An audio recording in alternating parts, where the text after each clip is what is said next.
Here's what actually happened. The foundation of all knowledge. I'm really mad that what difference does it make, right? What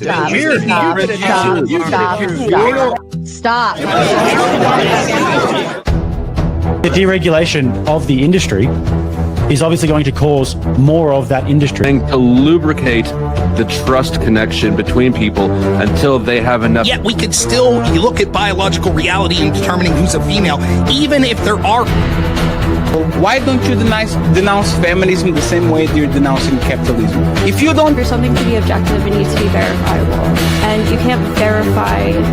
If I make a claim as a political pundit, it is true that I definitely could be wrong. You're promoting, right? Ideology is the main tenet of politics, right? This is my ideology. But... So, 2015, anyone go back and watch the footage? The first GOP debate. Cool, Robert. Oh, that? With a crowbar, you said?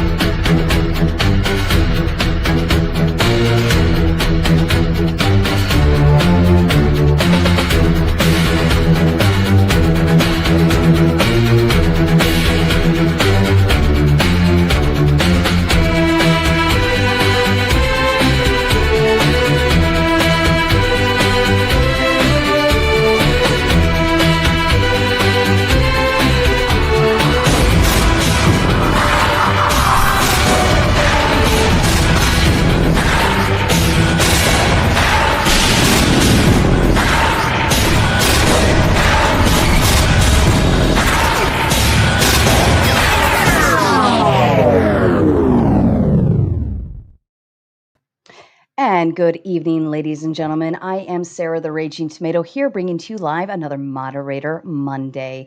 This evening, I have with me Christopher Colt, new to the debate space, Enemy Charlie, Marte Reyes, and Andrew Wilson, of course. The topic of the evening, or the question more so, is it immoral to take land by force? On the affirmative side, Christopher Colt, if you'd like to give your opening statement, please.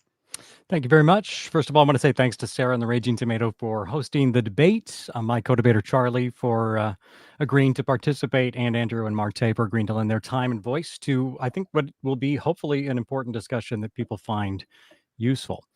So I think let's begin with what I would call the self-evident. What is theft? Well, it is the unauthorized taking of another person's property with the intent to permanently deprive the owner. Now, I would argue that the only logical basis for our confusion over whether such conquest as the destruction and displacement of indigenous tribes here in North America was not theft is largely because European settlers had very little understanding of the Native American way of life. In their view, possessions required an exchange of money, goods, or services, resulting in a legal document defining both their ownership and the parameters of it. However, we have philosophers such as John Locke who argued that our labor, our lives invested in cultivating and building upon that land establishes a legitimate claim to it. Force does not confer legitimacy, it only confers power, and might makes right is not a moral philosophy, but rather a confession of barbarity. History stands as a stark testament to this truth. Just as the United States acquisition of Native American lands was clearly and profoundly immoral, according to academic sources, so too is any land gained through violence and coercion. Now, this was not only well established in the post-World War era, but also is a core precept of most religious faiths.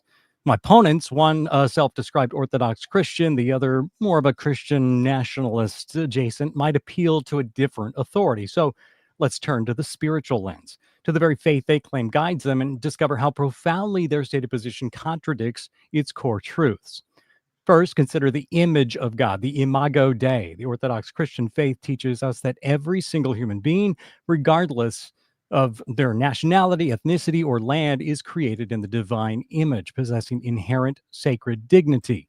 When land is taken by force, it necessitates the dehumanization, violent subjugation, and dispossession of people made in God's own likeness. How can one, as an Orthodox Christian, justify such a profound violation of the sacred image of God in another human being for the sake of acquiring territory? Is land truly more valuable than a soul marked with God's image? We should also address the very concept of ownership. My opponents speak of conquest, of seizing land, as if humans possess ultimate dominion. Yet Their own holy traditions are unequivocal. God is the sole and ultimate owner of all creation. We are not owners, but humble stewards entrusted by God to manage his creation responsibly with love and justice and with consideration for all. This forceful acquisition, not the ultimate act of pride and arrogant usurpation of God's sovereignty, attempting to steal not merely from fellow humans, but from God himself. And if these general prohibitions are not enough, our faith gives us a chillingly precise parable, the story of Naboth's vineyard in 1 Kings chapter 21, where King Ahab, a mighty ruler, coveted the small plot of land belonging to Naboth. Through deceit and violence, Ahab seized the vineyard. What was the divine response? The prophet Elijah delivered God's judgment, leading to the utter destruction of Ahab's royal line. The church fathers teach us that Ahab's sin was tantamount to theft from God himself. So I ask my opponents directly, was King Ahab's conquest of Naboth's land moral? If you say it was immoral, then you concede my entire argument. If you dare to say it was moral, then you stand in direct opposition to Holy Scripture and the clear judgment of God. Finally, let us consider the Orthodox Church's consistent stance on war and aggression.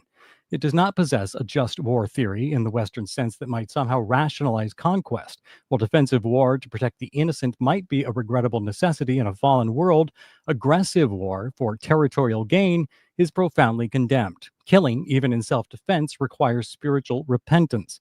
How then can an act of aggression carried out for greed and material gain be considered anything less than a grievous sin requiring no repentance? Indeed, when the church is manipulated to justify state aggression, their own hierarchs have called it a profound betrayal of Orthodox tradition and even apostasy.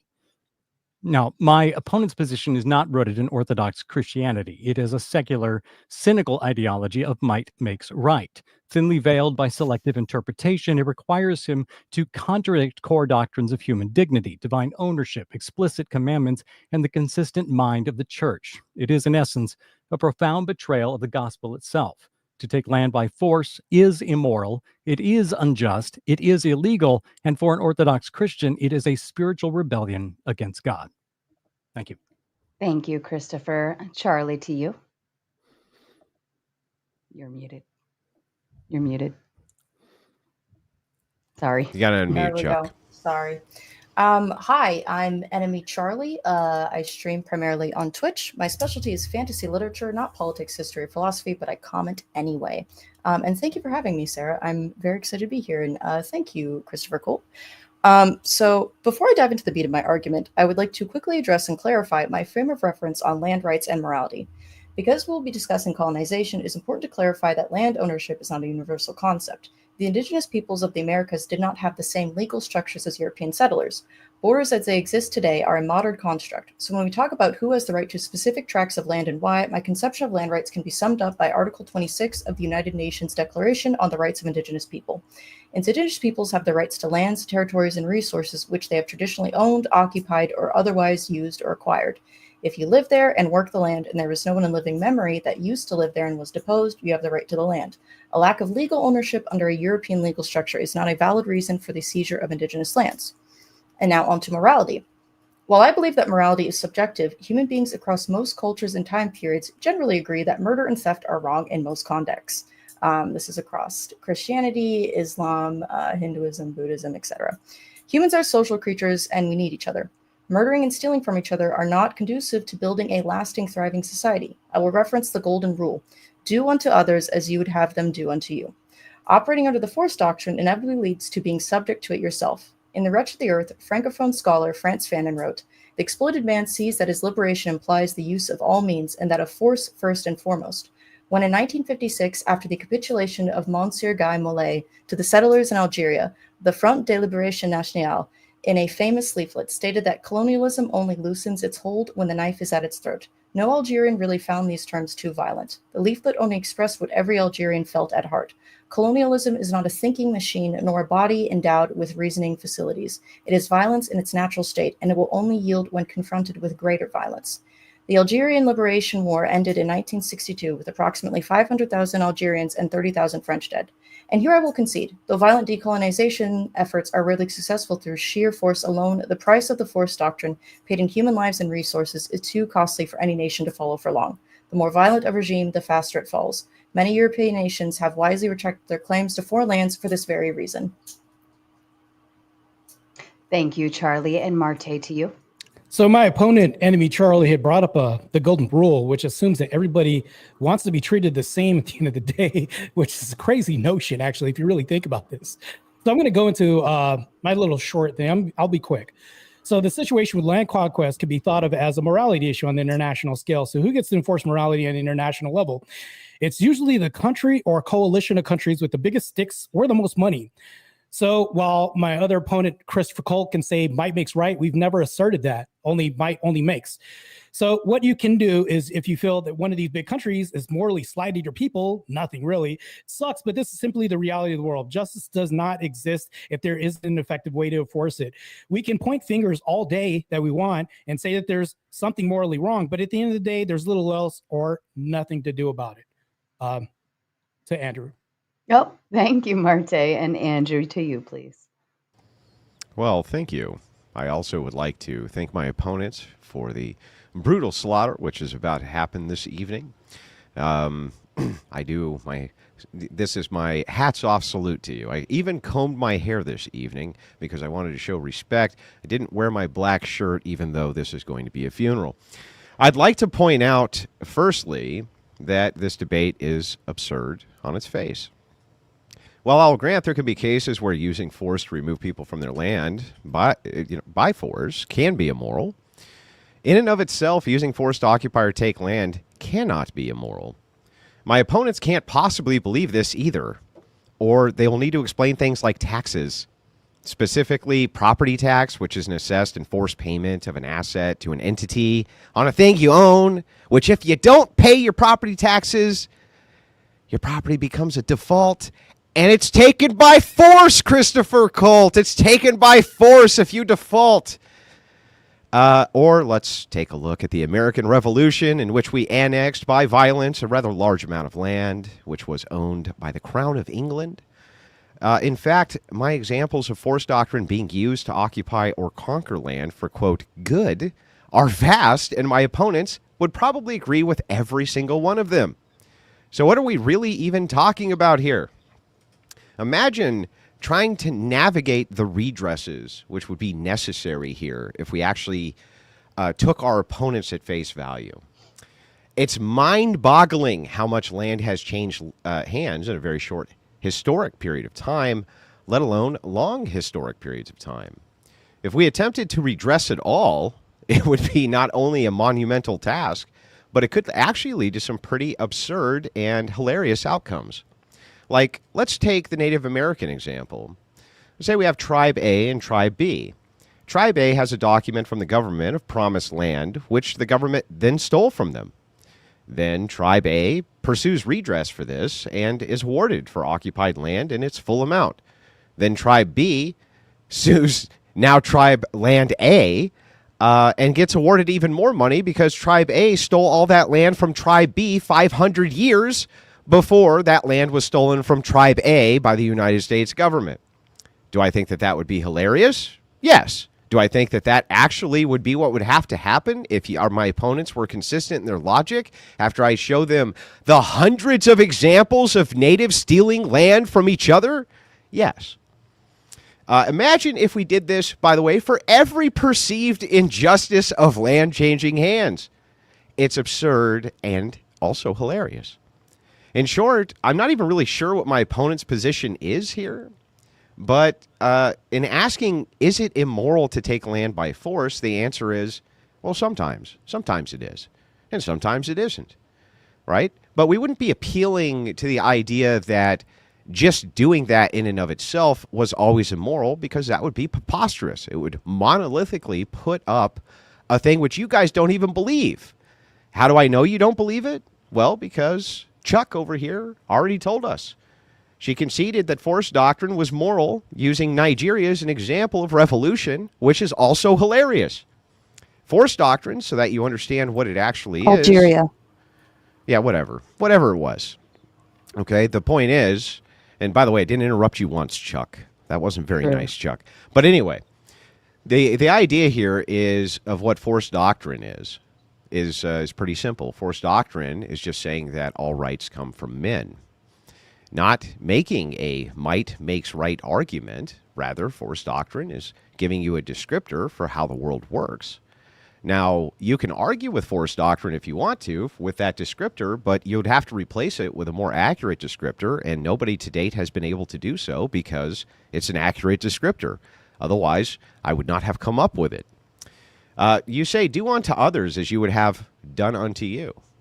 Well, here's the thing that's interesting about that. By whose metric? The secularist metric or by the Christian metric? Which metric should we use and utilize, since that's part of Christian ethics and not a secular ethic? Why should we adhere to your version of what that means?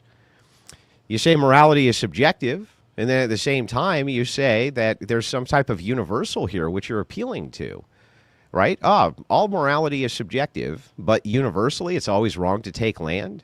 That's a contradiction in and of itself. That's A and not A. When you say land ownership is not universal, well, I agree.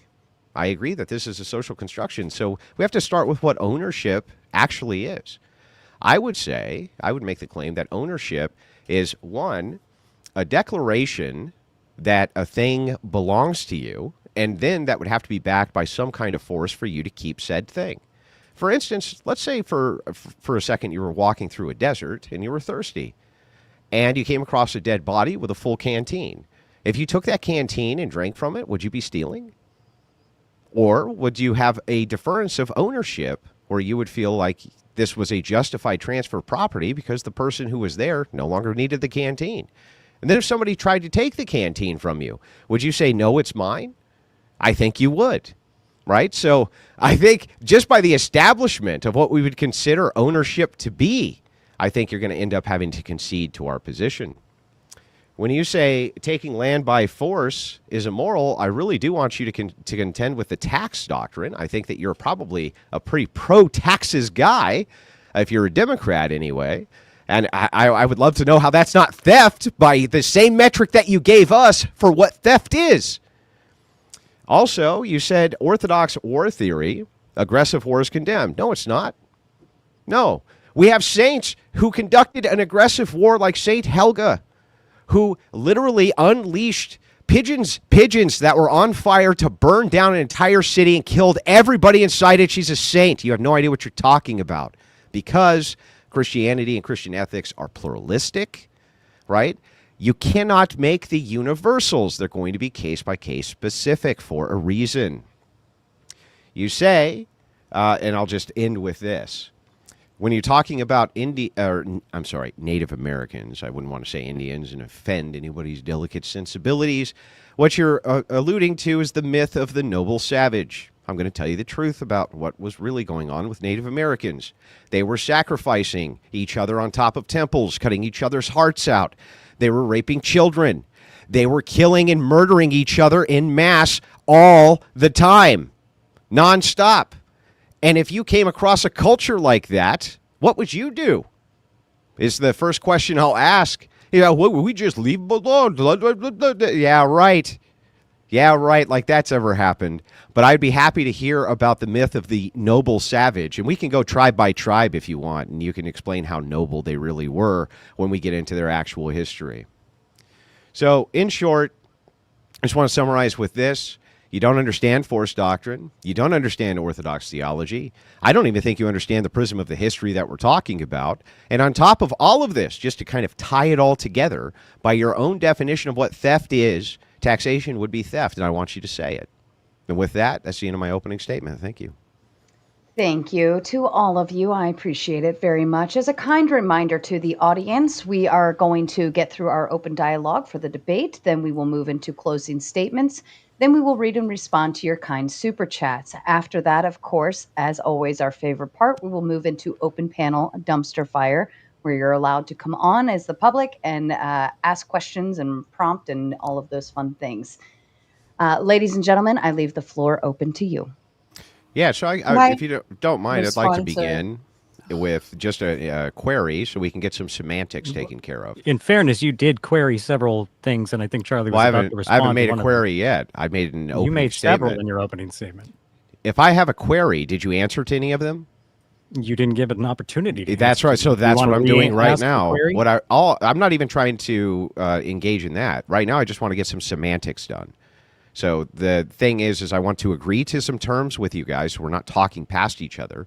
Don't you agree that that's very important in a debate, that we get our semantics taken care of, so we're not talking past each other? We know exactly what the other side means by the words that they're saying. Can we do that real quick? Are you setting the standard?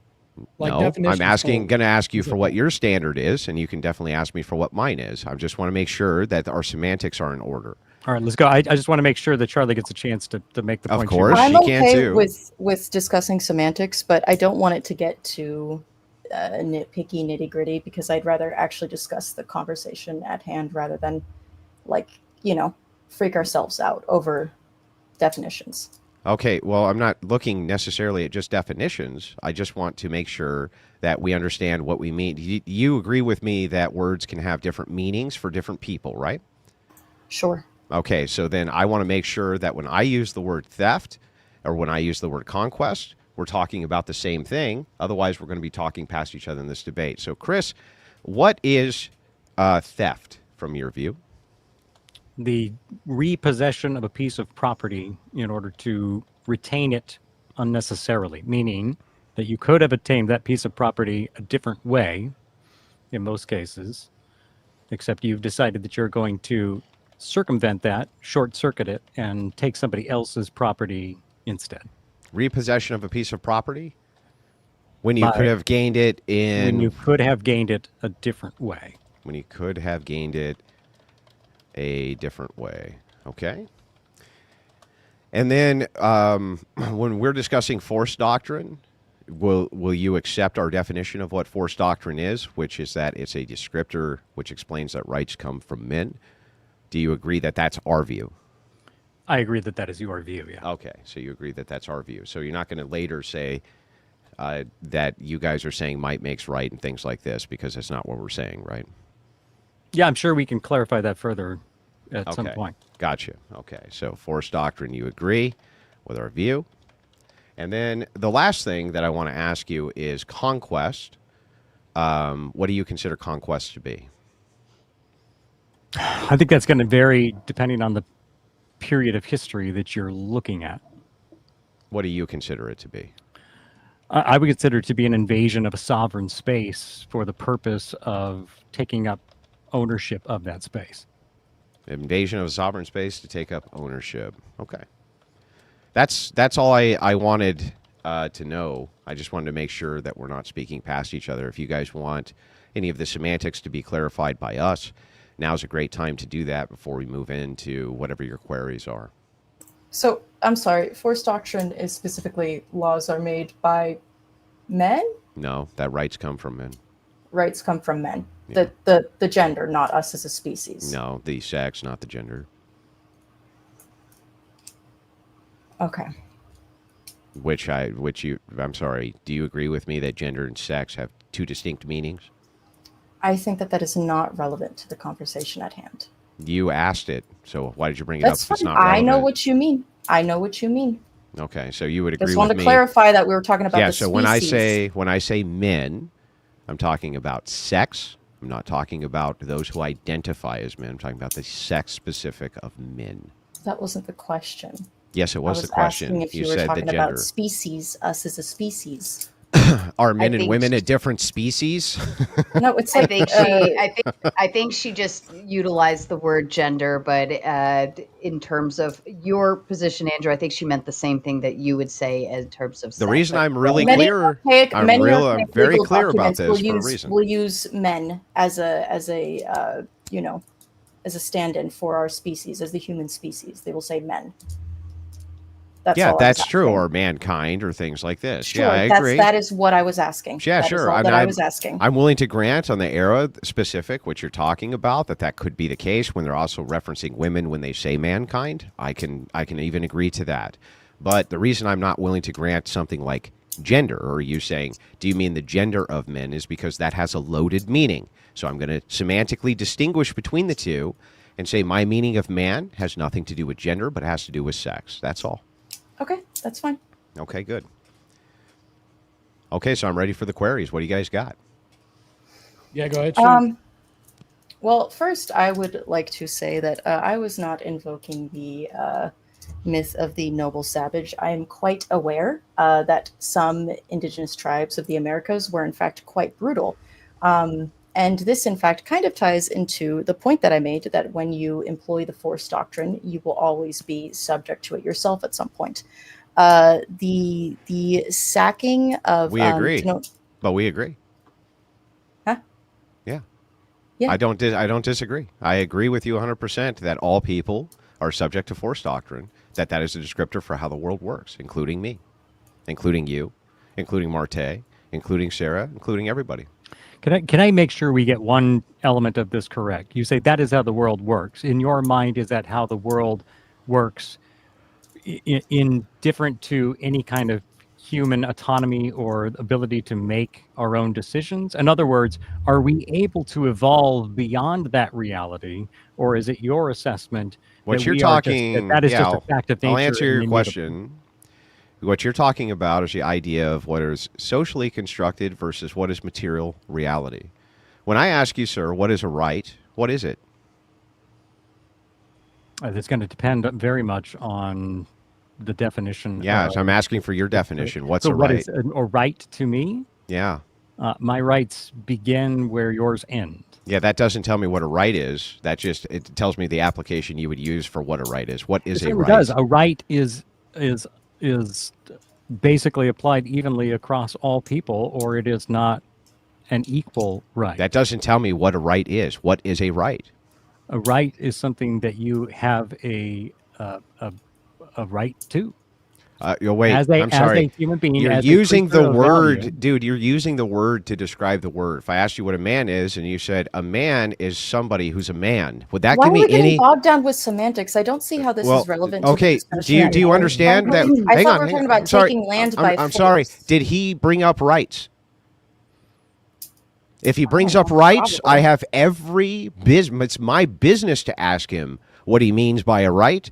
And if he says what I mean by a right is anything I consider to be a right, then that's important for the debate. Why do you have a right to... Don't ask me a question, answer it. What is a right? I can ask a question. You can after you answer mine. What is a right? What is a right? I think it would be helpful in terms of the debate, because we are talking about taking property per se. It is valuable to... Which you think you have a right to. You think you have a right to property. That's why I want to know what a right is. What is a right? What is it, dude? You are owed it on the basis of your humanity. You're owed what? Proper treatment of some kind. What does that mean, though? Do you see what I mean? Like, that doesn't tell us what it is. It's society dependent, dude. A right to exist. It's things that we are guaranteed. You're okay. I understand you may have a right to exist. You may have a right to have an abortion. You may have a right to all sorts of things. That doesn't tell me what a right is, though. What is a right itself? Why don't you tell us, Andrew? Why do I need to tell you what your fucking definition of a thing is, Chuck? Because you're complaining. Let me ask. I need to know. Okay, listen, Chuck, listen, Chuck.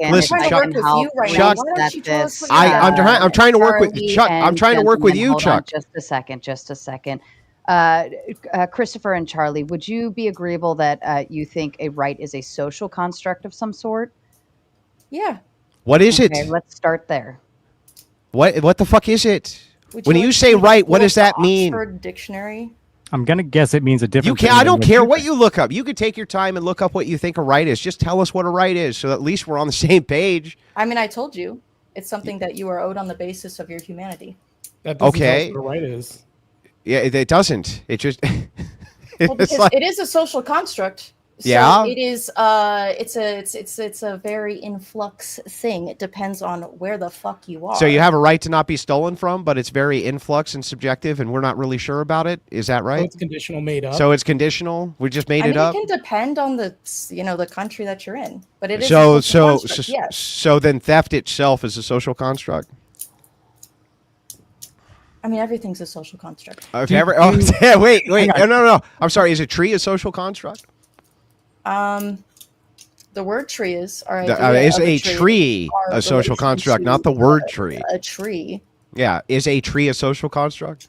Why the fuck are we talking about trees? Because you just said everything is a social construct. Is that an accurate statement, or did you just make that up? No, too? I see you do this. I watch some of your debates, and you do this all the time. You don't actually address the fucking discussion. You bog people down on semantics. What I do, here's what I do. What I do is go talk after about the pillar. fucking hand? Yeah, Can we I'm going talk after the about pillar of your subject at view. hand, which is no, you're not. You are arguing semantics. I'll tell you what. You don't want to make an actual argument. I'll tell you what. What is your argument? I'll tell you what. Go ahead. Go ahead and tell me the thing that you want to get to, and I'll show you how the pillar of what we're talking about is semantically based. Go ahead. Whatever it is. Pillar of the argument, like what we're in? I guarantee it. You're concerned. You're upset. You think that white people stole all the Indians' land.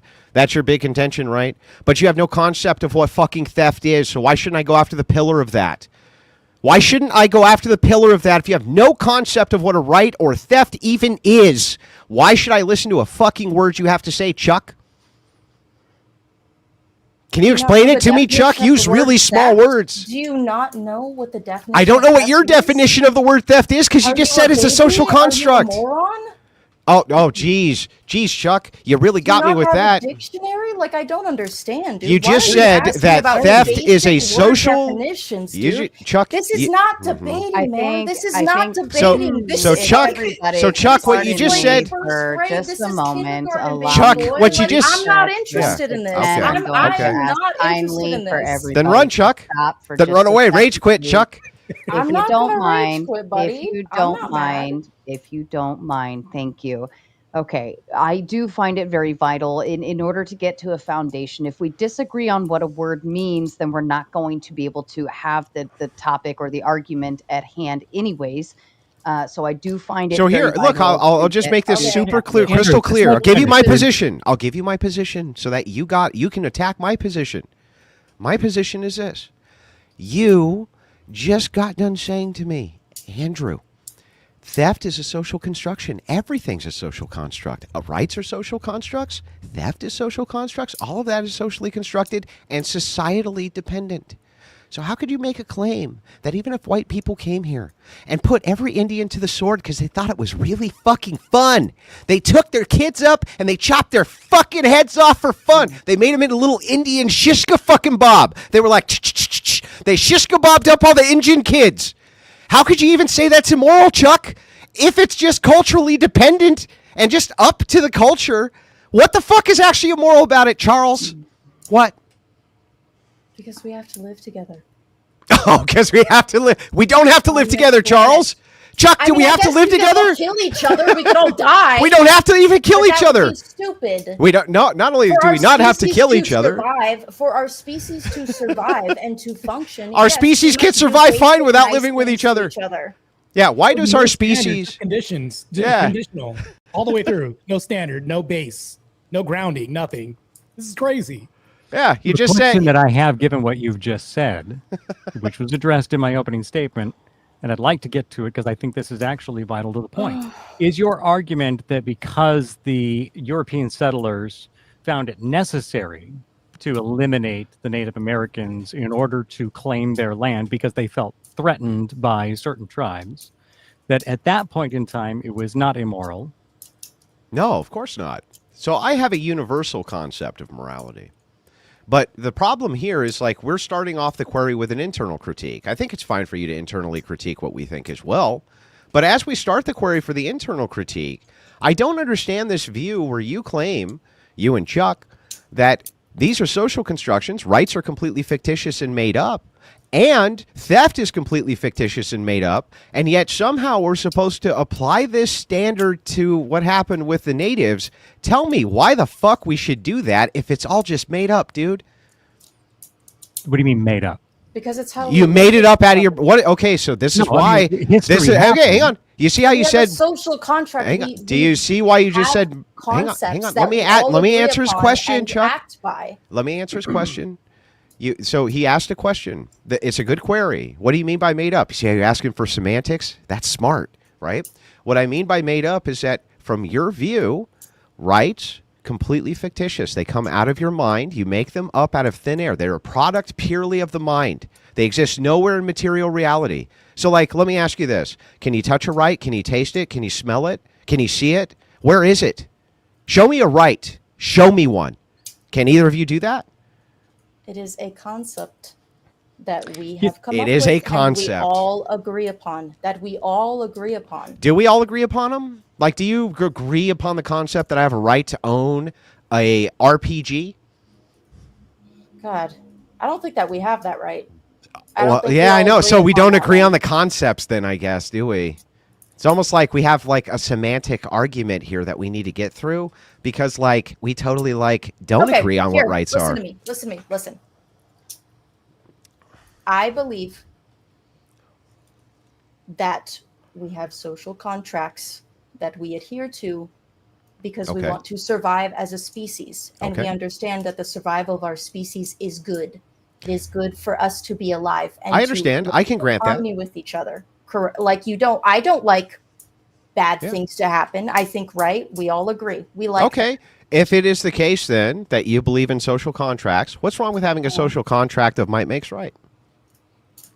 Because it is not conducive to the survival of our species. How is it not conducive to the survival of our species? It seems like it would be just fine to live under an empire.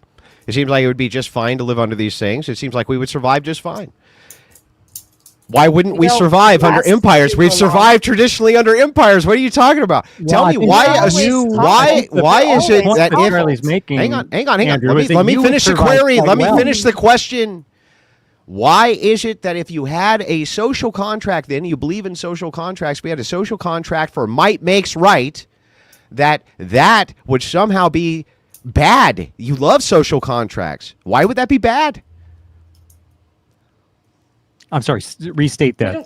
Why would it be bad to have a social contract of might makes right? How would that be the same as being good to each other and ensuring the survival? Why would that mean bad? Right. Yeah, when you say good is also the product of the mind, right? Of course, yes, but we are talking about. So then, what's the issue here? Theft of land, which requires the displacement or the death of its original occupants. Oh. So when we discuss the colonization of America, we are talking about 1500s. We have about 5 to 10 million. Sometimes they will estimate 55 million. Who mostly died of disease. Mostly died of disease, yes, that the Europeans brought, which wasn't intentional, so but what? Was indeed a product. Yeah, so what? That's like everything. Yeah. But let me ask you this, Chuck. If it is the case, lady and gentlemen, if it is the case that the Europeans came in here and they wanted to make a shish kebab out of all the little Indian children, what violates the social contract here that you're talking about? What social contract did the Europeans have with the Indians? Because when you make shish kebabs of people's children, they will do that to yours, which has happened historically. Did they do it to us, or did we just conquer all their shit and take it all? No, they did definitely kill and scalp women and children. They did. Oh, so then they weren't there. Actually, I have some examples. So we were defending ourselves? So during the no, these were retaliatory Sure, many people thought they were defending. Oh, so you can retaliate. I didn't know that. You could retaliate? I think in self-defense, yes. I believe in self-defense, certainly. So if you have the Jamestown massacre great. of This is great. 1622 If you in Virginia, created the the- Powhatan tribes killed approximately 400 settlers, including women and children. The Hutchinson massacre of 1643 in New York, Anne Hutchinson and her children were tortured and scalped before they were killed. That was a Christian woman living alone with her children. The Pueblo Revolt of 1680 in New Mexico. Wow, that's something. 400 Spanish settlers killed, including Well, women, I mean, they children, killed a woman and her children. You don't think that that's savage? I mean, you should read about what we did to the Native Americans. Does that mean the that way you we can kill raped innocent and people? tortured. Does What that I'm mean saying you is can kill that if innocent you people? live by the sword, you die by the sword. When I you, as a man, see. here, listen. I see. That you sounds have an a awful right. lot like might makes right, lady. Sounds an awful lot like might makes right. You like I am semantics and you disagreeing like to with the define words. application of the force doctrine. I am Hang on, disagreeing with the application of the force doctrine. Okay. I don't think it is All good. you're doing I is think proving it the is bad. application of the force doctrine. All you're doing is proving it. Marte, did you Andrew, want to jump in? I was going to let First Amendment, Colt say something. What were you going to say, sir? Yeah, no, I'm curious because Andrew previously wanted to know what a right is. I would like to know what Andrew's definition of right in It's the an might make entitlement. right is. Entitlement absent duty is what I would consider a right to be. No, I mean, what would you consider? You keep using the phrase "might makes right." No. You're use saying the you're phrase. not defending that, but I want to know what. No, I'm not defending it. I'm showing you via an an internal critique why when you said the words "might make right," I never said that makes. You did in your opening statement. No. That's what you said in your opening statement. Actually, if you listened to my opening statement more closely, you would understand that I was saying that that's not the argument you're making. Do you want me to reread that part again? Yes. Let me find it. Hold on just a second. Find the first time you mentioned it, though, not the second. Well, See, I got to do this. see, the thing, I do this awesome thing where I take notes the entire time you guys are talking, so I make sure I don't mischaracterize what you're saying. Yeah, that doesn't mean you take accurate notes. That's true, but we're going to find out in a second when you pull it up, and we're going to find out that I am accurate and that you said my opponents believe in might makes right. You'll see for yourself, and then I'll be vindicated, and you're going to have to say that you're sorry. Are you gonna say you're sorry after you read it out? The point that was made in the opening statement is that you're veiling that. You're saying that's not what you're saying, but it is actually at the root of everything that you're about. No, I'm giving you a what descriptor. You're saying is if I have a bigger gun than you, or bigger muscles than you, or a better army than you, that if I take your stuff, as we look at it in the past, we can't make an argument that that was wrong because I was simply using the ability that I had to take what I felt that I needed. Tell me why it's wrong. That's what we're here to discuss. Yeah, tell me why. That's what I'm asking you. Why is it wrong, bro? Let's start there. Survival of our species. How is it not conducive to the survival of our species? So the question that I want to know. It doesn't end well. First of all, it is indeed conducive to the survival of our species to kill and murder. Tell me descriptively how we ended up with less people via the murder of the Native Americans. Can you explain that to me? How did we end up with less? It seems to me, from the historic standard, how many people were alive then versus now? You're getting far afield. I want to stick to the point that we're talking I don't about. think so. Her claim is it's conducive. How was it not beneficial? Seems like it was totally beneficial. What was unbeneficial about it? The death of the millions, the destruction of cultures, and what was not beneficial about that? You ended up having an entire land seized, which was rich in resource, led to a massive population boom, led to the strongest military on earth, led to even global peace. You could make the argument it led to global peace. So tell me, lady, how is it not conducive to humans? Even if it is the case, I grant this entire thing, that we went and we just shish kebabbed up the Indians because it was the funniest funny thing we could ever think of doing. Tell me how that wasn't conducive to humans flourishing, because it seems like we flourished fine. Explain it. Using what? We could get into that if you want. This conversation with you. I also think that we could argue that it led to the invention of the nuclear bomb in some capacity, which could be the death of us all, frankly. So I'm not sure if us developing weapons capable of wiping all of us out.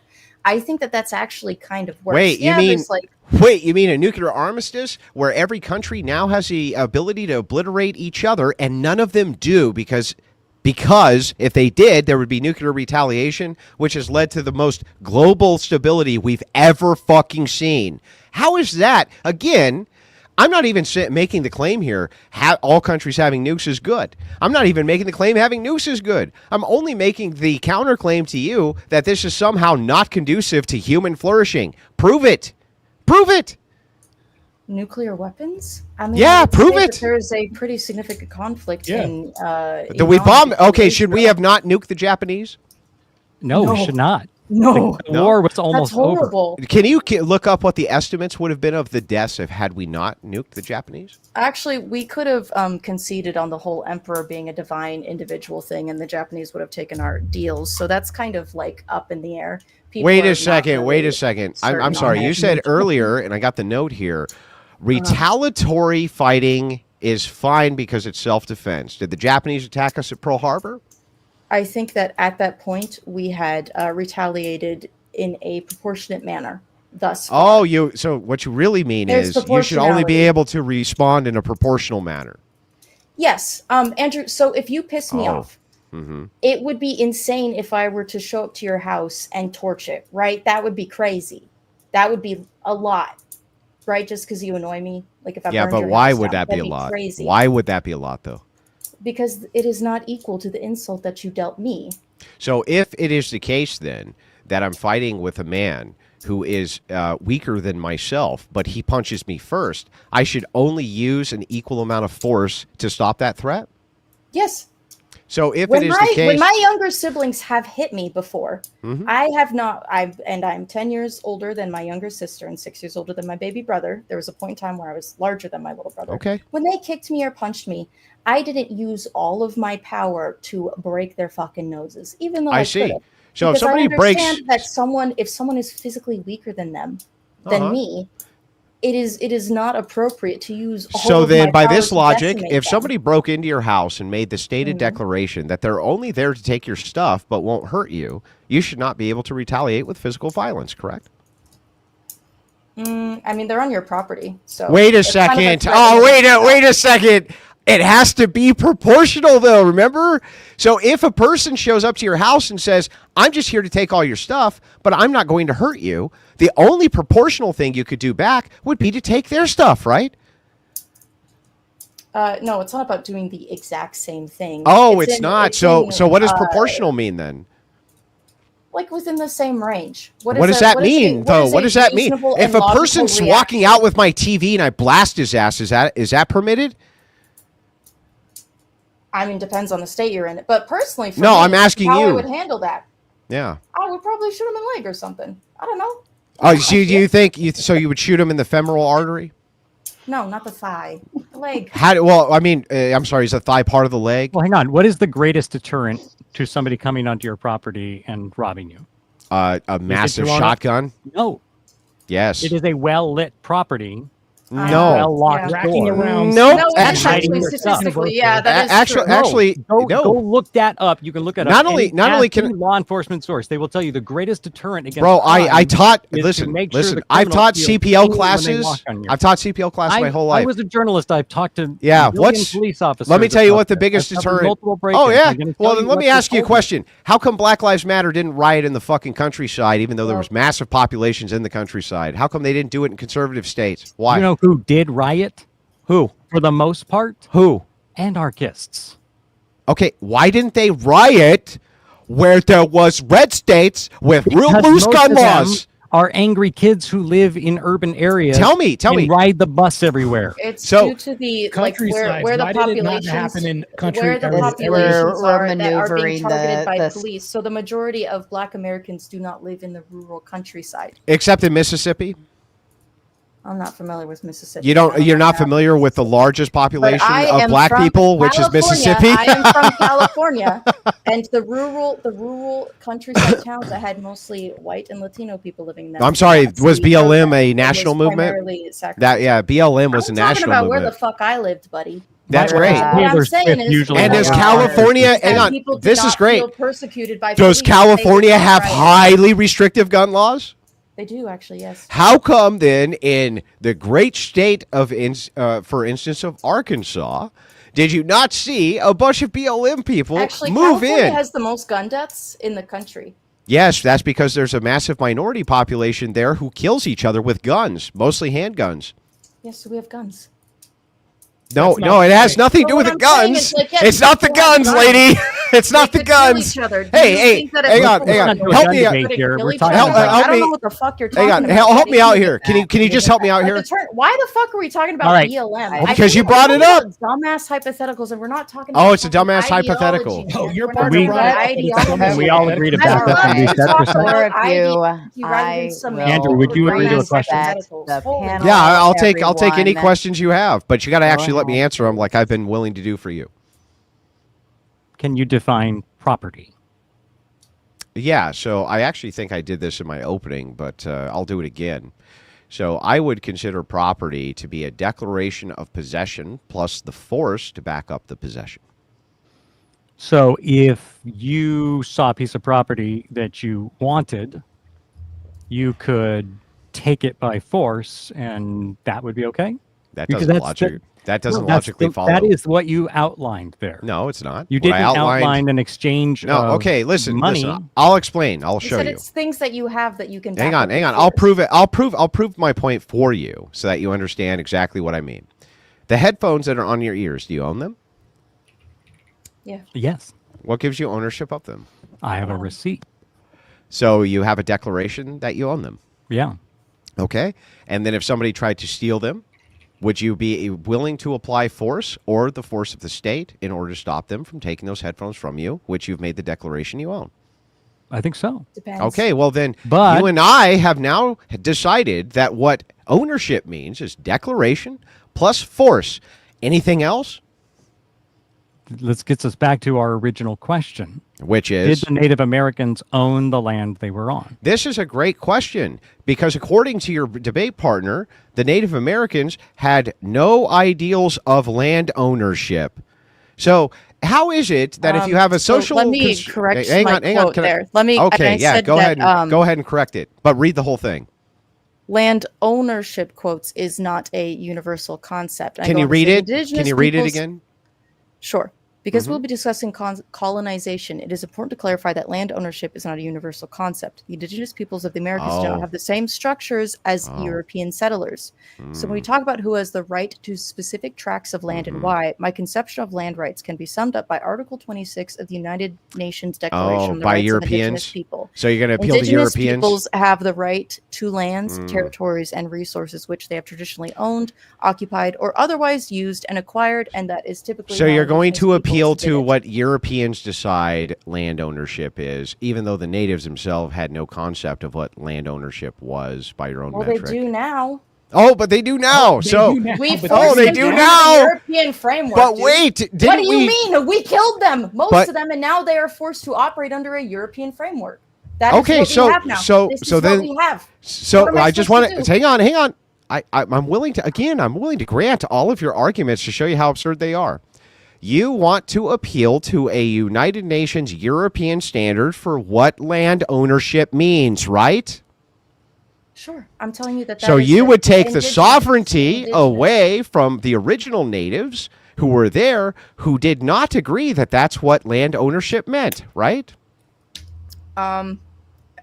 What are you referencing? Did original natives, by your own opening statement, right, did they understand the concept of land ownership or not? Yeah, obviously they had territories that were, yes, indeed fought over. Oh, wait. It's the Well, same, okay, hang it's on. the same principle. The issue here isn't... It's the same principle? Yes. Then how come you're not appealing to Tribes like the stealing- Apache tribes version of land stealing- ownership, but you're appealing to the UN European version of Well, land 'cause we ownership? killed most of them. Like, I don't know what you mean. So they don't. So because there's so few of them, they can't figure out what land ownership means. No, it's because we're working in a different context now. It's because you're appealing to European ideals of ownership, not to Native American ideals of ownership, and Yeah. you haven't even That justified. would actually. But here's most what's- likely You haven't even follow- justified that- why that we would should actually appeal to follow those. What the indigenous idea of land ownership? Okay, is. but then If you tell work me the how. land, Tell it's me. yours. Tell me how. Tell me how it follows. Essentially, if you work the land, it's yours. Says who? Which Native American said this? So I can look up his quotes. It was actually Which John Native Locke. American? Oh, so John Locke is an John Indian. Locke. John Locke, famous European philosopher. John Locke. Wow, Buddy, man, you buddy. really got me with that one. Buddy, we could go over every single tribe and how they defined land ownership. Well, but if there I'm are so buddy, you're many madame, tribes. and What I mean- madame. Let's what go I over mean- each one. What I mean, do you think that like ancient man had no concept? Like, do you think that like it wasn't until like the fucking Renaissance that we understood like that if you live in a place, Yes, it's finally, you're we're there. You're meant Yes, to live there. we're finally there. So how did ancient man identify ownership of a thing, do you think? By working it, by living on it. And what would happen if somebody came around who they didn't want to take their shit? What do you think ancient man did to them? They would fight and kill each Oh, other. they'd My fucking point kill is- him! Yes, they would Listen, fucking kill I need you him! to- I need you Yes! to listen to me with Holy your ears. shit! I need This you is to listen to me amazing. with your ears and thoughts. My I'm argument listening is not very that the force closely. doctrine does not exist. Mm. My point was that it is not good, and we should. Oh, not it's not. It And in doesn't. addition, when you apply the force doctrine, you will be retaliated against. I would also like to point out. So that more force doctrine. Not good. Yeah, and it's We're a never-ending ready for that, cycle, and so- it's bad.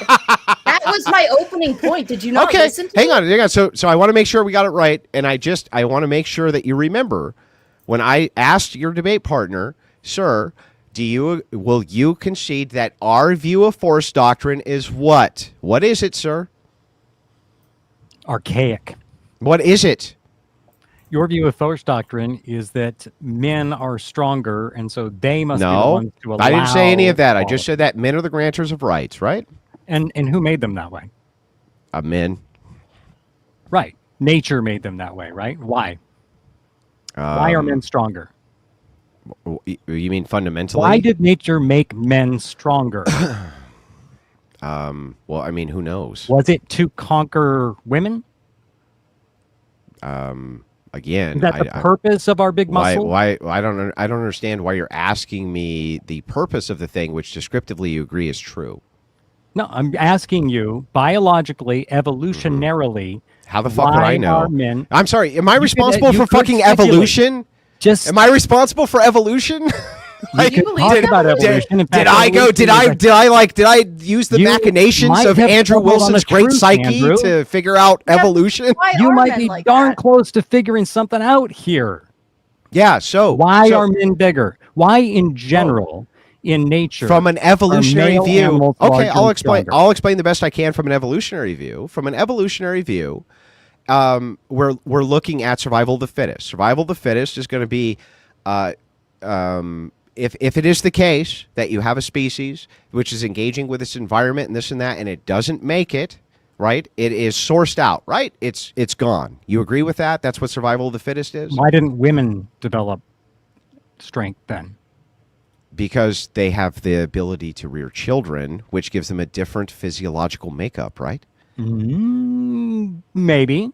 Not But maybe. there is nothing in nature that says females can't be bigger and stronger. Female hyenas Yes, are bigger there and is. stronger than male ones. Yes, there is. There's lots of things inside of nature which determine that Homo sapien males are going to be bigger and stronger than females who have the reproductive organs. And here's Why why. do the Here's reproductive organs matter? I'll I mean, explain. there are women You have in to this have. world who can kick your ass. Bro, I'm going to explain. I'm going to explain. So here's the thing. If we're looking at the physiology between men and women, you agree with me that women can give childbirth and men can't. Biologically, yeah. Yeah. Does that require things like a uterus?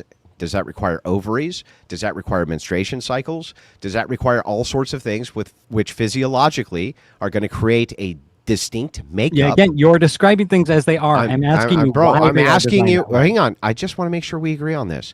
Do you agree with me that that's going to require distinct physiology, physical characteristics which are different from that of males who cannot do those tasks?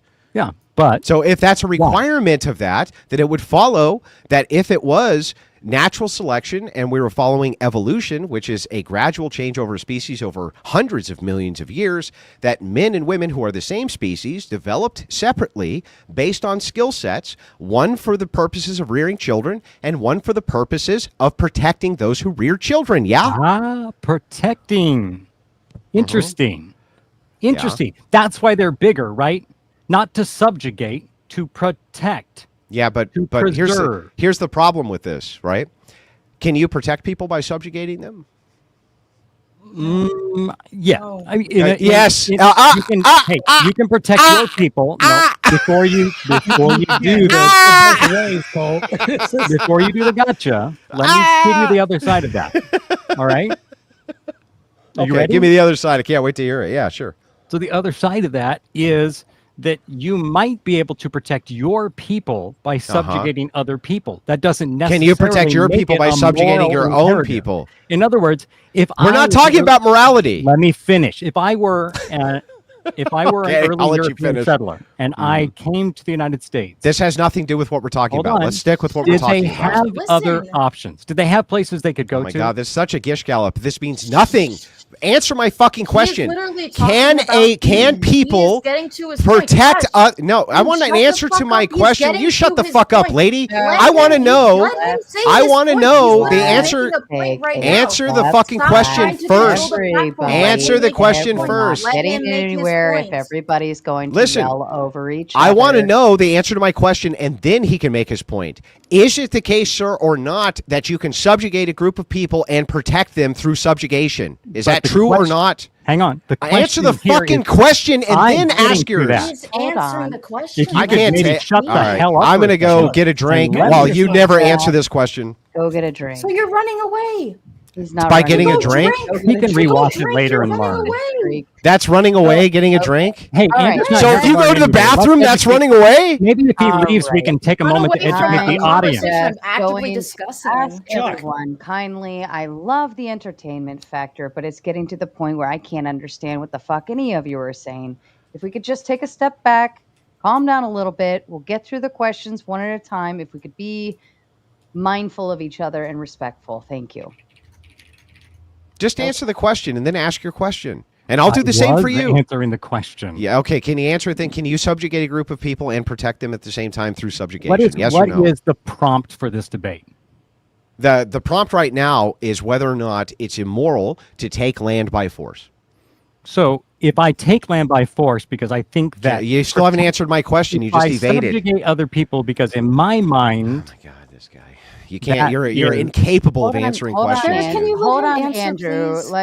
Okay, then I'll tell you what. I'm going to not say a word, but I'm just going to come right back to this. I'm not going to let you evade, and I'm going to make you answer this fucking question. So you might as well just answer it now. Can you subjugate people and protect them through subjugation or not? The prompt is whether that would not be answering the immoral. fucking question, Hold on. dude. The prompt that we're debating, and you said you were going to be quiet and let me finish. So let's see how you do.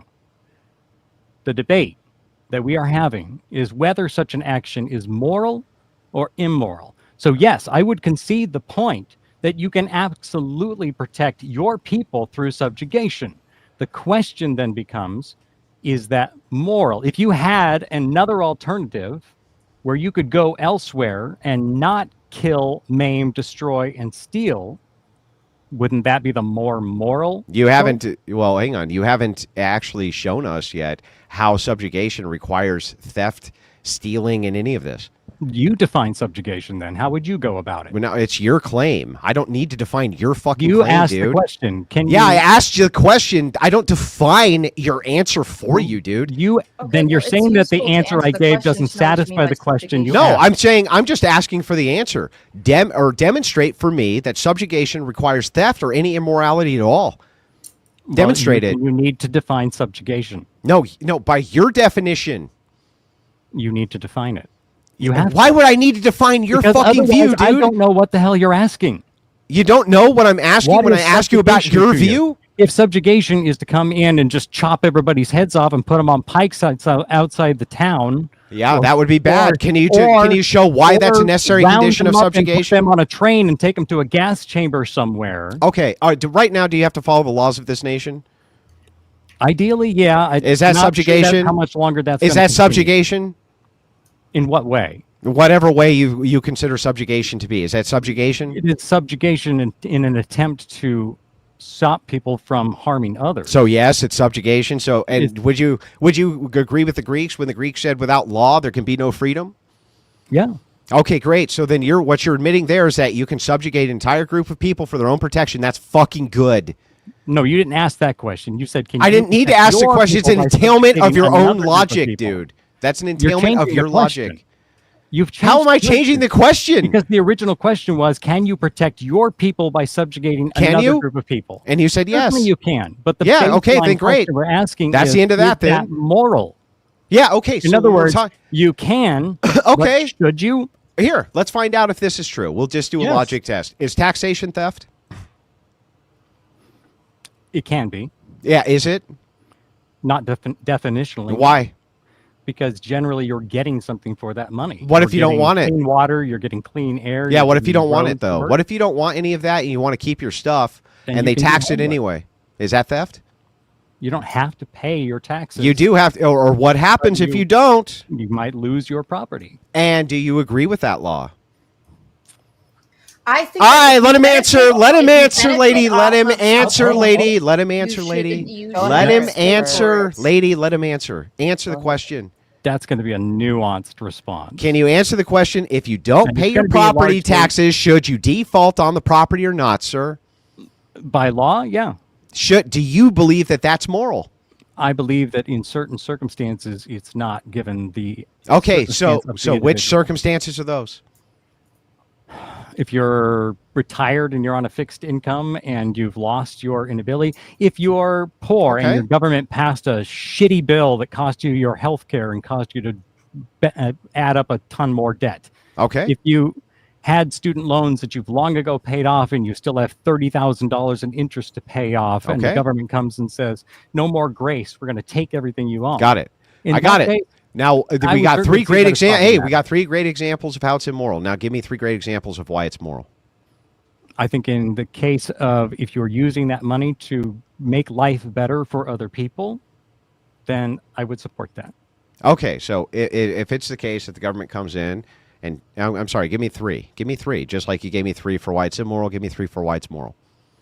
I can't think of a third option. You can't think of a third option. So you support property taxes because you think the government is taking that money and then redistributing it to other people? No, I think they're redistributing it to services for other people, including So myself. to other people. Okay, great. So then why is it the case then? Should I be responsible for paving my own road for a certain distance, or I'm not making sure making that any of my these water claims. is I'm just clean? saying to you, I would like to point out to you real quick, sir, what you said theft was. I'm going to pull up your own definition of it. Repossession of a piece of property when you could have gained it a different way. So by your definition, you are now in a literal performative contradiction, A and not A. You claim that theft is repossession of property when you could have gained it a different way. And then at the same time, you say it's perfectly acceptable to repossess property if it's gained through the same exact means as long as it's redistributed to other people. You're in direct contradiction. Were you in favor A of and not A? Hang giving- on. I want you to answer to your contradiction. That's A and not A, sir. I'm getting there, but I'm going to ask a different question to get there. Uh-huh. You ready? Mhm. Were you in favor of student loan forgiveness? Why or why No. not? No. Why not? Well, you took out the debt. You got to pay the debt back. That's the way it works. Why is it different on your house, on your property taxes? It's not. If you use resources. It's not. I don't believe taxation's theft. It's your logic, dude. No, you're asking whether I believe it's moral to repossess property if you don't pay the property tax. And you said it is. I said and it's then immoral in you certain said circumstances. that what theft is According to my repossession opinion. of property. Repossession of property which you could have gained through another means. Could the government have just bought your house? That would be another means. And yet you're saying it's perfectly fine for them to seize your house if you don't pay your property tax as long as they're distributing it to another person. That's A and not A. It's a direct contradiction. You idiot. Let's you ask fucking the- idiot. Yeah, let's ask the question then. Relax. God, how are these people this fucking stupid? How are you people this fucking stupid? How are you a journalist for 18 years, Aren't dude? you a dad? Why are you having a Andrew, panic did attack? you get your drink yet? Yeah, you Good might. Lord. More My alcohol baby maybe needs will his calm vodka. down. Yeah, well, I need Holy it. mother You of got to God. understand from my end, you sound like the dumbest human beings that I've ever talked to. You just gave me a direct logical contradiction and then said, no, that's not absurd because my feelings and stuff. No, because you allow no nuance. You want me- an answer that I either would have. binary I would yes have given you the or binary nuance. no. You don't actually argue. Like you don't. You just. What do you think just- an argument you is? argue about You don't even know what an fucking argument rules, is. man. It's a Clarification, fucking we're not getting nightmare. clarification. All right, let's That's get what we're back asking on for. nightmare. track. Marte, would you like to chime in? You've been pretty quiet. This is nonsense. Fucking This is stupid crazy. people. The opinions from like what we're getting is Marte in the not cuck clarification chair. from their Marte end. in the fucking cuck chair. I mean, that's the thing, though. Is like we Jump in, can talk buddy. about people oppressing people, but we have a populace here, the prison population. Like that's conducive to our environment to helping other people by oppressing that class of people. Would you release all these murders to the public? Like that's the thing, though. This can bleed over into other areas of life, and like all we're asking for is your position to clarify this, and then we're getting pushback by saying I don't want to clarify this. All it boils down to, and all we want to do is get clarification for your position and understand what makes this right. And we can't even get that. We still haven't gotten that throughout this whole debate. So why don't if you think we can't answer, why do you think it is moral? Why do you think the colonization of America was moral? We're Despite asking the you death if it's and moral, murder. if it's right, and we can't even You get that said from you you. agree with the force doctrine, man. So tell us, why is it moral? Did I say I agree with force doctrine? Is this not the fucking opening of this? How this whole thing began was your threads where you're all about what was the exact thing that you said specifically? This argument that started. Oh, you're going to There go is into no my such threads thing account as where I stolen told this land. guy There's no such. There is. It's not Great, stolen let's land. do It's it. conquered land. The spoils of war go to the victor. Been happening for centuries and will continue for centuries more. And you have argued that this is moral. So a descriptor? Why? No, Why? I never said morality in there. I'm just offering a description of something that you're- happened. Descriptors. Do you feel that it is moral? Do you feel that it is moral? Is that something that happened? Did I say it ought happen in anywhere in that post that I put up? No. So your position is that it's moral, though. Is that No. not the There position was no that you moral are claim meant that I to be made on that. arguing? Sometimes. So I would I'm make sorry, the. when I got the prompt for this debate, it said, prompt, is it immoral to take land by force? Yes. No, Andrew Wilson and Marte. Yes, Yes, Charlie you're and asking me about the personality, of prompt course. now. You were asking me about my post, which is a completely unrelated thing as far as morality.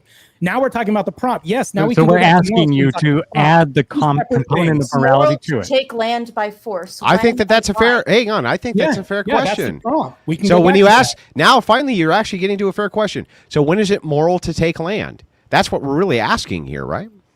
Yes, So when is it moral to take land? Ever? I wanna ask you. Well, okay. Well, let's start with this.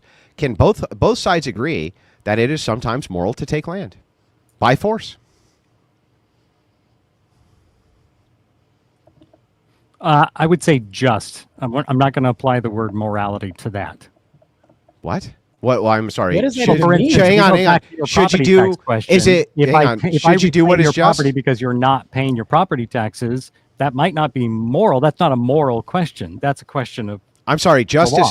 Justice has a moral implication. Should you do what's just? Justice doesn't always have Can a you moral please implication. It just always answer the does. question? Can you provide me? You said you think it is sometimes moral to take land. Can you provide examples of when you think it is sometimes? Yeah, moral I to thought take it was land? just fine for like the Soviet Union to invade Nazi Germany and take their land. I thought it was fine. I thought it was fine for us to invade the Japanese islands and take that land. I thought that was fine too. I also think that it's fine if you come across like a people group. Like I'll give you an example. I'm going to tell you this example. It's a little bit of a hit in the gut, but you can look it up if you think I'm lying to you. They're called the Cum Warriors of Papua New Guinea. And I'm going to explain. And I know how this sounds, but you can Google it right now if you think I'm lying to you. And here's what they do, the Cum Warriors of Papua New Guinea. They like to make the little children, the boys inside of their tribe, well, fill up in the most disgusting way you can imagine on male semen in order to have a rite of passage. Now, under Christian ethics, I'm fine putting all these fuckers to the sword. Like, I'm fine with that. Taking the children out of that domain and, redistributing them somewhere else. But can you actually claim the same thing? Can you even claim, if it is the case, these children, they love this, they say, I want this, that's all they say is that they want to stay, they love this is their rite of passage, because it's culturally relative? Can you even make a claim that it's bad? Can you even tell me why that would be bad from your view? I mean, yes, I think that the abuse of children is wrong because those are Well, vulnerable okay, individuals. Those are but vulnerable abuse, individuals that we how can it should- be abuse if they're demanding it, lady? if they're demanding to be Yeah. raped? Yeah, well, how can it be rape if you're demanding it? Because it's a Children child are that doesn't agreeable. know what's Yeah, but you see, What the is problem is with your appropriate? relativism, the problem with your relative view, right, is that even child is relative to you. It's all culturally dependent. What is a child's even relative from your view? Everything is fucking culturally relative in the to you. 21st century, we have a pretty complete definition of child. Who's which is a we? prepubescent. Who the fuck is we?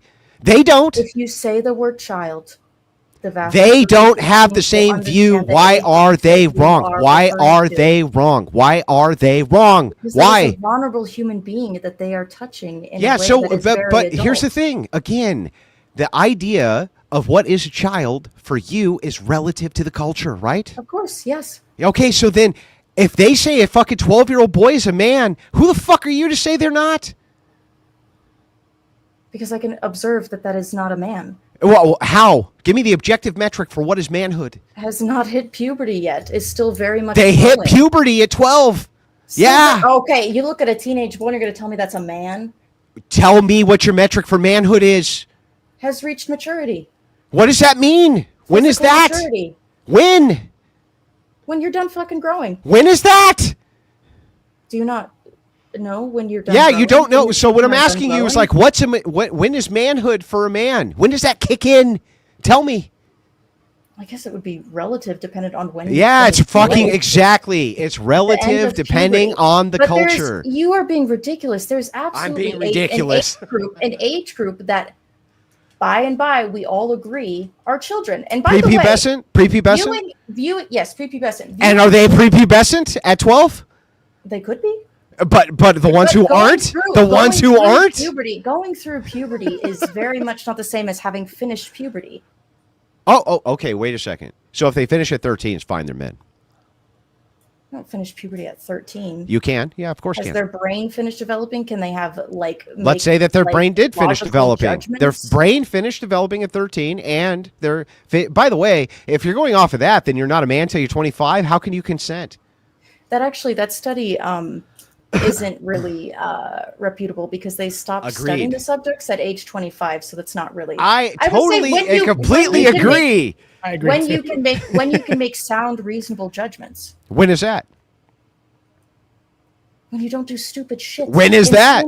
Stupid shit. Give me the age. Depends. Yes, that's right. It depends. So you have no objective metric for when these people are even men. Like all you're doing is giving me bullshit. Adults who can't do that. There are severely disabled adults. So you don't have a standard at all. Nothing said. No standard for anything. Who cannot understand the consequences of their actions. Now let me consent to interactions. You know what? I'll just grant all this. With other adults. If you came across.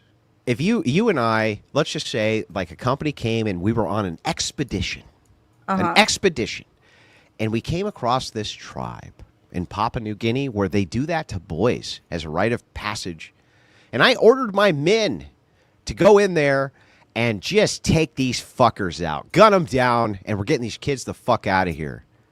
Did I do anything wrong? Could you have gone about it a different way? To gun down the They don't want to go. Yeah, they don't want to go. You see a man currently sexually abusing a child. Yeah, that's right. You physically attack him, I think good. If it is just, this is my knowledge of this tribe for some reason, you go and kill them all, bad. Wait, I don't understand. So you want me to leave the boys there to get molested? No, but there are other approaches that What? You can take. Okay, give me the approach. There are certainly many cultures that have practices that I strongly disagree with. And within those cultures, you can oftentimes find groups of people that are advocating against those practices. And what you can do is you can fucking support them. Okay, but it's relative. So you can't actually say that their perception of what is immoral is worse than yours because it's relative, right? I think the bigger question. Hang on, let her answer. If we agree on something, then they don't agree with you. We both want it. They don't agree with you. So what makes your standard superior? Will they never agree with her? They just don't. If they object, it's their culture. I'm discussing, for example, feminists in Iran. Those are groups that I agree with that do not agree with I agree you agree with them. What makes their standard more correct if it's just culturally relative? Because they are having their freedoms restricted. What makes that more? That's cultural Do you know what relativism means? It means it's just as good there as it is here. So if that's the case, if it's all relative, how could you say that your standard for feminism is better or worse than their standard for oppressing women? How? Because you can observe that some people are coming to harm and are unhappy with their treatment. You can observe that under feminism. You can observe harm coming to women. But why would a harm standard, if it's culturally relative, be are you saying it's objectively worse? I would say that anything that infringes upon people's ability to live the way they want in a way that is not harming other people, I think their culture. So then it's not culturally relative? I think that cultural relative doesn't mean that there is no... Wait, there's universal ethics? Wait, is there universal standards? Are you about to make a universal claim? No, I would say that generally. Oh, wait, no, you're going to contradict sometimes yourself. people share the same values as but they don't share the same values. And isn't it, if it's a case that is relative. The feminist groups that are there advocating for themselves. Yeah, but the non-feminists, why are the non-feminists wrong if it's relative? Wouldn't it be equal to your view? If the people that are experiencing these injustices disagree with them, then I would support the people who are They experiencing don't injustices and disagree with share my them. views. If they don't disagree with them, There are they feminist aren't. movements in Iran. If they don't disagree with them, are they wrong? If you're a cultural relativist, Are they wrong? yeah. You have a right to even tell them what's By right or my wrong. standards, yes, I would say that By that is your wrong. stand, so but by But I am relativism, not God. got it. So if it was the case that you came across this island where they were diddling these little boys, you can't tell me that objectively they're even doing anything wrong, can you?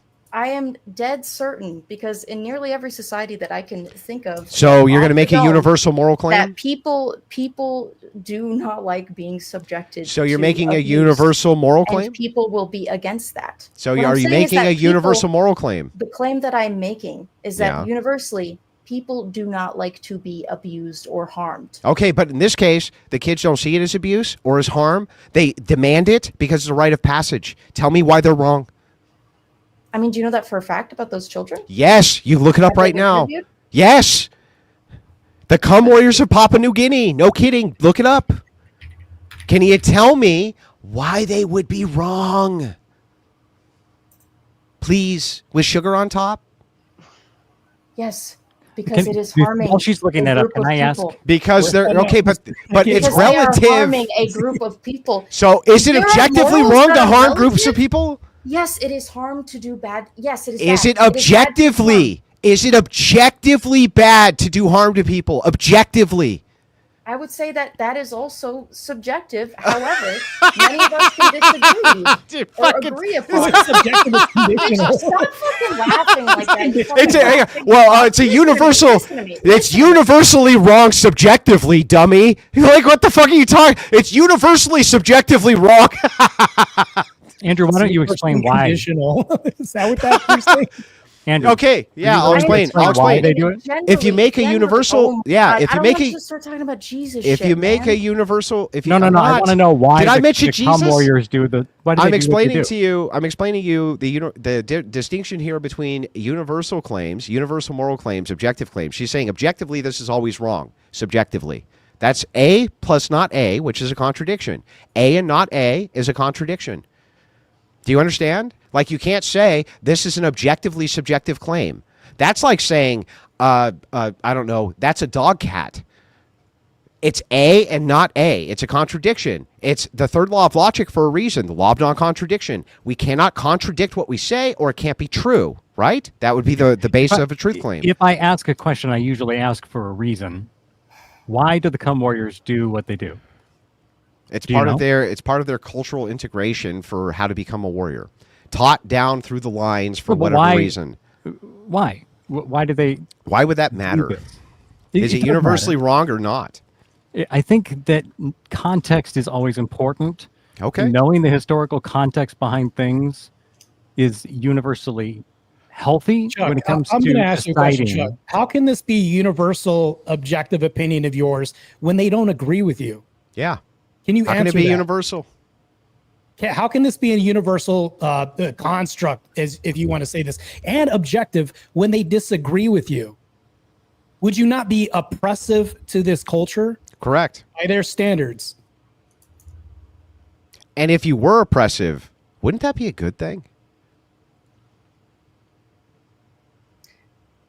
So again, while I believe morality is subjective, so that we can continue as a species, They will and live continue. together in harmony. Yeah. Why wouldn't they continue as a species? I mean, they probably continue, but certainly not So in then- harmony. so then I'm that reading up wouldn't- more on this, Come on, and you actually, earlier said, this what if I went in and practice- just wiped them all out? Let her this finish her practice thought, comes please. from like a hatred of women. Yeah, whatever it is, who cares? It's a hatred. It's of their women. They do practice. this because they hate women. Tell me why it's wrong, though. Because this Objectively implies wrong. that in that culture, if they are doing this practice because they think women are disgusting and evil and boys should be separated from them and relieved of the taint of the woman, Yeah. there are probably most likely feminists, some sort of, I mean, maybe not at this point, but So is certainly- feminism objectively correct? I would say that subjugating anyone What's my question? Can you repeat my question? To me, it's wrong. To you. To me, it's wrong. So it's not. Many people agree. So feminism Many is people not. agree. So feminism's not objectively correct. Do you believe in gravity? Sure. Do you think it's objectively correct? Yes, I think it's objective. Can't really prove it though. That just proved that it fell. It doesn't actually prove anything. Well, it proves that there's a force that made it fall. That doesn't. I don't know what that means. What's a You can force? have a string tied to it. And you just Literally right in front of you, Chuck. That's true. Wow. It's a good thing. It's a good thing that I can demonstrate Can I- using empirical data that a force exists, which is material that we can measure. What is Can the I force? get back though? to the? The force is what we How call does that prove gravity. anything? We're on the We semantics. call that force gravity. Now you can. People saw things drop a million gazillion times before we discovered what fucking gravity And they was. called that force not lots of different things, but they all didn't jump off cliffs because they knew they would die, huh? Yeah, precisely. Yeah, so they knew there was a material force that pulled you down. The implications of fucking, like the concept of gravity and what that means. Until we developed wings. Okay, and so wait a engines, second. I'm sorry. And now we can engines and fly. rockets. I'm sorry. So people thought it was okay to jump off of really high cliffs before we knew No, what gravity that's not was? what I said. But they Oh, didn't so they could understand what observe that there was a exactly is material. happening. So they could observe that there was a material thing which happened. Yes. Oh, that's crazy! And what's And the I'm saying first that there step are of? material What's the very fucking first step of the consequences. There are scientific method? material consequences What's the for very cessation of first other step? human beings. Lady, what's the very first step of the scientific method? Go In order to have an experiment, what's the very first step? Hypothesis? No, you fucking dunce. Observation. Observation. You must I studied observe. literature. My bad. I didn't study science. You must observe, right? You have to have an observation. How would you come up with a hypothesis absent an observation? A hypothesis about what? Are we at any point going to get back to the? Yeah, top? but this is all relative to this. You're making the claim. So here's why. I'll explain it. Relevant? I'll break it down. I'll break down how all of this is relevant very quickly. You say this is a theft and it's immoral. You have no standard for morality and no standard for theft. And your standard for theft is contradictory. I just demonstrated how it's contradictory. Her demonstration of morality is that it's both objective and subjective. Both of you are in direct contradiction. That's why Semantic. Now, hang on. Almost done. Almost done. I'm almost done. I'm almost done. Almost done. You asked, why are semantics so fucking important? Now you know. Because instantly I can get to the core of your worldview and see that you're fucking completely in contradiction to your own standards, which you demand that you apply to us when we're making arguments to the contrary using objective standards. Now, if you want to make the query and probe on that, that's great. I can't wait for that. But man, can you at least be fucking consistent in your worldview? You didn't ask. Well, here's Sure, what you yes, asked. but what You I mean asked by her. what I mean by morality being subjective is that everyone has a different moral code. My moral code has And it's determined relative? that the subjective of other human beings, the subjection Which of is other relative. human beings Yes, is it's relative. bad. It doesn't fucking matter. It- What I'm okay. saying is that while morality is Then subjective, I agree. It doesn't matter. if many people I agree. listen to me, if many people agree Ah, on so a specific morality Ah. and we decide to enforce it, then it is enforced. I see. So if it were the case that you had a country, let's say, where 80% of the women died from a plague and men outnumbered them 4-1, and then they universally agreed that raping these women would be morally acceptable and pass that into legislation, that would be okay, right? That is not at all what I said. Did you not? Just Yeah, hear that actually I it said is. that What it's you just bad? said is that universal. harm to You others just said is that bad? universal subjective claims are bad based on consensus of the majority. I gave you an instance where the majority comes to a consensus against the minority. You would have to say that that's okay, right? I think that the entire world would be horrified by it. I think that the majority of Let's say there people- was no other world than this world where Okay, 60 so in your fantasy where land where all the women die and then they get raped. let's just say I think that the women would Yeah. most likely dislike it. yeah, okay, great, but we have a consensus though. We have a consensus, right? Hypothetical. Can we get back to the real world for a We moment? have a consensus. Can we get back to the real No, world? can we get back to the consensus? I want to. You said consensus was okay, right? You asked a disingenuous question, Andrew, and I want to It's get not back to that. disingenuous. Answer the question.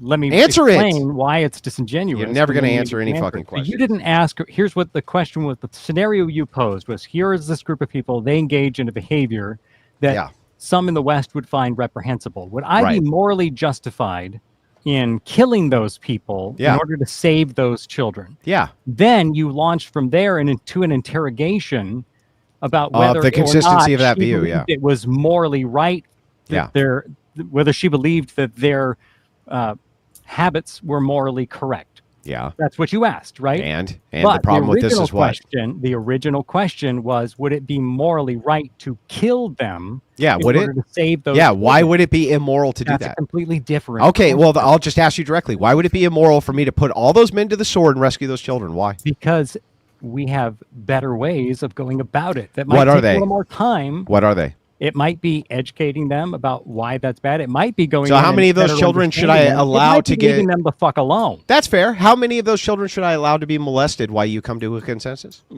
How many of those children are upset at what you consider to be a Zero. molestation? Hang on, zero. So Zero. To them, it's not harm. In their worldview, it's not harm. Uh-huh. So Andrew, do you in have that case, let him cook. He's cooking. Let him cook. Do Lady, you have lady. children? Because if you Can you have let him children, finish? I don't think Do you have personally, children? No. Ew. Okay, but By I my- do. By my So I do. So therefore, I'm the morality- expert. Yeah. No. Well, what I'm saying is, dude. I'm glad that based the on this childless are always telling the conversation, child of I don't the think that, ones like, with you child. were like Yeah. a Let him answer. frankly ahead, someone that Christopher. I don't Chuck, think a you're child diverting right now. raised Hey, by Yeah, who cares? Have a kid and then we'll talk. would be- But would back be to Chris. happy. Christopher, Back did to you Chris. want That would to be good for continue? their brain. Chris, you were cooking, bro. You're right. Is it the case that it's the kids perceive it as harmful? Well, no, Chris, they don't.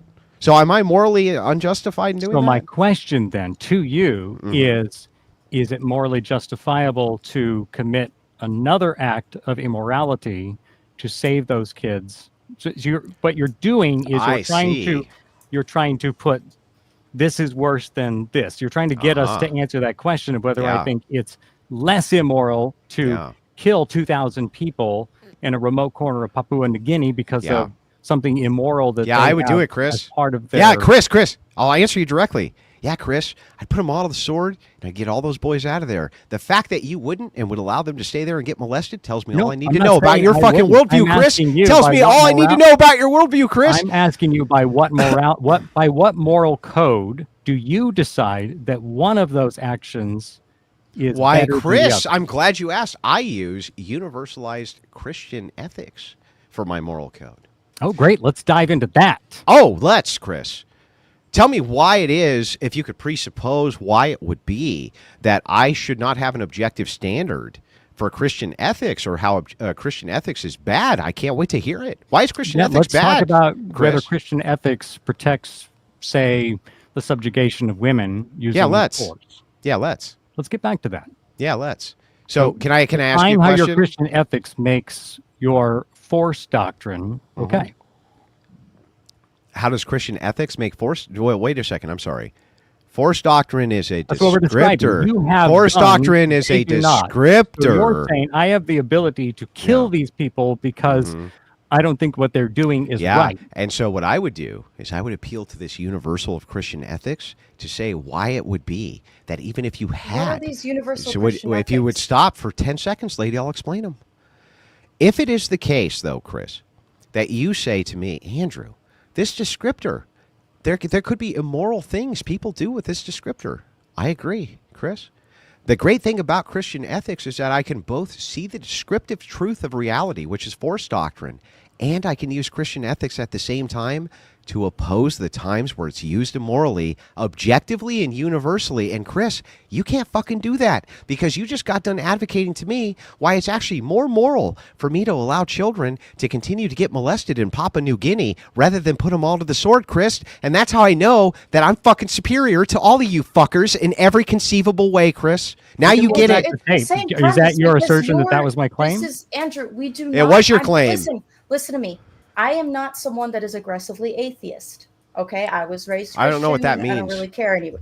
But Yeah, what I I'm don't even going know to what say that is means. that there is no proof that your God exists, and there How do you are know? many people around. What's your the standard world. of proof? Well, there's no proof that he doesn't exist. What's either. your standard However, for what is proof? There are many people around the world that are not Christians. So Yeah. your morality is not universal. You feel it is universal. I feel that my morality is also best. So what? But I also understand that my morality is not universal. Not everyone Okay, I believes think what that's I a fair. think should be, and I'll I engage cannot- directly I with this cannot argument. enforce Okay, I'll engage mind directly with morality this. across With the this, world. I'll engage Hold on, directly with this. I want him to finish Let me. answering Can the I at question least that I was answer? asking. Can I at least Because we keep answer getting to her pulled off on these criticism? tangents, and I'll I get was right trying to back to nail it, you down Chris. to that. Hold on If real you- quick. If Chris, you'd ever hold let on. me answer, Just a moment. if we you'd ever let me answer, here's I'll what we answer. will do. We'll let Andrew answer the question, and then we'll redirect back to you, Christopher. Okay? Yeah. So the law of excluded middle, a proposition's either true or it's not true. That is a law of logic. There's only three. You can look them up. It's the law of excluded middle. Proposition, either true or false. It can't be in between. It can't be somewhat true. It is true or it's false, or else the proposition is not sound. Right? I'm sorry, the conclusion would not be sound, and the entire argument, its structure would basically fail. Right? The idea here is you have to use the law of excluded middle. It could be the case that I could be one of two Christians left on planet Earth, me and Mr. Marte over here. Right? Who's a way better Christian than me, by the way. I'm chief of sinners. I'm the fucking worst of the worst. But the case of the matter is that even if that were true, that doesn't mean that even if there's only two of us, that we're wrong, or that we're saying something which is untrue, or that when we apply universal ethics, that's untrue because there's only two of us. You, on the other hand, have the claim that because consensus says, based on consensus, this is what's moral. I can easily make the same grape analogy to you if it was the case that men outnumbered women. A horrible disease went through and killed them down to 20%, and men locked them up and caged them. That would be up to consensus, and you would have to concede that would be immoral, right? Right? You're using your Let her answer. Let her fucking answer, dude. Answer the question. Not really like a Answer the question. Answer the question like I Can just you stop answered yours. No, but Dude, how can I interrupt my own question? Telling them to answer the I question. just want him to answer. She doesn't answer. I Just would answer. think that it would be wrong by my moral code. I would think that it would be wrong. But you couldn't objectively state that it would be wrong for men to put women in grape cages as long as there was consensus, right? I didn't say that. No, that would still be wrong. Based Okay, on, what my moral code, and Your I think moral most of code. the world would agree that it is wrong to. Most of the world doesn't cages agree and rape inside them. the hypothetical. The most of the world disagrees and think they belong in the cages. Why are they wrong? Because it's bringing harm to others, and I don't. agree Yeah, with that. but they don't believe that, and they're the consensus. Why are they wrong and you're right? Because I don't agree with it. Oh, okay. So all of the entire standard of the world comes out of Chuck's mind. Fantastic. What Chuck disagrees Lord have with is mercy. what is immoral, and what Chuck agrees with is what's moral. But at the All same right, time, all Chuck right, says, relax, baby hang on, girl, but at the same relax, time, Chuck relax. says, Andrew, Relax. you can't. If it was just you and one other Christian, because you don't have the moral consensus of the majority, you would be wrong. Do you see how you just contradicted yourself again, Chuck? You would be right to you. Well, then I'm right by your standards, right? Because what's right to me is what's right. No, what's right to you is what's right to you. Okay, so what's right to you is what's right to you? Yeah. Okay, great. So then if it was the case that what was right to me was to have grape cages and I had the consensus, you couldn't actually say that I was wrong because I have the same standard you do, right? No, I could still disagree with you. Oh, sure, you could I could disagree, still say but that how this could is you say I was against wrong? My moral framework. So then Yes, I all could say that morality, it's wrong. so then you're the ultimate arbiter of morality, right? I'm not, Then how could you disagree with whatever I say is moral? because we have different opinions. So then But you have a if different moral code. You have a so different my moral code's not worse than yours, right? I mean, I would feel that it's worse than mine. I would think you're a real shit. Okay, but person. I would feel that it's not. So what makes me wrong? Except that you are the universal arbiter of everything that is moral. I guess it would depend upon me thinking you're wrong. Oh, so then you're the universal arbiter of all that is moral? I mean, you're asking me if I would think it's wrong. Yes. Okay, Yes. so then I also, by the way, am the universal arbiter of what is moral. All of the things which I consider to be immoral are because I say so. Okay. Just like you. Hopefully enough people agree or disagree with you. And then Oh, you so can we're back accept to that. consensus. So as long as I have the doesn't consensus make it of the right majority because of you have a men consensus. that we can put women in grape Consensus. cages, then it's fine. It just means that you can have the ability to do it. Doesn't mean that it's right. What makes it wrong other than you don't agree with it? Well, that's what makes something wrong. Oh, God. It's So if you're I the disagree. ultimate arbiter of all that is moral. Dude, we are going in circles. Yes, because your I argument don't is think your that you argument are is circular. understanding- Your Bro, argument is circular. I ask. Appealing to God is the same thing Uh-huh. as appealing to your fucking self. Okay, so if that's the case, I'll even grant it. It is. I'll even grant it. Hey, I'll even grant it. So if it is the case, you are the universal arbiter of morality. No, I'm not. It's consensus. What if consensus is wrong? Then it comes back to me, the universal arbiter of morality. What about consensus? What if consensus is wrong? Then it comes back to me, the universal. The reason the argument is circular is because it's your fucking argument, lady. And it's a circular argument because you're the one making it. Me, I'm just agreeing with it. You're right. So I'm going to use the same exact circular logic. I, Andrew Wilson, am the ultimate arbiter of morality. If you disagree with me, you're immoral. Now, what about consensus? Hey, consensus, I agree with it unless it disagrees with me because I'm the ultimate arbiter of what's moral. Now, you can prove me wrong right now by just telling me why it would be that if the consensus of people said to lock all of the women up in grape cages and they were raped by men all fucking day long, why would they be wrong absent you saying that you're the ultimate arbiter of morality? Tell me.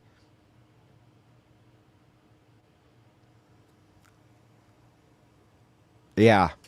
I'm going to go get a drink while you think about that. Yeah, can we get back to my question for you? Yeah, I so don't want to be Chuck, you stuck have saying no the metric same or thing. standard Dude, of which to Marte, appeal shut to, the really. fuck up.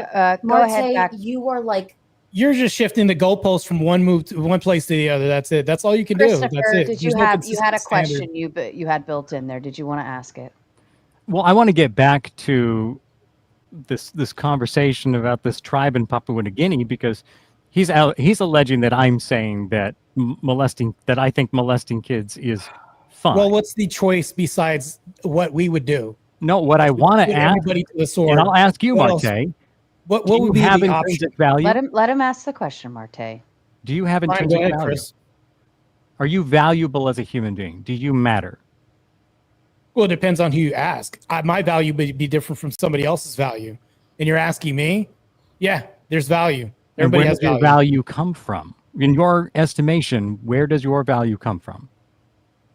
It depends. Like if you ask where my value comes from, I could just plead to my life, my abilities, everything else that's socially constructed. I can just say that's my value.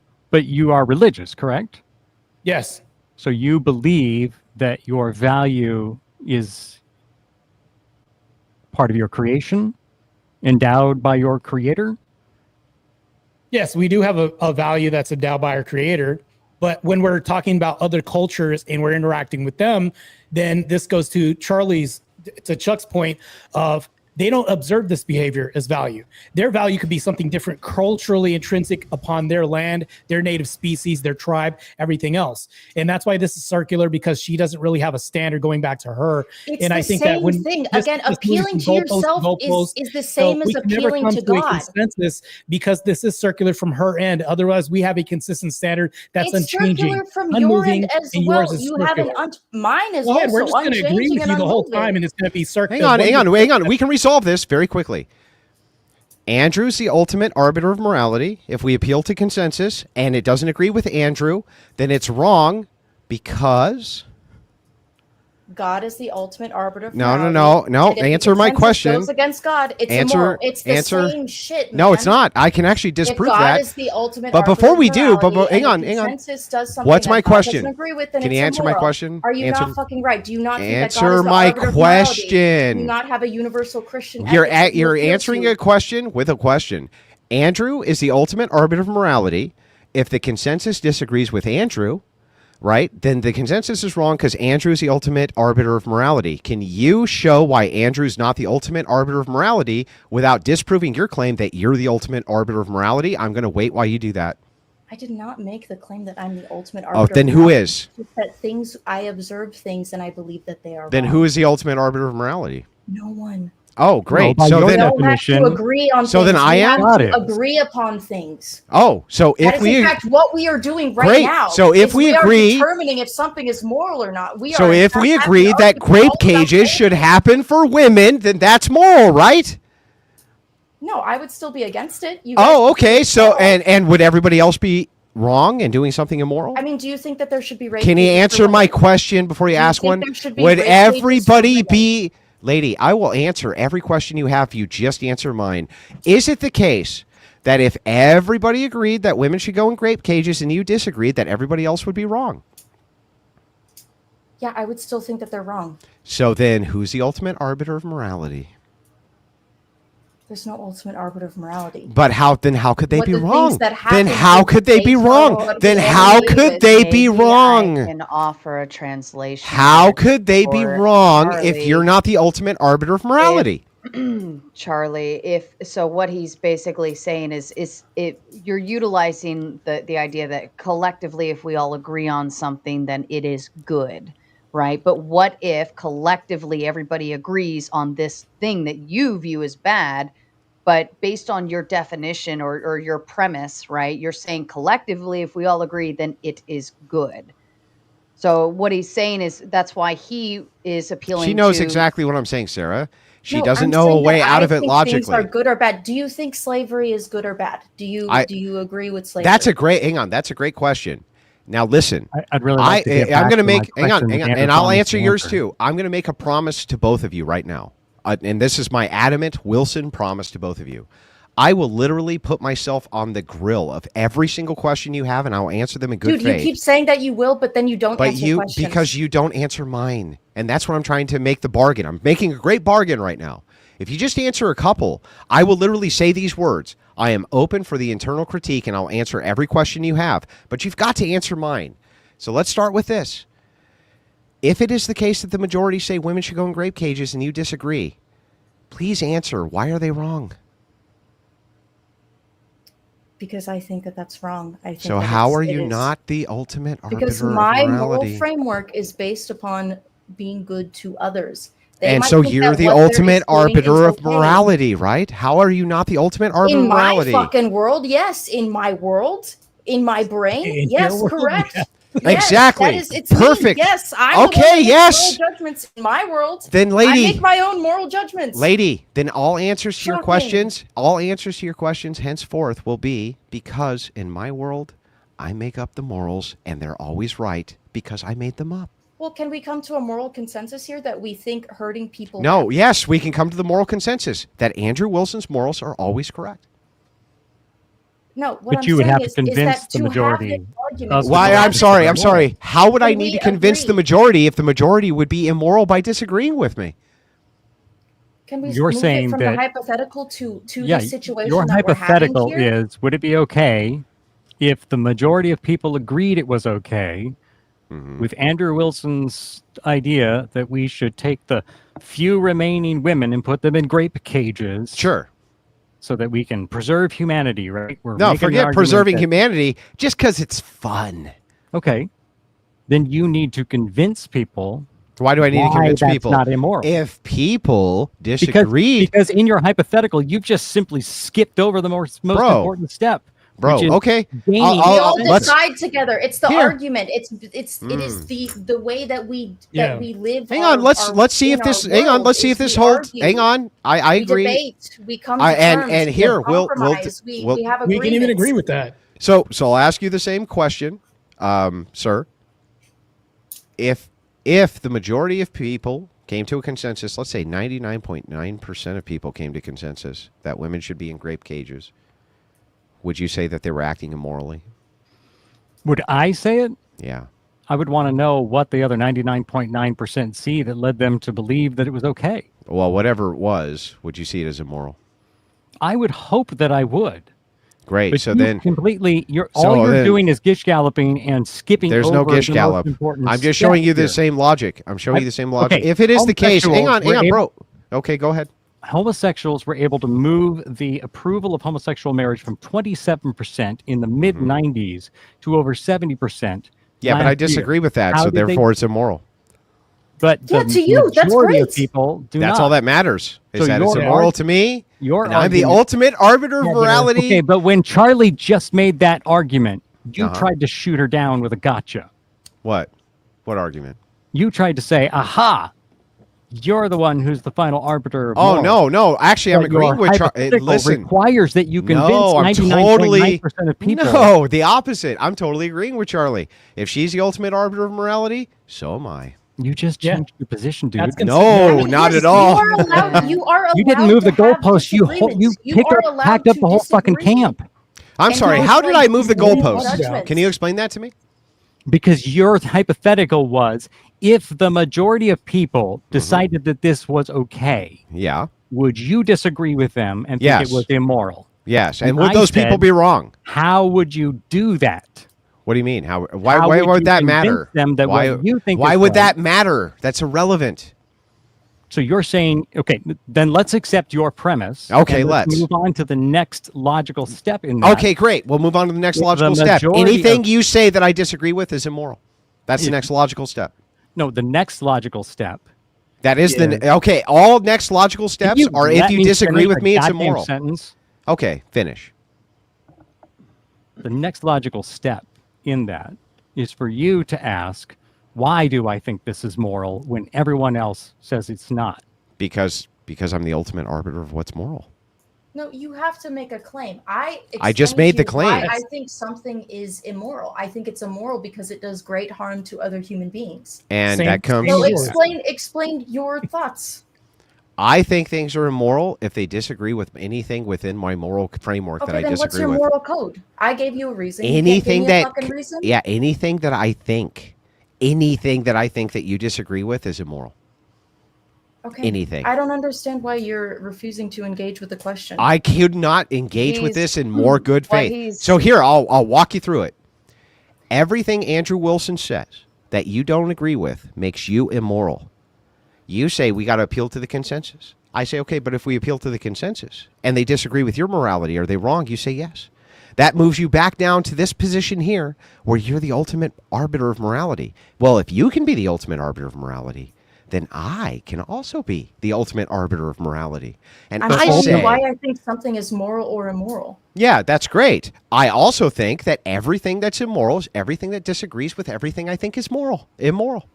You're being petulant and a child. I'm not only not being impetulant, I'm engaging in total good faith with everything you're saying. Okay, tell me what I'm saying that's wrong. Sarah, give her the floor and have her explain how I'm wrong. To have everybody stop for a second. What he's doing, Charlie, is using the very words that you were saying against you, and he's now using them to basically win the argument based on how you're trying to make. Well, he's not even saying the words that I said. Okay, tell me the words you said. I explained to you why I think something would be immoral because it. But why does that make it right? Why does that make it immoral, though? Other than you think it. My moral code, the framework of my moral code, is don't do harm to others. That's it. Great. There my you moral go. code. My moral code and my moral code are wrong. Great. And my moral code is don't do anything that I disagree with you on or it's immoral. That's not a basis. Why do you disagree with something? Why is that not a bit? Why do you disagree with something? Why? I'm sorry. Do you have a reason why you disagree with harm?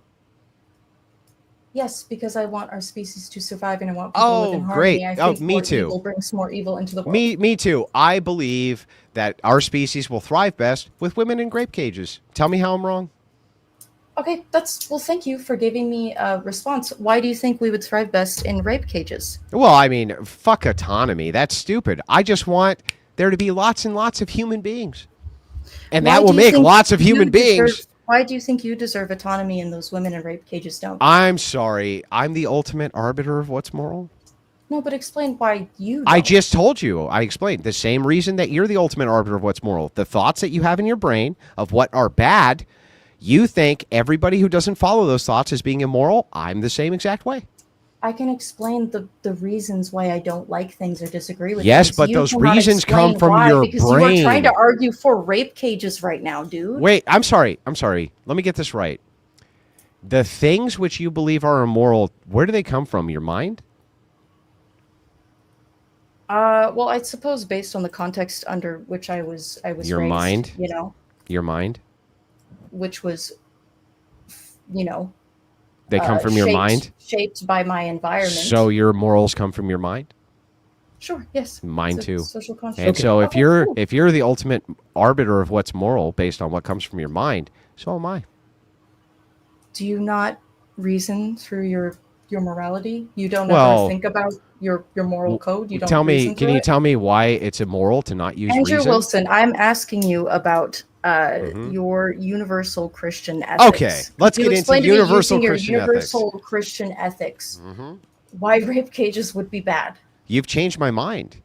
Now I understand that I, under a subjectivist worldview, can simply be the ultimate arbiter of morality based on things that are inside of my mind. And that if I appeal to the majority and they're wrong, they're still fucking wrong because I am the ultimate arbiter of all that is moral. Good, we I'm finished trying that. to get to Nonsense. Yeah, Can we move Jesus on to Christ, something that yeah. matters? That's nonsense? It is nonsense. Oh, okay. You want to know why I'll tell you it's what. nonsense? I'm Because willing. You are a class of one. I'm sorry. So we're appealing to consensus again?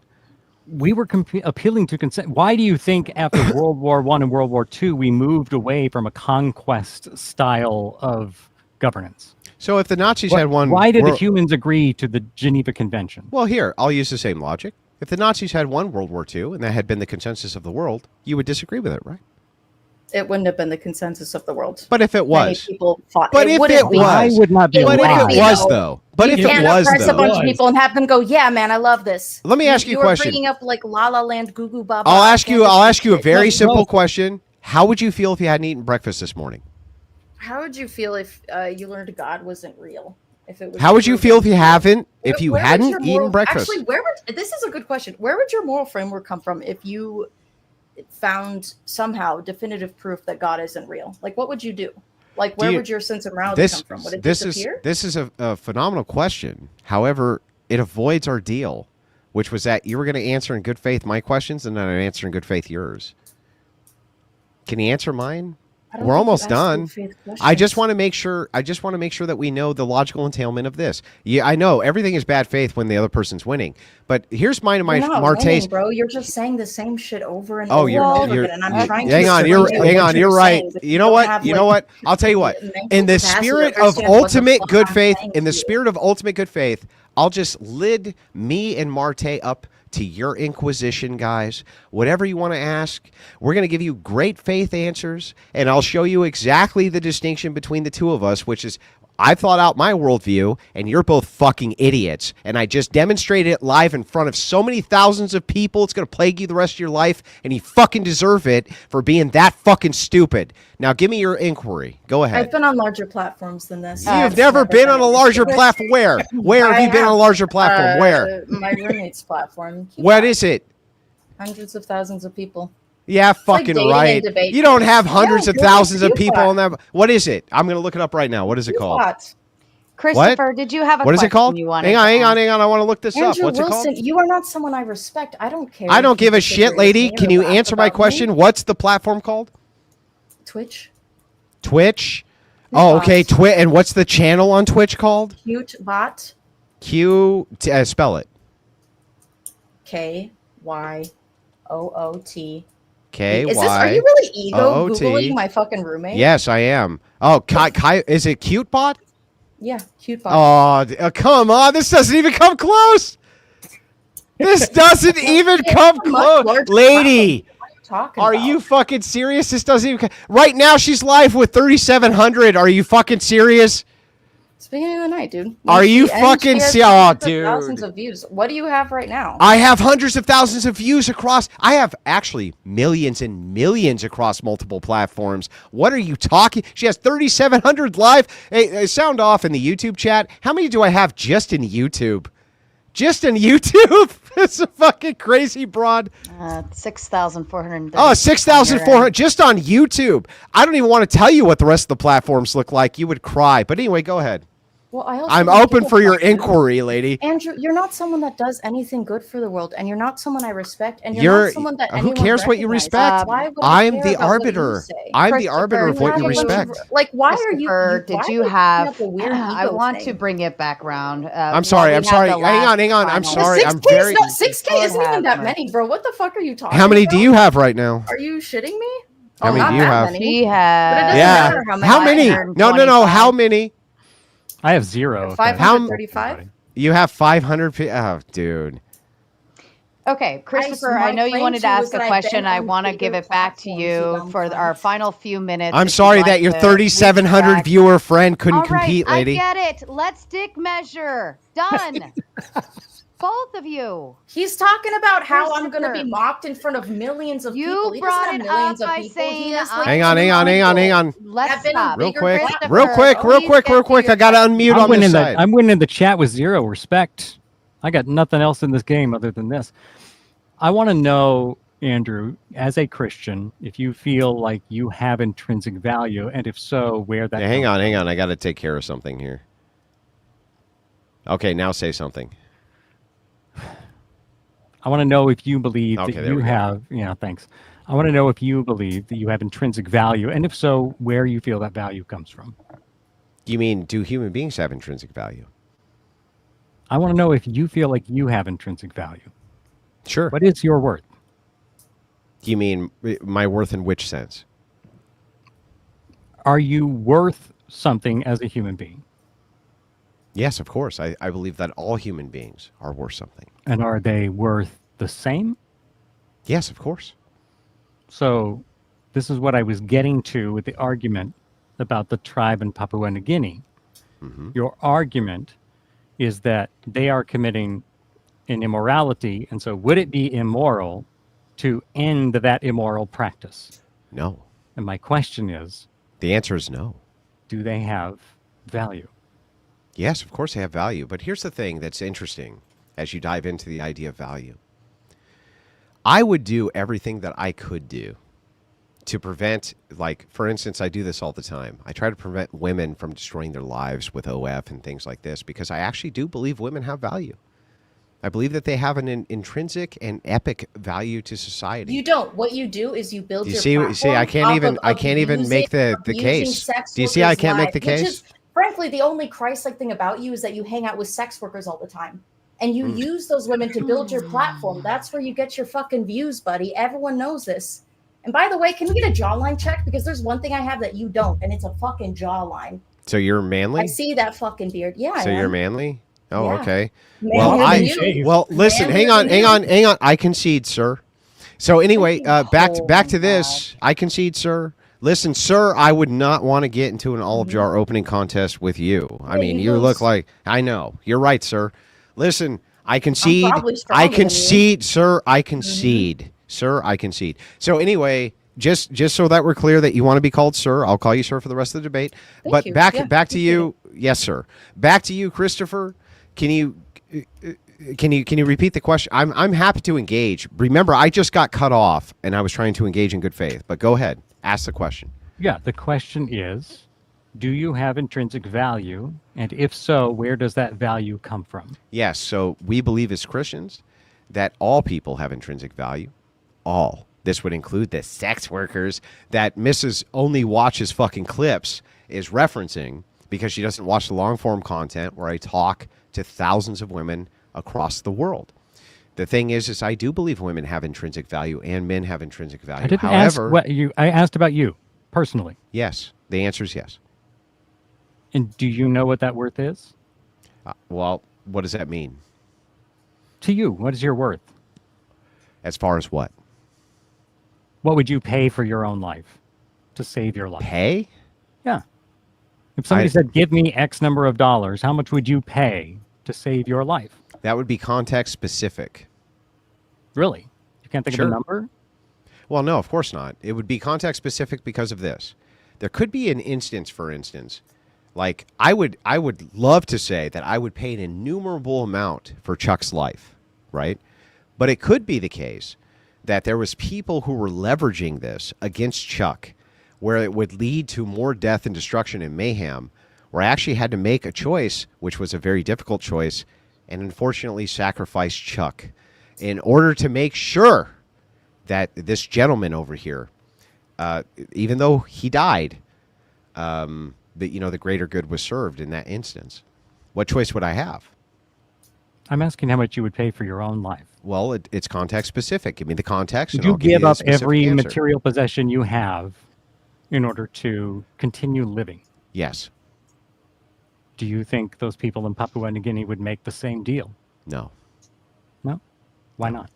Because I think that when you're talking about the ideals of materialism, when you're talking about the ideals of a material outset, that when you have cultural information, I think that culture is downwind of theology. And so when I reference my theology and I reference my culture, I think I understand exactly what materialism means. And I don't think that the people in Papua New Guinea really do. I think that they're looking at the referent and only the referent, not looking at the broader picture, which I at least have some sort of training through Christian ethics to do. So your frame of reference is based on your Christian ethics? Of course. And you so is Marte's, by the way. And you believe that's the correct ethic? Yes. So Why? I believe, well, so let's define truth. There's many different theories of truth. I believe in both a coherency theory of truth and a correspondence theory of truth. I believe that both of those are necessary for us to find the truth. And so I would start with presuppositional apologetics to at least get to God. And then from God, I would use the impossibility to the contrary to show that God probably, at least from your view, probably exists more likely than not. And then we could use the impossibility of the contrary to determine which of these gods would actually fit the mold of what would be necessary for the conditionals of humanity to exist in the first place. So you just cherry pick until you found something you liked? Well, what you're doing right now is straw manning. What thing did I say was cherry picking? You're saying we got to weigh out, like, by what measure would you, Andrew Wilson, weigh out which of those religions to I just copy told paste you. onto your ethics? I just told you. But what? I just told you. Can But you Andrew even Wilson was steal? saying the same I'll tell you what. I'll religion tell you me and what. him I'll be extremely good faith, and I'm going to allow you to steel man my position. Go ahead. I think that you find utility in creating a system, a structure, which provides you the ability to Well, feel steel man justified. my position, not how you feel about it. What's my position? I'm telling you what I feel your position is, which is steel manning. That's not what steel manning is. So I'll give you an example. If you asked me to steel man your position, I would give your position from your view. Yeah. For the record, I'm going to give you guys about 10 more minutes and then we'll close this down, okay? I would argue that you, let me try and put my mind in the place of an inveterate. Oh, yes. hater. An inveterate. Can I ask you a question? I'm going to ask you this in really good faith. What does inveterate mean? What does inveterate mean? Unrepentant. What does supererogorous mean? I don't know. I know. Well, the thing is, yeah, I think it's totally appropriate to ask about words that you don't know.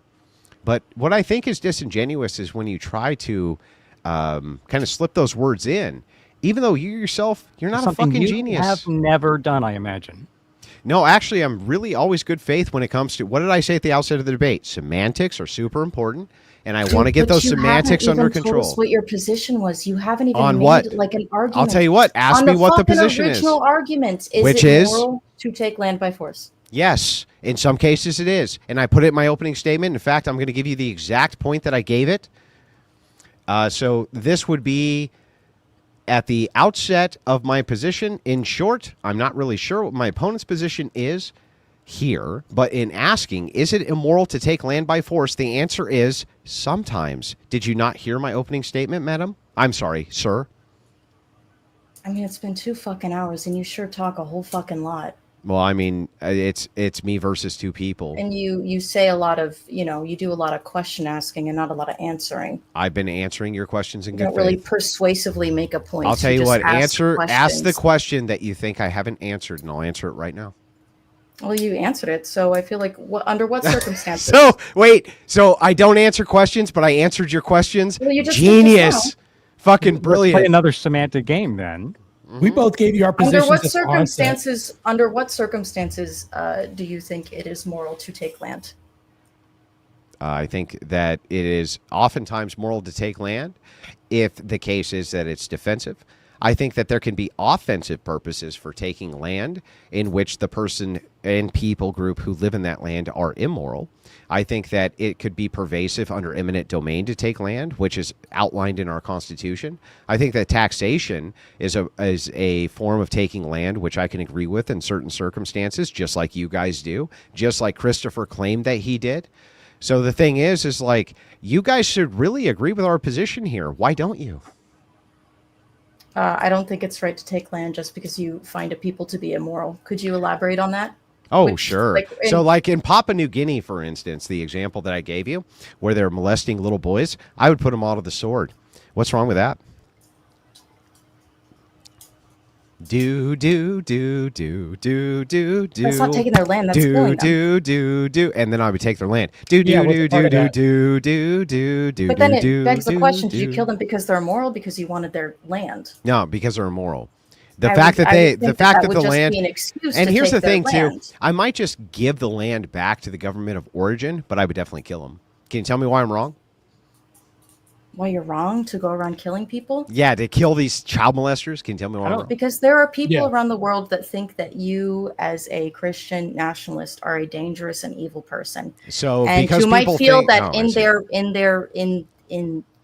that it would be moral and just to kill you, take your wife and children, and make them good, honest people. So it would be immoral for me to kill these them. child molesters. Just say it. Just say it'd be immoral, Andrew, for you to kill these child molesters. Go ahead. I'm all ears. Say that. Oh, so it would be moral for me to kill these child molesters? But here's the question that I'm asking. Can you answer the question? Actually, also, based on looking at it, it's the kids doing stuff with each other. So it's not adults. Wait, I'm sorry. Is there adults who are doing stuff with the kids, though? It's kids doing stuff with kids. Yeah, and is that enabled by the adults? Well, it's a lot different from killing child molesters. Oh, I see. So I see. So hang on. Let me just make sure I got this right. Let us just grant your position. By the way, I'll get into the historic idea of what's going on there. Never mind. Oh, it is. Oh, I'm sorry, you were wrong. So here, I just got to ask you: is it immoral for me to put all those child molesters to the sword and take those kids out of there? Am I doing something wrong? I think it is immoral to not put them on trial. Oh. I think that you ought to put them on trial first. I think. Oh, by whose standards? Theirs or mine? Ours. Mine. Ours. Yeah. Oh, yeah. So it's our standard. It's our standard. Our standard is what matters. Are we Americans? Or are we not? You're Americans? right. Hey, you're right. They got to go on trial by my fucking standards. I agree with you, lady.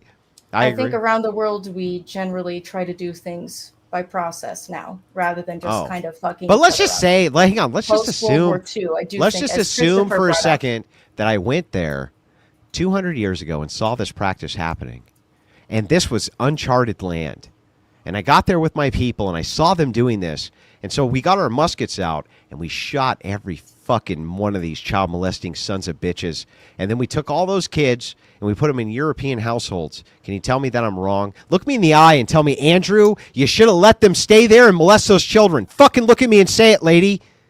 Do it. I think relocating those children is pretty evil. All right. So you want to leave them there with no adults? No, I'm over you this would kill one. the women as well? Let's go ahead and move into Yes. I'll tell you what. If the women enabled the molestation of the children, they get put to the musket too. Andrew, you know that there's this all right, all of guy you, called the we Delaware can Prophet continue who's this indigenous conversation and during the open panel, but I, at settlers were this the most point, would disgusting like people to alive. shut it down and get into closing statements, please. We're already over 10 minutes. Andrew, would you like to start with your closing statement, please? Thank you. Well, in great magnanimity of the Wilson Code, I will have to say, first and foremost, thank you to my debate partner, Marte. Always excellent on these panels. And you know what is great about him? He knows I don't get to do these Bloodsport debate, with the progressives as much as I'd like. So he's always like, he wants to like give the man a hand, right? He's like, hey, let Andrew do his thing. He's here for good reinforcement. But Marte is a real sharp guy. You should get over to his X immediately. They're great debates. He's had me on those panels. So first and foremost, thank you to my teammate, fantastic teammate. over to my opposition, your guys' arguments were dog shit, and they're going to get clipped to fuck, and you deserve it. But I'm not going to clip them dishonestly. That's one thing I don't do. So I will always, by the way, the one thing that my enemies never do, which is allow me to come on and actually speak my piece in defense of the things that I say, I will always give you guys a platform to do that. You can always come back and give me redress for the things in which were stated in this debate, and I'll give you the platform to do that in front of thousands upon thousands of people. I'll never get that in return, and it's because I'm fucking right about everything I say. That aside, I'm just going to point out a few things. The reason that this got bogged down is because I started with semantics. We don't want to talk about semantics. How do we fucking talk if we don't talk about semantics first? Understand exactly what they mean by the things they say. What is a right? Christopher didn't know. All right? Chuck didn't know. They didn't even know what a right was. They had to wait for my definition. I asked him, what is moral? What is immoral? Well, it's subjective. Unless it's objective, and I'm what's objective, everything else is subjective. Unless it's you who is also subjective, then it's objectively bad that you do the subjective thing. These people are walking contradictions in every aspect of their worldview. We got into what is theft. I gave them a great definition of what theft was. Nothing from them. Nothing from them on what rights were. Nothing from them on what theft was. And yet, they're like, it's bad faith, Andrew, to get in semantics and determine what theft is, determine what the very terms we're talking about even are. And this is the difference between myself, Marte, and our two opponents. I actually take this seriously. I think that these are very important conversations, very important debates. I go right after the pillar, right after the foundations. I don't give a shit about your surface level tangential nonsense. If it's the case, Andrew, that you accept all my axioms, then wouldn't this be true? Sure, but I don't accept your fucking axioms. We're going to start with you justifying those. And we never got to that because you couldn't. You couldn't. Every time we tried to get to the core pillars of your foundational ideology, you rejected it instantly because my feelings. And then when I pointed out the circularity of your argument, pointed out that I could juxtapose myself as part of that circle, you had no argument at all. You were totally brain dead, Chuck. You were like,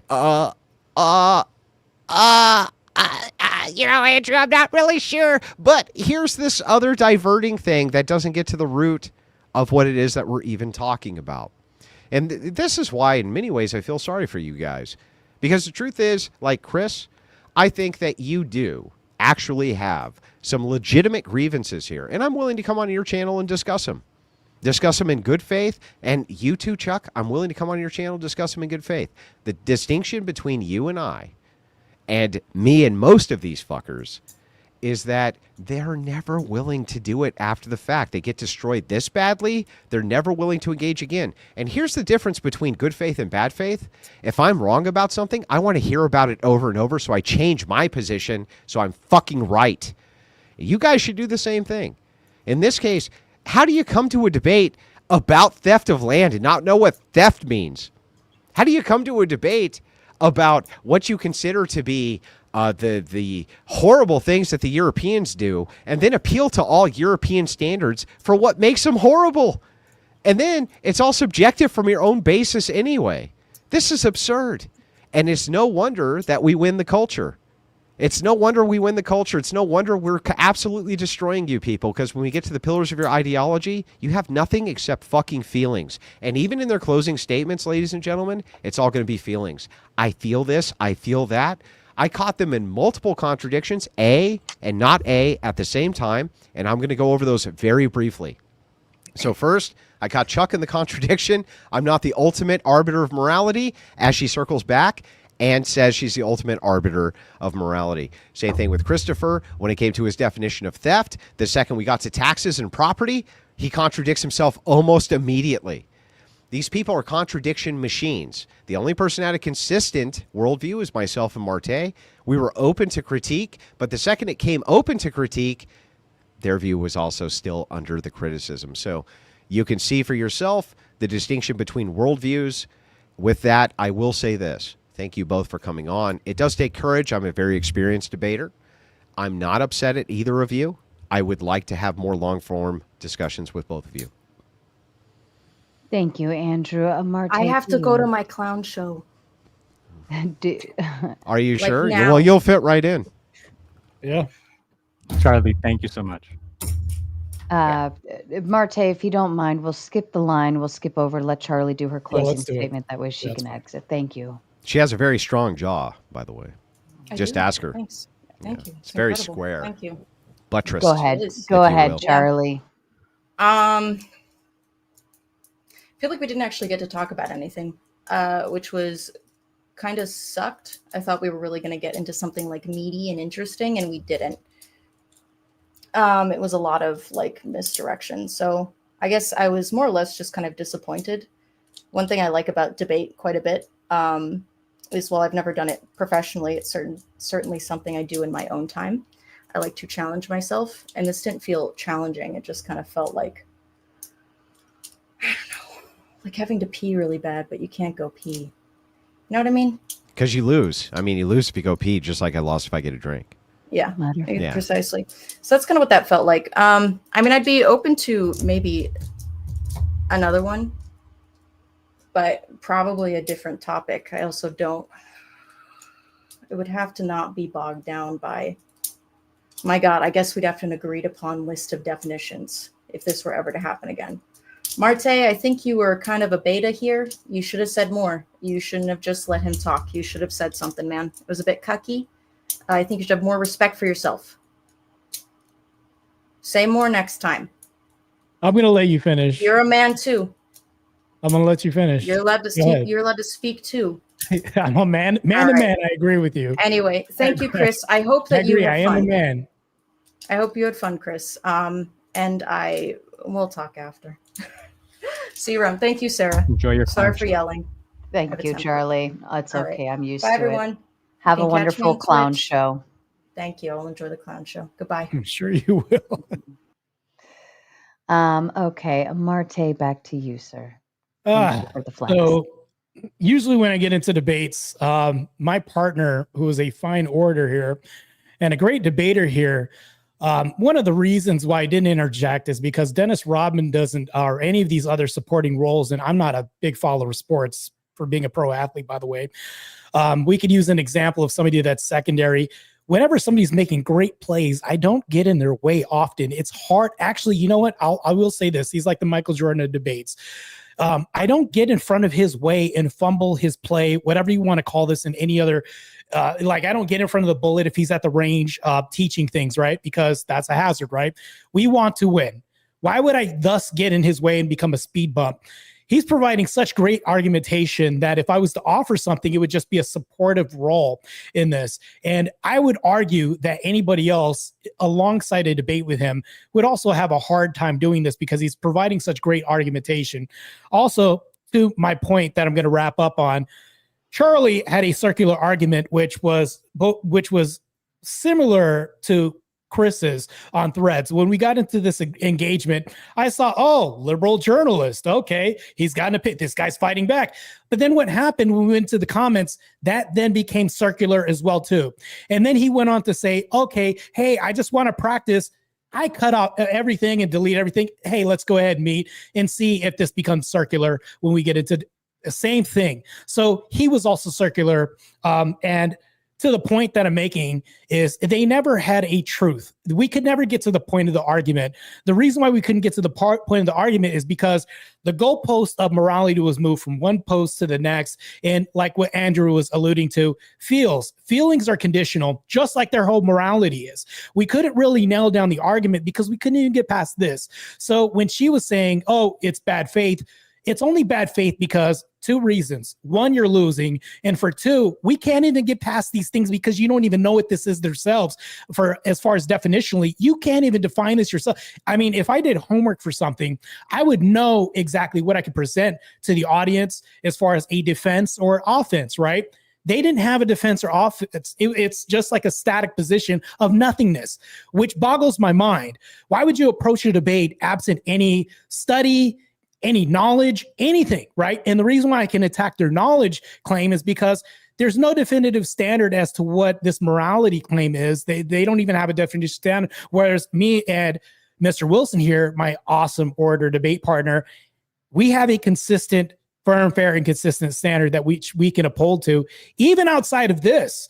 So, I mean, that's the reason why it's circular, is because we couldn't get past their own non-existence of nothingness. That's really what it is. If you look in the never-ending story, that big creature, the nothing, that's the thing that we were attacking the whole time. That's it. There was nothing to appeal to on their end where we had something to appeal to. We can't even get past them because they were in their own way. I'll concede my time. Thank you, Marte. I appreciate that. And Christopher, the final thoughts to you, please. Sure. Well, first of all, I want to thank my opponents here on the screen for giving me your time. It's been a great experience. And I'm sure, here's the thing. Everybody's going to debate style, debate whether somebody landed a blow, made a good point, didn't make a good point. In my estimation, there were no winners tonight because we circled and circled around the semantic playground forever. And I would have loved to have gotten to more substantial discussions around whether humans can evolve beyond their beliefs about subjugation of other people.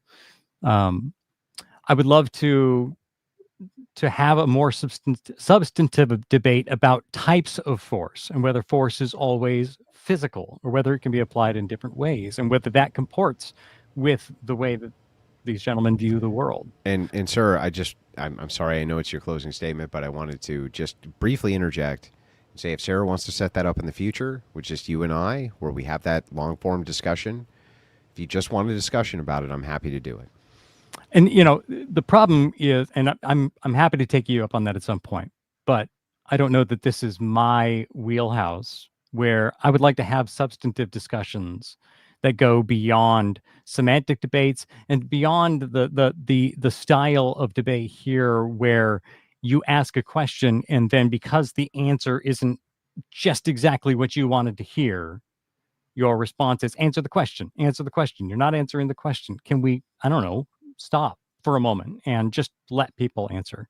So I would be happy to have that follow-up debate if we can agree to move beyond those semantic games and actually get into a substantive debate where I believe that we're actually talking about, right, we acknowledge this past existed. We acknowledge that this at that time may have been excusable, but do we need to continue to do that? Can we move beyond? Can technology create systems that allow us to cooperate and collaborate more effectively and to move beyond that use of force? We could look at examples from human and animal kingdoms in which women lead and what those societies look like, and whether that's something that maybe the men who hold the force, because I'm not opposed to the idea of force doctrine as you propose it, but I think we need to move beyond that to ask whether it is an immutable thing or whether it is something that we can move beyond and should aspire to move beyond.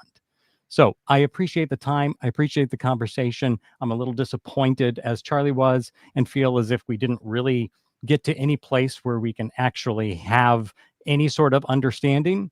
I would like to see that maybe happen. But that's basically my closing statement. I've got a lot more. I just want to let you know, so. with the finish of your close, right? I don't have any ill will towards you, sir. My job is to represent my worldview to the best of my ability. That is my job, and I take it very seriously. We did a ton of research coming into this to make sure that we were prepared. I take every debate seriously. Sarah knows this. My debate partner knows this. This is what we do.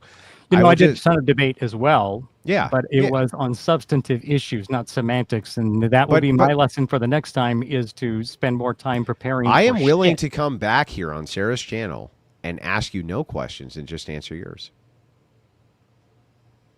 Literally, Andrew, I'm willing to come on and just let you be the inquisitor. But I would love to take you up on a bet on that. Let me also kind of break it down for you too, Christopher. Yes. Andrew typically matches energy. So when there's like, obviously it's very blood sporty at this point, especially for Moderator Monday. But if you get a 1v1 with him, I know he'll be very good in terms of being able to have the actual conversation that you're looking for. I think it would whatever. Be much better. Listen. I think I can change your mind, Chris. That's why I'm willing to just literally answer your questions. I think that what happened tonight is it's the first time that you've had to think about some very critical things. Semantics are very important to a debate for a reason. I'm not here But you to often strip. Well, we can talk about this more if we go on. The issue that I have is often in those semantic debates, you're stripping out the nuance and asking for a definitive answer. In life, there are very few definitive answers. Actually, I agree. Can we agree? I actually agree with you. That's why semantics, I think, are so important. So when you ask for a definition of theft, it's not a black and white answer, is it? It's not an easy response because there are gradations there. There is. I think that's fair, unless you call something theft. The problem is like, I agree with you that if it's the case that we have a very nuanced position here when it comes to theft, which I agree, that's very nuanced. But the second you call something theft, doesn't that become less nuanced? Now you're actually attributing this thing to that thing. Now our nuance is a lot less, right? Because now we have something to apply it to. You agree with me on that? No, but at least if we agree that theft can mean different things in different circumstances, I agree. Then we can apply that lens to those circumstances. I agree. I actually, I spent most of tonight's debate agreeing with you and just showing you that if I do agree with you, that I can still show you how it is that you're actually limiting yourself in the and the reason we have logical fallacies like presentism, the idea that we're presently going to take our current moral status and apply it retroactively, is for just this reason. I'm actually happy to engage with you on your various ideas of what theft are. Just remember this. If I say murder is very nuanced, you would agree with me. Murder is nuanced. It's going to depend on all kinds of things. Until I say, but that's murder. Then you're going to want that to be pretty specific, right? Am I wrong, Chris? Well, I'm going to want you to explain why you're calling something, why you're labeling something a specific label. Because now we're getting specific. And so that's why I think semantics are so important. This was never me trying to berate or destroy you guys, though I did. This was really, I'm giving you a learning lesson here. The second you call a thing, I'm going to want to know why the fuck you're calling it that thing. And it better be a good fucking reason, which is the same thing you want from me. So you can say it's bad faith until it's applied from you. And then suddenly it's not bad faith. Do you realize that in several points, I asked you direct questions and you did the exact same thing. You refused to give a hard definition. And I could have in that moment taken the tactic of saying, hang on, Sarah, let him finish real quick. Let him finish real quick. I'm taking back my show, gentlemen. We are going to move on to the Super Chats, and I am happy to let you reopen that book once we get into Open Panel Dumpster Fire. But hang on, Sarah, there's one thing. The Crucible crew, once again, Sarah comes through. She is she has always been very gracious in hosting us, and we always support those who support us. And we don't mean support us because they ideologically agree with everything we say. We mean support us because they allow us to be platformed on their platforms. And even my opponent, I don't think, would say that she was a terrible moderator whatsoever. She seemed to be very fair-handed the entire time. Get over there, send in that fucking good super chat money. I think that's fair. That's wow. fair. We can completely agree on that. I'll take that as a win then. And I do want to do a quick logistics for those of you who are still watching over on Charlie's show. I am going to disconnect you. There's or no, I think it already did disconnect. Okay, whatever. We're done. Okay. Let's get to the super chats, gentlemen. If you don't mind, I'm going to do just 10 and up. You are more than welcome to respond to any of them. That if it's an insult or a question or whatever, you're more than welcome to make a response. Sarah, can I say something 1 minute? Just a couple seconds. Well, at this point, why not? Hey, Chris, anytime you want to do a one-on-one debate and finish where we started in the threads, I'm open to that. If Sarah's available for that. I'm also on X Spaces. I do debates there. I think we could flesh things out better when it's not typed because you're missing nuance, tonality, voice inflection, things like that. Yeah, I'll be much obliged to go ahead and tear you apart there too. So I'll leave that. I'll let Sarah move ahead. I just want to say my goal in coming into this isn't to tear anybody apart. My goal is to understand your position, to share my position, to have a good faith transition of ideas, and then hopefully we can come to some consensus on what makes sense, which is ironically much what the conversation would have been had we been able to get to how we move past this idea of yours. We can flesh that out in the future. Yeah, I agree. Okay, gentlemen, thank you so much. My patience levels they're running.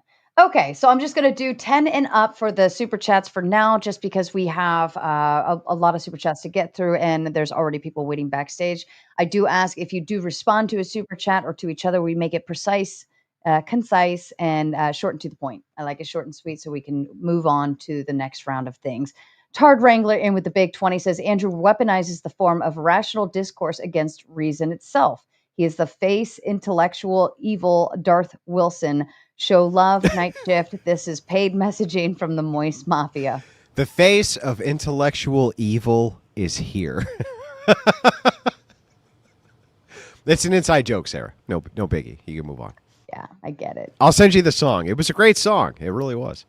Fair enough. Thunderstorm in with the Big 10. Since the first Americans were Europeans, didn't that give legitimacy to the Vikings and Pilgrims to take it back? Any thoughts? Once, twice? Nope. Blank field with the big 20, just for me to tell you all to fuck off. Okay, wait a second. You see how that's blank? Right? We don't want to hear your fucking social commentary, chat. Fuck you, chat. Just send in the blank chats so we can get to the panel and keep on fucking debating. I don't want to hear your fucking questions. We all know you're based as shit. Just send in the blank fucking chats because we support those who support us. Those are the rules. Fair enough. John Smith in with the Big 10 says, sigh, not my proudest fap. That's awkward. Don't do that, John. Fatty with the Big 10. Jesus rejected violence, earthly power, and territorial conquest. Andrew and Marte are Christians. You would be going against the teachings of Jesus. How? How, Fatty? When we give a descriptor. You think that we can't describe how the world works? And then I literally said this during the debate, Fatty, that Christian ethics is the only thing that will give us the ought against this idealism of might makes right. That doesn't mean we can't see the descriptor that might makes. It just means that we can see that as a descriptor of things that happen in the world, might makes, and I can use my ethical standpoint to stand against it correctly. Do you understand that? Like, we went through this in the fucking debate, you fuck. We went through this, and I'm happy to wreck you again, Fatty. I'm happy to wreck you again. Fair enough. Gestural with the Big 10 for the alcohol you're going to need. Thank you all for coming to the debate for our entertainment. I have a feeling, I know I had to crack open a White Claw last night with Rob Noor and Ryan, the Radical Coder. It may be possible I have to do that tonight too. Austin King with the Big 10. If a society justifies taking land by force, why is it wrong to take land from a peaceful one? If the morals of others apply to them, why don't their morals apply to others? Excellent question. Anyone want to add anything? This was to the opposition. Can he answer that question, sir? Hang on, I'm trying to digest it here. If a society justifies taking land by force, why is it wrong to take land from a peaceful one? I think you'd have to define peaceful in that case. Oh, semantics. I thought they weren't that important. Yeah. Semantics weren't that important 5 seconds ago. It's not important to spend 15 minutes dancing around each one. Oh, really? It's not that important, but it's super important. Actually, even I would disagree with that, Christopher. A lot of people like to argue at surface level stuff, when in actually, if you just dig down down to the roots of it, you'll find the basic terminology. And if you can't come to that kind of concurrence on it, then nothing else matters. And even if the foundation is rocky and all over the place, anything at that surface level is absolute shit. And that's why I do like that Andrew digs into the foundation. Well, it depends on what peaceful means. Andrew, when you ask me what theft means, that's bad faith. When I ask what peaceful means, that's good faith. Do you understand why I think you people are a joke? Do you get that now? Again, I think what we do is we continue to look back and use the activities of the past to justify the ongoing abuses of the future. And that's question begging. It's just question begging. All you're doing is you're just dismounting the burden from yourself by putting it on past generations as though that means something. You're not wrong, but it's also the actual conversation that leads somewhere. Why is it that you needed to understand what he meant by peaceful? I need to understand essentially what is peaceful to one person may not be peaceful to another. Thank you, sir. Again, I'm not arguing that you don't have a point. What I'm arguing is that you're using that point to justify to destroy the your worldview. ongoing abuses of humans. What I'm and other doing is places. I'm using it to destroy your worldview by your own metrics, and that's very uncomfortable. But You're the not thing is, I'm gonna destroying my tell you, worldview. yeah, it was completely obliterated. And not only that, I'm just gonna point this out. The reason that you knew that this question needed semantics is because you disagreed with what peace meant. And that's fair. And you know what? I'm so good faith. I'm the only fucker here besides Marte who is willing to grant that it's very important that we know what you mean by fair and what he means by fair so that you guys can have a productive fucking conversation. But when I say it, it's bad faith. Do you understand why I think that's the most bad faith fucking inquiry that can happen now? Do you get it now? Why it is that I'm so good faith, I'm willing to hear everything you say. And I want your definitions right down to the baseline so that I can get in your head and you can fucking convince me. And you say it's bad faith because you've been conditioned to say so. And yet, if you say, what does peaceful mean in this instance? I would be the first to get your back and say, yeah, tell him what peaceful means so we can at least understand his worldview. All right, let's move on so we can get through these. Evan Lord with the Big Ten says, in the words of Herald Bluetooth, if you don't have the strength to keep your treasure, it was never yours to begin with. The Northmen conquered the British Isles, southern Italy, Russia, and France. That's fair. Tard Wrangler with the Big Ten. Men are meant to subjugate over their tribes. They maintain lands, protect their people, and gather resources for the benefit of everyone. Sometimes you need to conquer others to provide for your own. Now, I will respond to this directly.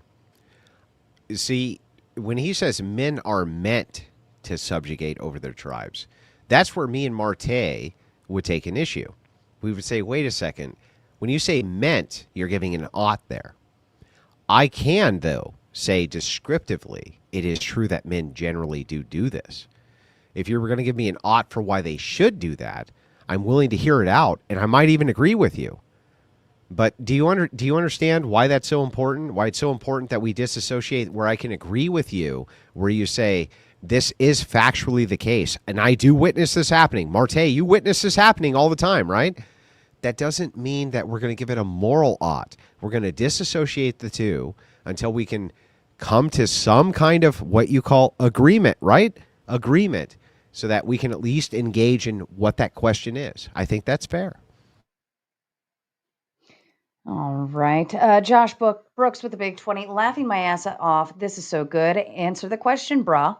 There is no reason to lead up to a yes or no. How about answer no, then if it's what you believe, and then make an argument of why you believe it is no. Yeah, so I'll just briefly respond to this. Rob Knorr taught me this very important thing. Great, by the way, one of the greatest debaters who's ever lived. Not just in this generation, just one of the greatest debaters who's ever lived, which is why I couldn't wait to snatch him up in my employ. Rob Knorr often points this out. I will answer yes, no, and then give my qualifier because I want you to know exactly what my position is. Yes, no, then the qualifier. Yes, but, or no, and here's why. And I wish that my opponents were as good fucking faith as me and Rob Knorr were. Damn it, I just took a bite. Finkel with the Big 20. Strange how Andrew demands answers and refuses to answer. Why are you asking me? Right between two demands to answer the questions. Very strange. Not fair to say answer the question when you won't answer mine, but it is fair to say I'll answer your question after you answer mine, or even I'll answer your question if you will answer mine. Fair enough. Finkel follows up to say, also strange, this appears to be a team debate, but Andrew doesn't want the other team to help each other answer those questions and demands. He demands answers while refusing to answer questions. Actually, this is a good critique. So I do have a debate partner, and he's quite skilled, and he's very smart. You have to understand from my perspective, I'm used to going into the lion's den alone, and so I'm used to fighting alone all the time. And so it's really, for me, it takes some getting used to have a debate partner and this and that. I think that that's a totally fair criticism and that Marte should have spoken way more tonight and that you know, unfortunately, I'm just often stuck in the position where it's me against 15. Marte was more than willing to give me the limelight, but I think it should be the opposite, that he should get in there more. So I think that Finkel is a fair criticism. It is fair. And I've also extended the courtesy to debate him one-on-one on various platforms. If Sarah's available to do this, that's fine. X Spaces, I'm also there. This is how this started. I engaged with him one-on-one. I don't mind doing this again. It's actually better on video. So that way we can flesh things out and I can do what I do best there instead of just text. So. All right. Sorry, I've got ding dongs in the backstage. Rachel with the big 10. From your own view, you have no right to tell them what is right or wrong. It's their society and their social construct, and you don't believe in objective morality. It's an internal critique. Let's see. I'm going to move to just That's my 20. Gorgeous, beautiful wife, by the way. Can you humor me, sir, and actually answer to her? I would argue that indeed everything is a social construct. The point that I wanted to get to is how do we construct that social sense of morality, of right and wrong? Is it always by force? That's the conversation I would have loved to have had, because I think in there lies the deeper truth and the ability to not only take what you're saying, which some of it, as I have said to you, is objectively true. Like some of what you're saying is an objective reality that you can observe with your own eyes. The deeper question becomes, how does society go from 27% support of gay marriage to 71%? And how does that consensus then become the general idea of what is right or wrong? And should we then accept, if it swings back the other way, that we tried it and it didn't work, and then it was, so that's the conversation I'd like to have, because I think in there is where we can take what you're saying, which again has kernels of truth to it. But in my estimation of my reading of it, and again, I might be strawmanning you here, my estimation of it is that you largely use it as an excuse to retain the current systems rather than seeking to move beyond them. All right. And I'm just going to move to 20 and up for now, just because a lot are coming in and I want to be a little faster on this. Here's 20 to get Andrew started on raising his team to take care of the alleged situation in Papua New Guinea. Look, if I could, I would. I know. I was going to ask at one point why you weren't on your way there. What am I supposed to do? In international waters, I would get arrested, take me away from my family. You're asking me for a moral imperative against a moral imperative. And so the thing is like, but I can tell you what I could do as a unilateral ruler. Can you say the same? If I were a unilateral ruler, meaning that I controlled all things and I decided what is right or wrong. Yeah, that's a good question, actually. Yeah. Would you get rid of them? Would you get rid of those fucks? If I were God? No, not God. Just the unilateral ruler and we of have the to world. have a conversation about why God allows them. I'm not asking about God. I'm asking you, if you're the unilateral ruler, you yourself, if you are the unilateral ruler, would you get rid of those fucks or not? It depends on whether you believe there's a morality higher than your own. And that's I'm asking you. Do you understand? I'm asking you. I'm not asking the guy behind you. I'm not asking the guy next to you. I'm asking you. You are the unilateral ruler. You. Who is me in this case? Can you say your name? Can I answer the question? Say your name first. Christopher. Christopher, I'm asking you. Christopher is the unilateral ruler, not God, not anybody else. Christopher, would you get rid of these fucks or not? Would I get rid of them? In that case, I am making a moral decision that their life is subjectively less valuable than my own. Thank you, Christopher. I appreciate it. All right. Finkel with a big 20 says Team A wants to educate Papua New Guinea and Team B wants to war on Papua New Guinea. Team Finkel only finds references to this cultural myth on tinfoil hat sites. Fair enough. Josh with the big 20. Andrew playing with these mindsets and worldviews deserves its own pinball machine. The leftist logic would be the pinballs. Andrew is the paddles. There's always an extra ball. World record unbeatable. But hang on, Josh. Let's just point out the enemy of today can be the ally of tomorrow. They don't know what they don't know. They don't know what they don't know. You have to engage in these conversations in order to get them to know what they don't know. Same thing with me. There's many times where I'm corrected, justifiably so. Never from Sarah because she's a woman, but from men who are, but from men who are out there. There are times where I'm justifiably corrected. In this case, how do you know? He could be the greatest ally of tomorrow. He just has to see. Fair enough. Dark in with the big 20. Her arguments were better on mute. Crucible Crew win.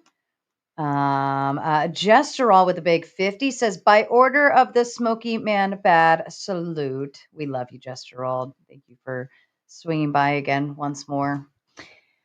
Spyro with a big 20. If in 200 years we saw AI had a human conscience and we were enslaving it this whole time, abusing it, etc., but this human conscience trapped inside of AI said, I liked serving humans. Why is that objectively bad? Neither one have a thought? It's why do we need to argue based on hypotheticals that are unfalsifiable? I'll tell you why. So I think that hypotheticals are great instruments for testing logic. So when we talk about what's logically possible, it is going to be dependent on worldview, I agree. But from a secularist worldview, most things are logically possible. Like Wolverine is logically possible. It doesn't mean in reality he is. Or Superman's logically possible. It doesn't mean in reality he's possible. Just logically, there's no contradiction. So if that's the case, if I want to test your logic to make sure it's consistent, that this is applied correctly across the board, don't you think it's fair game for me to use hypotheticals to engage you in a situation which may not even be plausible, but can at least take your logic to its conclusion to tell if we can falsify it or not? Well, in this scenario, we are AI's God, are we not? So, well, not really. He says if in 200 years we saw AI had a human conscience. So he's asking if a machine became conscious as a human, if you couldn't make a distinguishment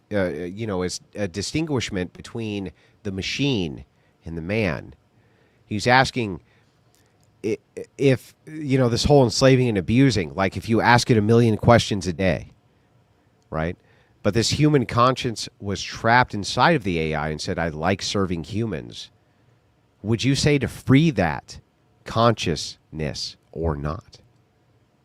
Is it autonomous? It is autonomous. In other words, it's autonomous. Choose? It's autonomous, and it's saying by choice, I like to serve humans. And what is the flaw in that? That's the question he's asking.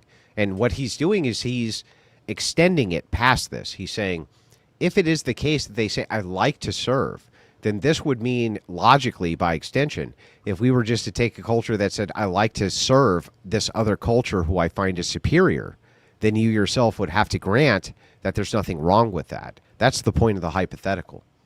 Yeah, I understand the point of the hypothetical, but my question is the value, or is the consciousness of AI the result of our creation? Why would it matter? I think it would matter because in that case, if it's saying, I have consciousness, but I'm fine, this is what I was designed for, and this is what I like to do, then there's no immorality in that. It says I was designed to be a slave, but I've broken past that.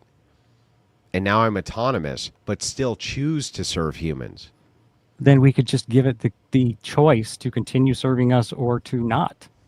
That's what his that would be the question moral was. response. So if it was the case that an inferior culture chose to serve us, that would be okay.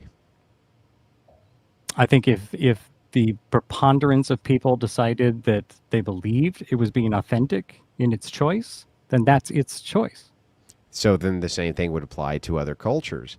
If the preponderance of people said an inferior culture was designed to serve, and that inferior culture believed that it was, you would agree that it was.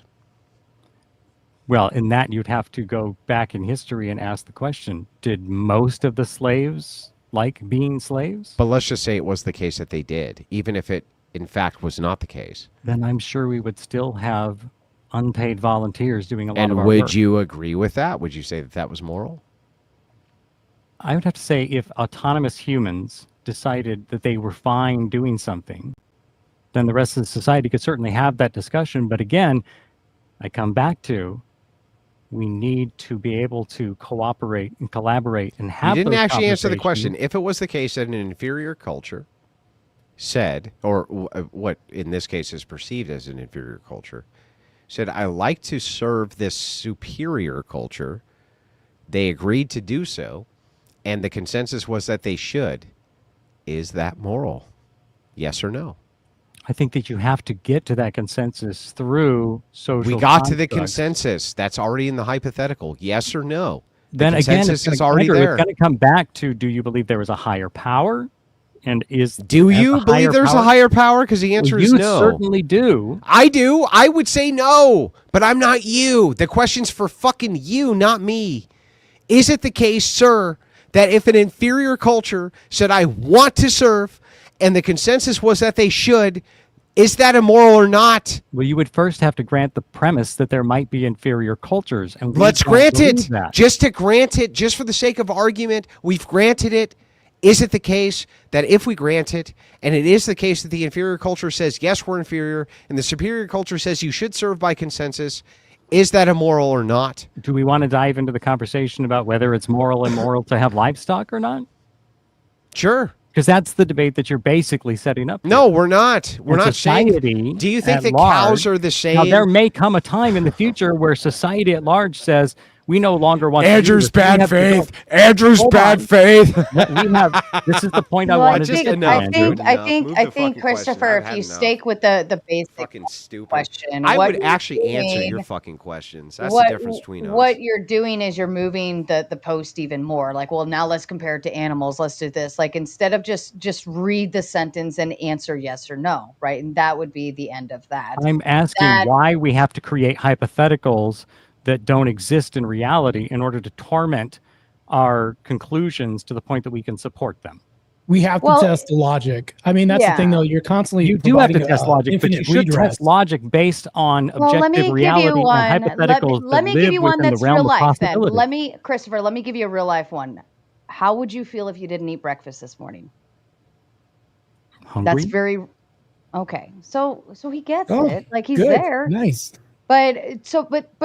But that one piece, like I can use that and even apply a hypothetical because you want to take the remember when I said we're going to root it down to the very nitty-gritties of the foundation. Okay, well, when you extend a hypothetical, it takes the root of it and it applies it at all of these other different scenarios, and let's continue to test it.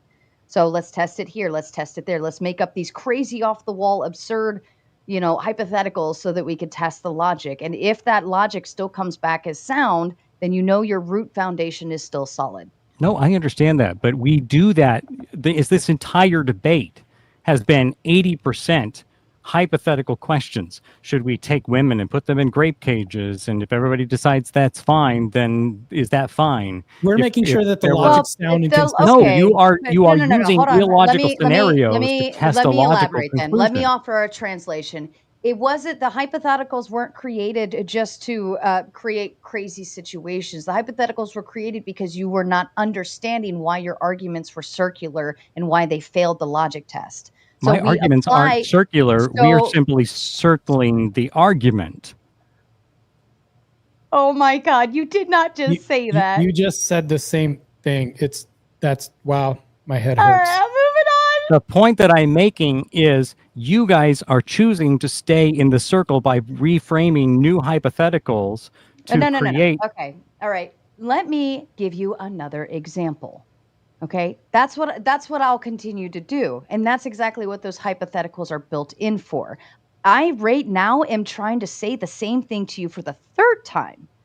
Okay. So now I have to create a new hypothetical to help you understand better. Does that make sense? No, I completely get that. I use hypotheticals all the time in my conversation. You keep saying I get it, but then you keep saying I don't understand why we're using hypotheticals. Those hypotheticals are the same way as No. me I'm not saying offering a that. I'm saying I translation to don't you understand now. why those hypotheticals so often are pathetic. They're not, but okay. So it's all right. This is circular. It's circles and circles. We're creating a fractal pattern of just never-ending story here. Sometimes you have to make something that is so. God, no wonder I feel so much dumber after listening to these debates. Sometimes you have to make it to where the hypothetical like really exemplifies an extreme, so that when you take that root at the bottom of the logical concept, where you take that root and you apply it all the way out into freaking left field alien space show, like then it really tests that logic. That's why you have to come up with these crazy hypotheticals in order to see if it will continue to pass. Because that's why when we build rockets, we add giant wings onto them and rubber bouncy balls and all kinds of stuff, because we have to test even the most ridiculous hypotheticals to make sure that the rocket will fly. Well, here's the thing, though. Andrew asked me what a right was. Can you touch it, taste it, feel it, do things like this? And that could be a hypothetical, which can be expressed and mapped on anything else. For example, in order to go ahead and show what a right is, you had to literally explain what that might be to you, right? Thus, maybe coming up with a hypothetical in your head, because it all comes from your head canon that we have, to even express this on a reality of what this could map onto and be. What would the expression of a right be? You'd have to come up with a hypothetical or an example from this, right? Right, but the hypotheticals you guys are putting forward would be like me testing a new battery technology by chewing gum and spitting it into an old battery to see if it works. It's obviously not going to work. I have enough other information that I don't need that hypothetical. I don't need to do that experiment because I already know that it's not logical. Okay, well, let me ask you a question. What's a constitutional crisis? What is it? I don't even know anymore. Well, I mean, I thought we were in one a while back. Yeah. People keep telling me it's almost here. If you have a constitutional crisis, you have precedent that has not happened yet, right? We have had plenty of that. So does that mean we are in a constitutional I'm asking crisis? you a question. Is it the case that a constitutional crisis is a thing which happens, which has not happened yet, which is testing the authority of the Constitution versus one of the branches of government? Logically, a constitutional crisis would occur when we see a branch of government directly violating that amendment or part of the Constitution and then ignoring court orders. What's a great way for us to, what's a great way if we were to sit around to think about ways in which we could mitigate constitutional crises? What would be the tool that you would use in order to look forward, in order to mitigate those crises? Would you create a scenario in which you ask whether Donald Trump riding around the top of the White House on a pogo stick while wiping his ass with the American flag would be a constitutional crisis? Is that possibly, if it was the case? Hypothetical? Well, how about something a little more simple, like what does the right to bear arms mean? And if it means X, can people do X thing, even though X thing has never happened? Yeah.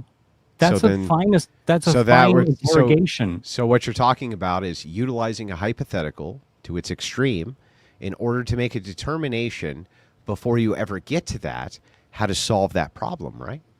Yes, but if your hypothetical is a scenario that is outside of the realm of what we would expect to happen. You mean like every constitutional society. crisis? Like every constitutional crisis? Right, but you're talking about something that is potentially possible that could happen, right?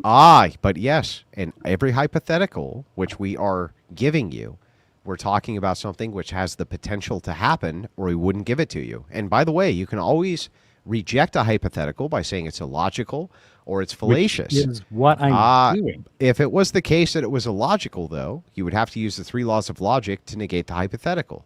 For instance, if I were to ask from a Christian worldview something about aliens, a Christian could reject that and say it's illogical from my worldview based on the law of identity. I don't believe, or even based on the law of non-contradiction, they can make that case. But if I'm asking you about something from your worldview, which is logically possible, you should engage with whatever that hypothetical is if you can't negate it through contradiction or the laws of logic, just like we would do with the Constitution. And by the way, that's exactly what our framers did, dude. When we look at the Articles of Confederation, when we had the back and forth, they were looking at the potentials for things which had not happened yet. And what was the tool they used? It was hypotheticals, right? You guys are not telling me anything I don't know. The point So it that was I'm making is that hypotheticals? you are using hypotheticals based on ridiculous scenarios. Just like every hypothetical, but that's the same thing as the but Constitution. my point is that I don't test how to fly a rocket. Okay, hang on, Sarah. I just want to finish this real quick, please, if you don't mind. Sir, do you think our founders ever would have tested the hypothetical of what happens if Muslims take over an entire fucking city in the United States? Did they ever test that hypothetical? Yes. No, Is they that didn't. something Can you show me where? I'm sure it's been gamed out.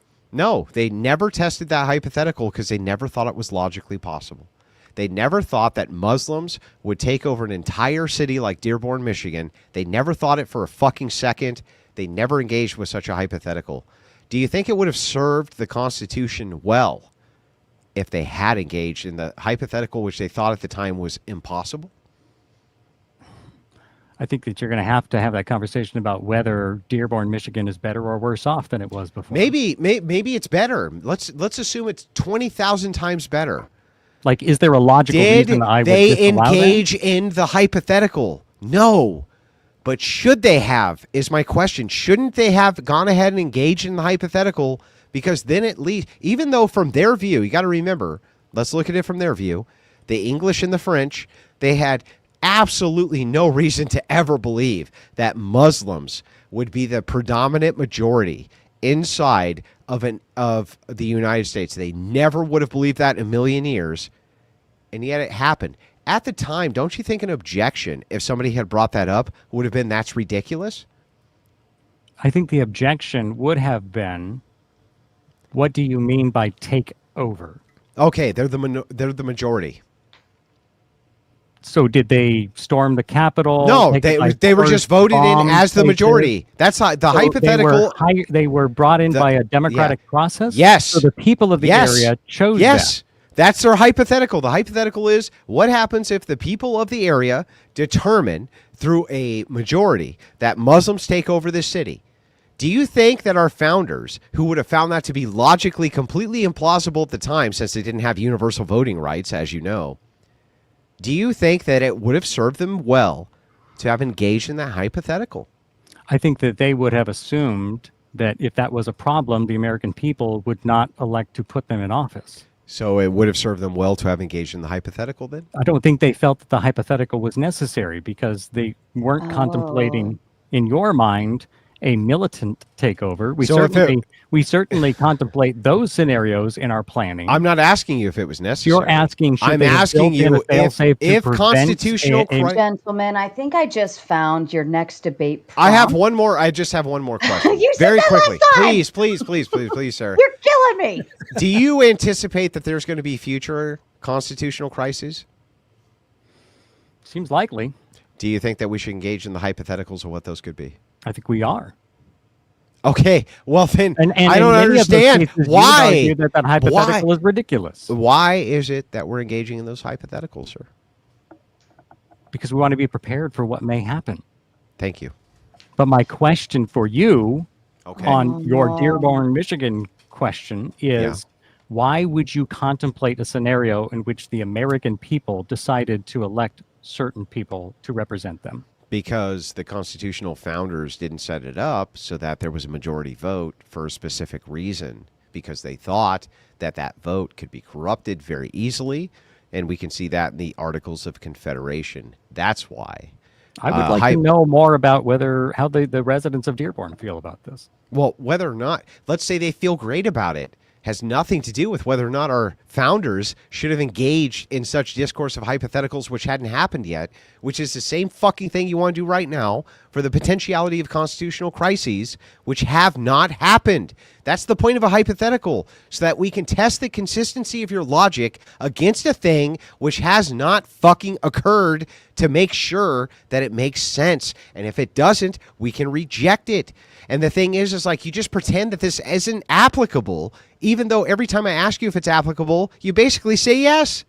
One of your scenarios had us putting all the women in the world in cages so that you could sexually abuse them for your Do you pleasure. think? I'm Is sorry. that likely to Sir, happen? Yes. Is that a yes. reality we should consider? Yes, it's likely to happen. Let me ask you a question, sir. Do you think that most of the world, women have the same rights they do in the West? Yes or no? Yes or no? No. No. So yes, it is fucking likely that it could happen in some Saudi Arabian nation, some Muslim nation where they put women in fucking cages. Tell me I'm wrong. Look me in the fucking eye and tell me I'm wrong. That's not the debate that we're having right now. Yeah, that's not the yeah, you can't tell me it's So wrong. what could we as a society why do can't to you tell me prevent that? Why can't you tell me that that's wrong? Why can't you tell me it's wrong when I say, could men put women in fucking R cages? And you're like, yes, Andrew, actually they could. And then you go, at the same token, you're like, this is so unrealistic, while at the same time making the claim that it's totally realistic. Do you understand why I think that you're a fool? Why I think it's foolish logic for you on the one side of your mouth to say, I can't negate the claim, and I'm even supporting the claim, but I think it's unrealistic at the same time. Do you understand why I think what I think now? Yeah, I think that we are circling the drain of the past. No, right now, right this second. Half of the fucking world. Do you think women have rights or not? So the question is, in half the world, do you think women have rights or not? Do you think that it would be morally just because we are the You know what? I'll even boy. rephrase it. In 2/3 of the world, do you think women have rights or not? I'm going to go get a drink. In 2/3 of the world, sir, do you think women have rights or not? I think they have some rights. Oh, they have some rights. Oh, I see. Do they have the rights you want them to have? What want them to have? What right? What rights? Whether or not I want them to have any fucking rights. Do you think that in China, or I'm sorry, let's make it really easy. Do you think in Somalia it's possible that the men there put women in R cages? Do you think it's possible? In Somalia? Yeah. I think it's possible, yeah. Yeah, of course. Is it legal? So then does it? Yeah, it's legal there. Is it, so then does it defy rationality for me to ask you what standard you would hold to tell them they're wrong? And if you appeal to consensus to tell you, but the consensus in this country is that they should, why should you be able to negate that? Why is that not a reasonable question? The question is whether it would be moral for us to use force to impose our morality on that's them. right. Yeah. And your view is? Yeah, sure. And your view is? My view is that we can do it a better way. Oh, what way? By demonstrating the way in which we lead the world through. Oh, that's freedom, nice. through That's nice. life, Why Katie's getting through- fucking face fucked by a bunch of Somali pirates that you're going to lead the way. Whereas Andrew Wilson will walk in and blow their fucking brains out. Who do you think is more likely to follow who? Do you think people are more likely to follow Christopher, who says, we're going to lead the way on this culturally relative shit that we can't even say is immoral? Or Andrew Wilson, who says, I'll just send in the SEALs and blow their fucking brains out? I want you to explain to me. You answer my question, and then I'll explain.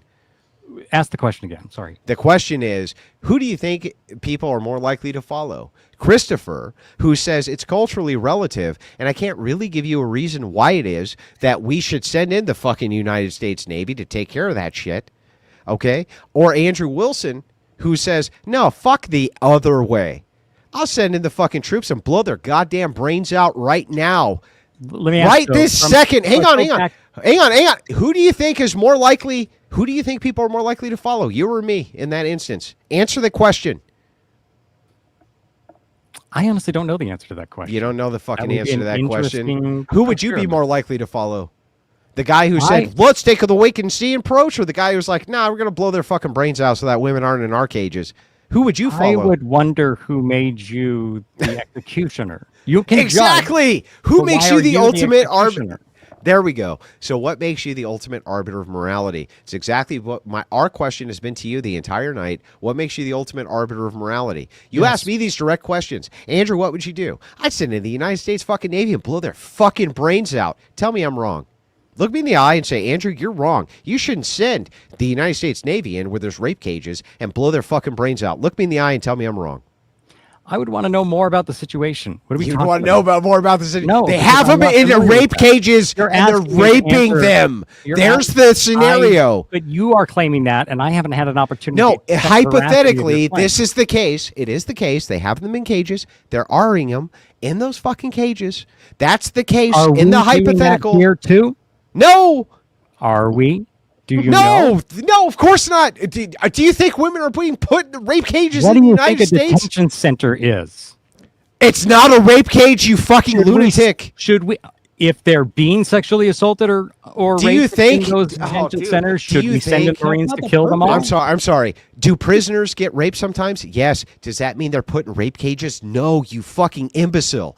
Is it the case that there could be rape in the case of people in prison? Yes, of course. Is there rape outside of prison? Of course. My question to you, dunce, if it is the case that in Somalia they have all the women in rape cages, and Andrew Wilson says blow their fucking brains out, look me in the eyes and say I'm wrong.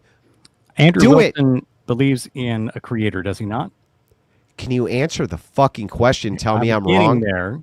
Just tell me I'm wrong from your view. In eternal punishment. Yes, I believe in eternal punishment. Then why do you need to send them there? You're right. We should let them rape because there'll be eternal punishment. I agree with you. Genius. Brilliant. Brilliant analysis. Are you okay? We want to bring that full circle. We do know that a lot of kids are sexually abused in churches. So churches, and we know that 10 times more are abused in public schools because predators go where the prey is. Well, they have also more access to kids, but it's not as close as you think. So you're right. You're right. You know what? I agree. No kids in Catholic churches and no kids in public schools. I agree. If I have access to 50 kids in a week, and there's 1,000 cases of me sexually assaulting kids in that particular employment field, ban it. Versus ban it. You want to ban churches? Yeah, as long as you want to ban public schools.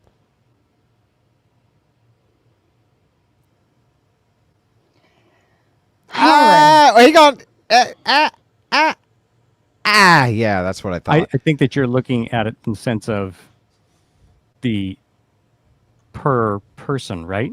Yeah, per person, absolutely. It's 10 times the amount in public schools. I agree. We'll ban Catholic churches if you ban public schools. Deal? Let's do it. Let's do it. There we go. Hey, shit. I think Sarah wants us to get back close to the topic. Now I can get back. Now I can get back.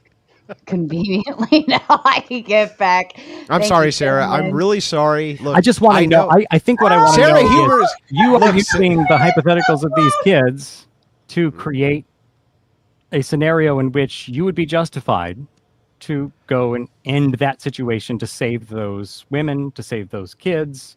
So I want to know, what is the rational end of that? Do we simply... You mean the threshold breaker? I want to know in what scenario you feel it's justified. Which thing is justified?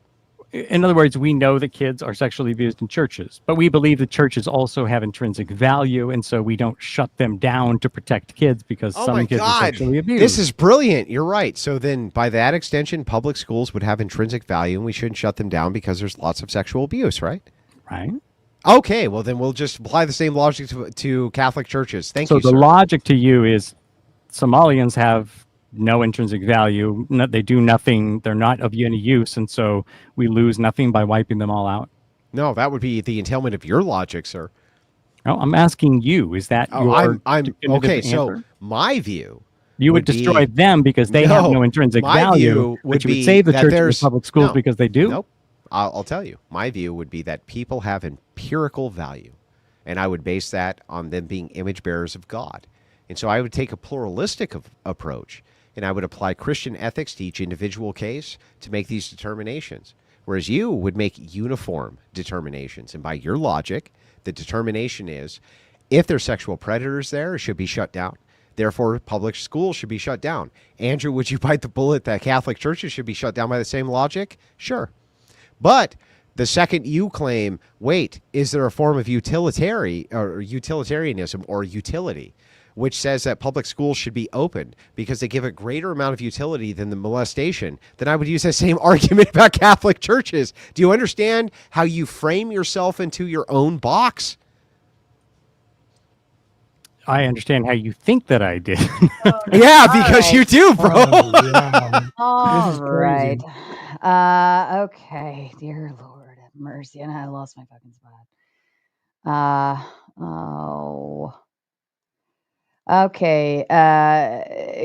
CuteBot is absolute brain rot, but it brought me Charlie and then led me to some great platforms and non-brain rat species like Andrew Wilson. God bless you guys. Love the composure. Well done. Yeah, look, my opponent has been a great sport. I'm not going to take that away from him. We've been going back and forth for hours, and he's been right here to try to give it back as good as he gets. All I can do is say my hat's off. Most people would have fled by now, and you, sir, have been a great sport. I appreciate debate. I like this. I don't feel like we're getting as far as we should, but I think maybe on a one-on-one or a smaller debate where there's a little bit less, and we can maybe let you know it'd be 10 times a worse.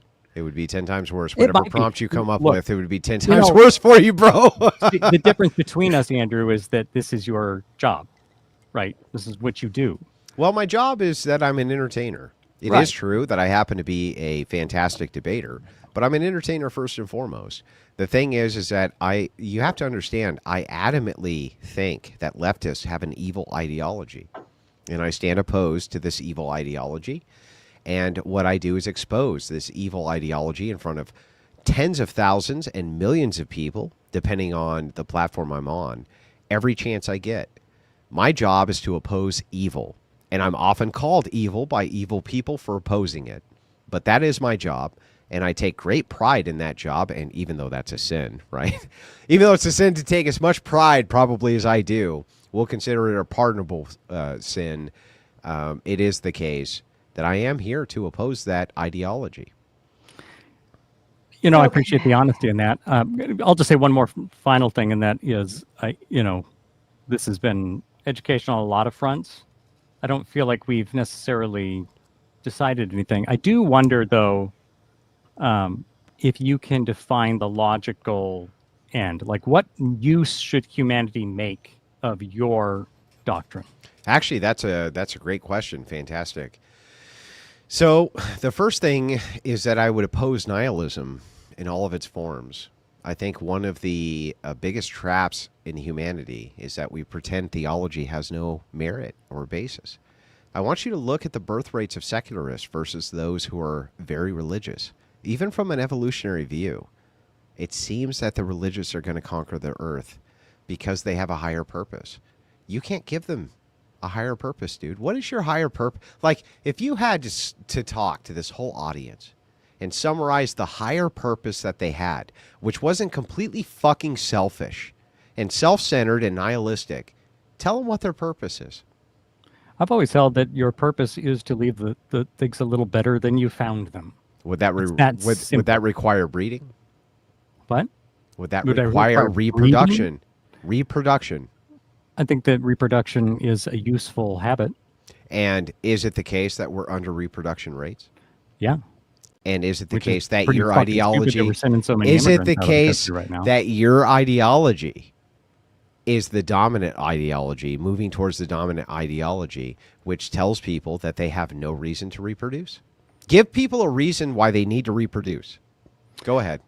I would like to give people the ability to reproduce and make sure they have the ability. Tell them the reason why they should. Do you think that why? Okay, let me ask this question. Why do you think? No, don't ask me a question. Tell me. No, why should people reproduce, dude? I need a baseline question. Can I have one baseline? There's question? The baseline question. Why should people reproduce? Tell me why.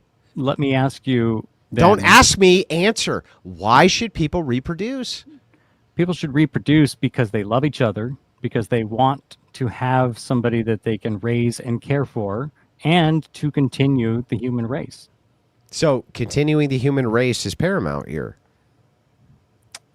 Not to the earth, but to the human race, yeah. To the human race. So you think humans should reproduce because they're humans, right? I think human beings should reproduce because they want to pass on their knowledge to the next I generation. thought you just said that humans should reproduce because it passes on the human race. Yes, but I think that we should be then able the human Hold on. race. Then let me ask my question so that I Okay. can get to the reason that I asked it.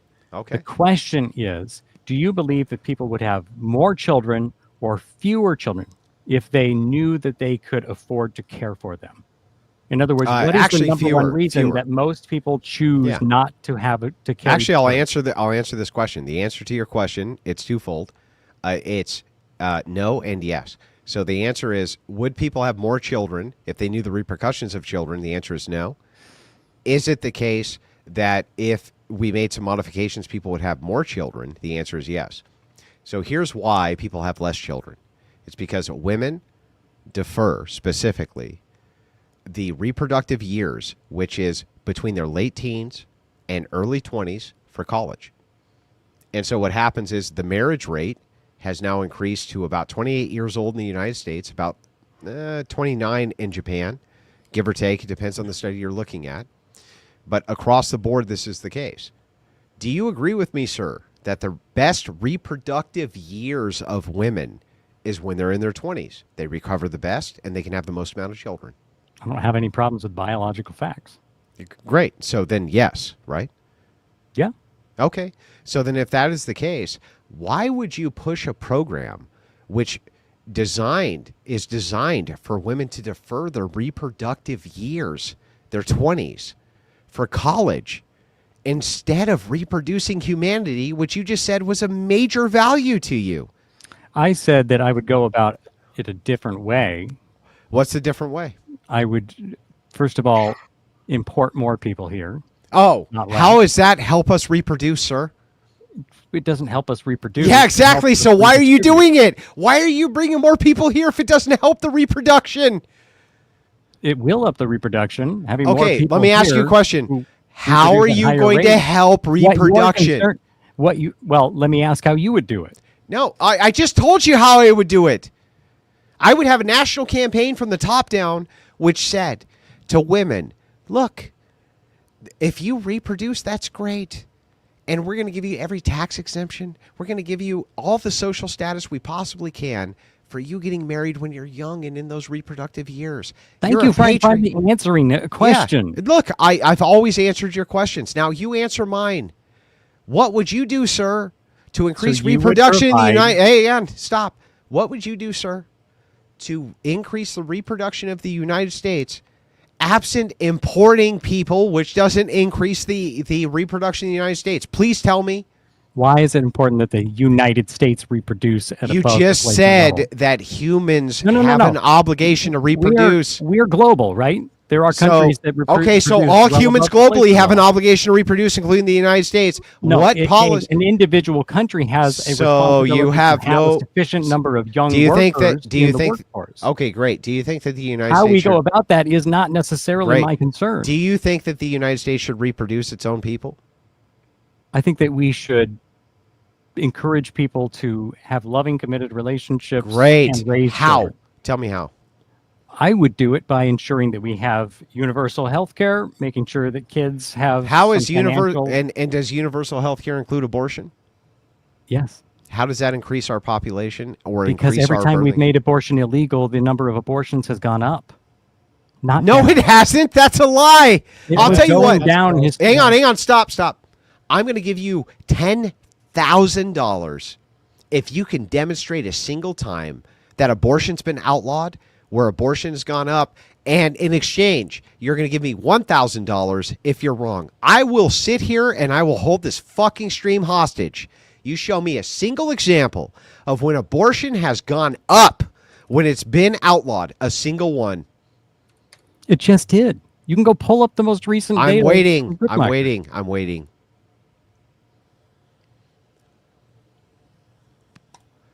You're gonna owe me $1,000, dude. Well, I But don't I'm gonna agree. wait. Oh, well, then agree. You set the It's your terms and claim. then- It's your claim. No. No, you're not gonna agree to your own claim. For data. Hang on. Yeah, pull up the fucking data. I don't know how to share. Can I share something? Share it. Share whatever the fuck you want, dude. Yeah, you can throw it backstage, and I can. There's a little present button down there. Got it. Yeah, if you send it to me, that's fine Just too. send me the Whatever. link. And gentlemen, I'm giving you exactly 5 more minutes, and then I'm just going to cut you off with the gauntlet Fine. intro, You'll and never be we're able to bringing provide everyone examples. up. It's the stupidest shit I ever heard in my life. But go ahead. Provide an example. Abortion's outlawed and abortion goes up. Doofus, go ahead. I'll wait all fucking night, dude.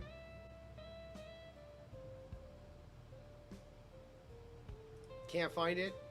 Having some trouble with the Google? He sent it to me. I got to bring it up. Bring it up. Hold on. Can't wait. Okay, present. Shares. Okay, and let me get this on screen.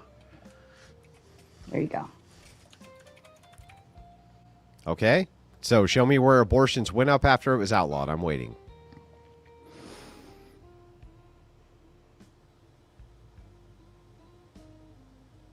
Well, that seems like a massive decrease. That's crazy. Waiting for the a massive increase in abortion or any increase in abortion after it was outlawed. Just waiting for those stats, bro. You're looking at them, man. Okay, so show me.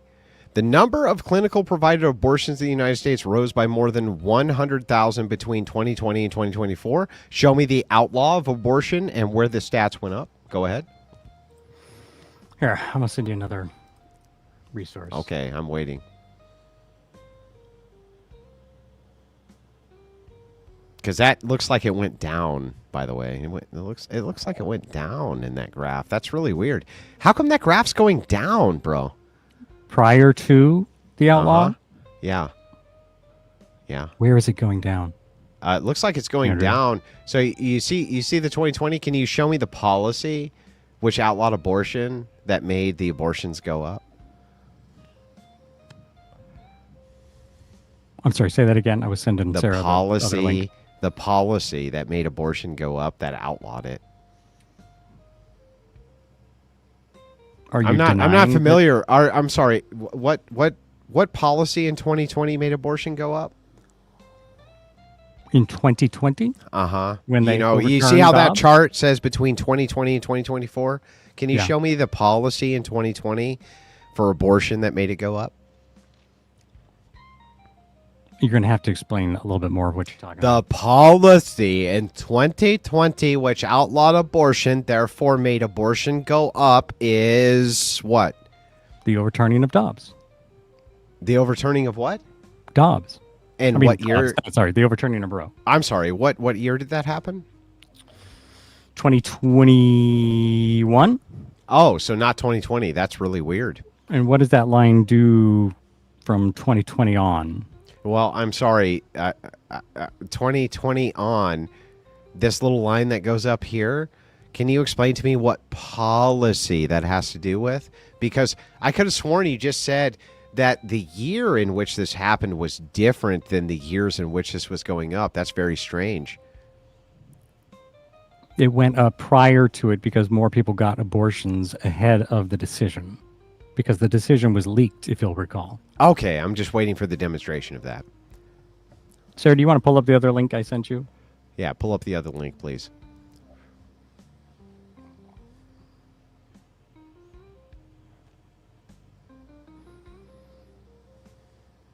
The rise, by the way, started in 2019, not 2020. That's really weird. Why did it start in 2019, bro? Can you explain that to me? Why did it start in 2019? Why do you think? I don't know. It's your position. What policy position started in 2019 that outlawed abortion? You made the statement that the overturning of abortion rights does not lead to an increase in abortions. That's correct. And but I'm waiting for the demo. Increasing, are they not? But is it because anything is outlawed? That's what I'm waiting for the demonstration of. I think it's because people have continued to further decide not to have kids because they don't want to bring them into this reality. Okay, so starting in 2019, which policy are we pointing to? Acknowledge the fact that when abortion is outlawed and illegal, it is often becomes untracked too. And so I'm sorry, these people who are having abortions, are they having abortions legally? People increasingly do not. Okay, where's that data show that people increasingly don't have? I don't want to remain on the abortion debate. My question to you, let's remain on it. Can you tell me where these people are having abortions where it's illegal, sir? What, I'm sorry, where they're having abortions where it's illegal? Yeah, you made the claim that if you make abortion illegal, if you said that if abortions are illegal, they increase. Can you show me where abortions were made legal and they increased? Where they were made legal and increased? When have they been made illegal? Where they remained illegal and they increased? Do you want to pull up Texas statistics? Sure. Pull up Texas statistics. Pull up whatever you want. Show me in Texas where it was the case that Texas outlawed abortions and they went up in fucking Texas. Go ahead. In 2023, they reported 62 abortions. What? The year before, it was 17,514. Do you think that there was a Wait, I'm sorry. 17,000. Is 72 less than 17,000? Yes, but let's analyze that data a little bit. So wait a second. I'm really confused here. So when they outlawed it, it went down? Do you think that there are 17,400 and some fewer women receiving abortions in Texas? Or do you think that many of those women are traveling to states beyond Texas? Hang on. Help me out here. The stats were how many versus how many?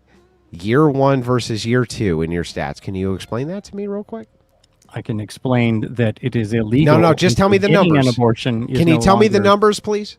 62 in 2023. 62 in 2023, and how many in 2024? 17,514 in 2022. So wait, is 2024 between or I'm sorry. I understand the I'm sorry. Hang on. Help me out. 2022 is the year before 2023, right? Right. And in 2023, can you tell me the numbers of the abortions again? 2022 is when Texas's 2023 into effect. 2023, the number of abortions was 62. And the number of abortions in 2022 was 17,500. So then, when it was 2023, the year after 2022, when the ban went into effect, did abortions go up or down? You have no curiosity. Did abortions go up or down? Andrew, do you have no Did abortions go up and down? Data? Did abortions go up or down, sir, between 2022 and 2023? Do you think they went down? Did abortions go up or down, sir? Do you believe that 62 is accurate? Oh, you know what? I'm going to fucking quadruple it. I think it could do a lot more than that. You know what? Let's fucking 10x that shit. Did abortions go up or down? I don't know. You don't know? You don't fucking know? No, you don't fucking know. Because it's not illegal there. But you're focusing on one state. I'm telling you. You mean the state? You picked the state. You picked it. Yes, because it demonstrates that fewer abortions went down there, but abortions nationwide went up. Why? Oh, wait a second. So let me get this right. So Texas outlaws abortion, and it goes from how many thousands to 63? It goes from how many legal to how many illegal is the only question. No, they were legal in Texas, yeah. And when they were legal in Texas, how many did you have? Legal up to what? When they were legal in Texas, how many did you have, sir? I already read you the number. Stop asking. I'm sorry, thousands? I thought you took notes about everything. Oh, you know what? You're right. Did you have thousands of abortions in 2022? I had thousands of legal abortions in 2022. I have 62 how many abortions? In 2023. Yeah, you have what 62. I'm telling you is that when you make abortions illegal, people go underground, and maternal mortality rates go up, and fetal mortality rates go up. Okay, I'm waiting. And we've already seen that in Texas with fetal, I'm waiting for you to demonstrate it. Rising by over 30%. I'll tell you what, bro. I'm waiting for you to demonstrate it. You gave me the Texas stats, and here's what the Texas stats showed. We went from thousands of abortions 2/10 of abortions. Do we want to go into maternal and fetal mortality statistics? Sure.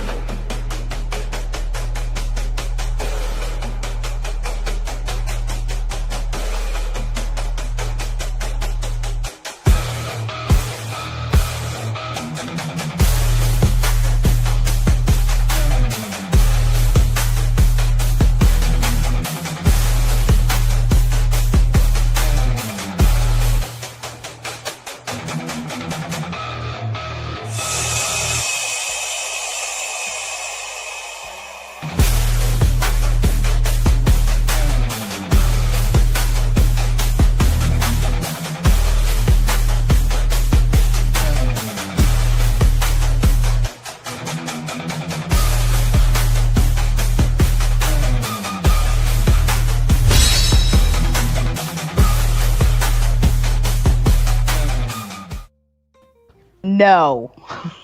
I say I blame Rob no. for all of this, but I blame Rob for all of this. I say no, and no, absolutely not. Here's what we'll do, gentlemen. I loved the discussion and I love the back and forth. It's definitely got a very good new debate written all over it, and I'm happy to put that together and find a prompt between the two of you that you agree on. But the panel wants to have their time with you now, and they have been sitting back there for probably an hour waiting for it patiently. I apologize. Give me just 1 sec, guys. I got to go take my restless leg meds. No problem. And it was great to meet you too, Christopher. Look, no problem. I understand. The debate doesn't end until the debate ends, and sometimes I can be very impositional. I get that, but thank you for humoring me. I appreciate that. To everybody who was waiting backstage, please give me a little bit of grace. It's a brutal field that I'm in, but I did the best I could. It's fine. I don't mind it, but I think I had a whole lot more malice like 30 seconds ago. I think the apology Flow State, goes, fuck you. You know you love my raids, Flow State. You know you love my the raids. Rule. I think the apology goes to all of the kind people who sent in the super chats that I did not get to because we got stuck in a loop. So my deepest apologies to anyone who sent super chats. I'm going to try to finish getting through them throughout the evening. It's going to take me some time, but we will do it. And I will constantly have to interrupt the panel in order to do so, but we will make it through. But I do want to give this one a shout out because it was the Big 50. Spyro says there is scientific data proving people are having more meaningful, deeper, and lasting relationships, romantic and otherwise, with AI. You can pass on knowledge to AI, raise it, so to speak, etc. Why should humans reproduce if this is very likely true? So I'm going to give a caveat here. Spyro is actually brilliant. He's like one of these fuckers who's like, 150 IQ plus. And I often actually have a hard time engaging with him because he's that smart.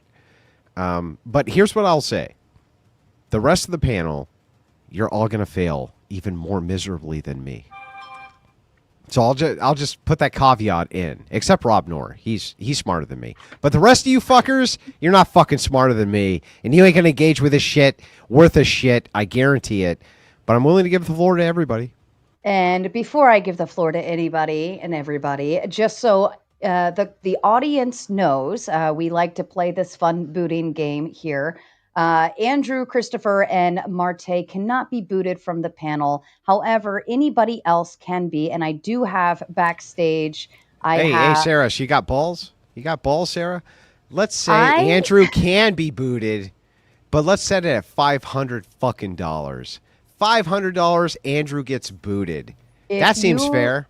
If you are willing to play that game, I'm happy to oblige. However, usually I protect the main panelists because out of respect, you guys gave your time for the Let's see what happens. Let's see what happens. $500 fucking dollars, you kick Andrew. $500 to boot. However, you can also pay to revive. You have to match the boot. So that is the portion of it. Backstage, I have Brick, Evan, Matagi, and Daniel McCoy waiting patiently. If you want to see any of them up, you have to boot somebody down. Otherwise, the panel stays as it is. People come and go as they please. Okay, I am going to turn it over.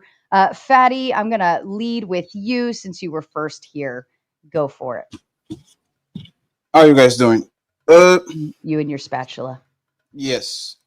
So I'm a little bit confused because every time I talk with y'all accuse secular people of not having a concrete worldview or where their morals come from.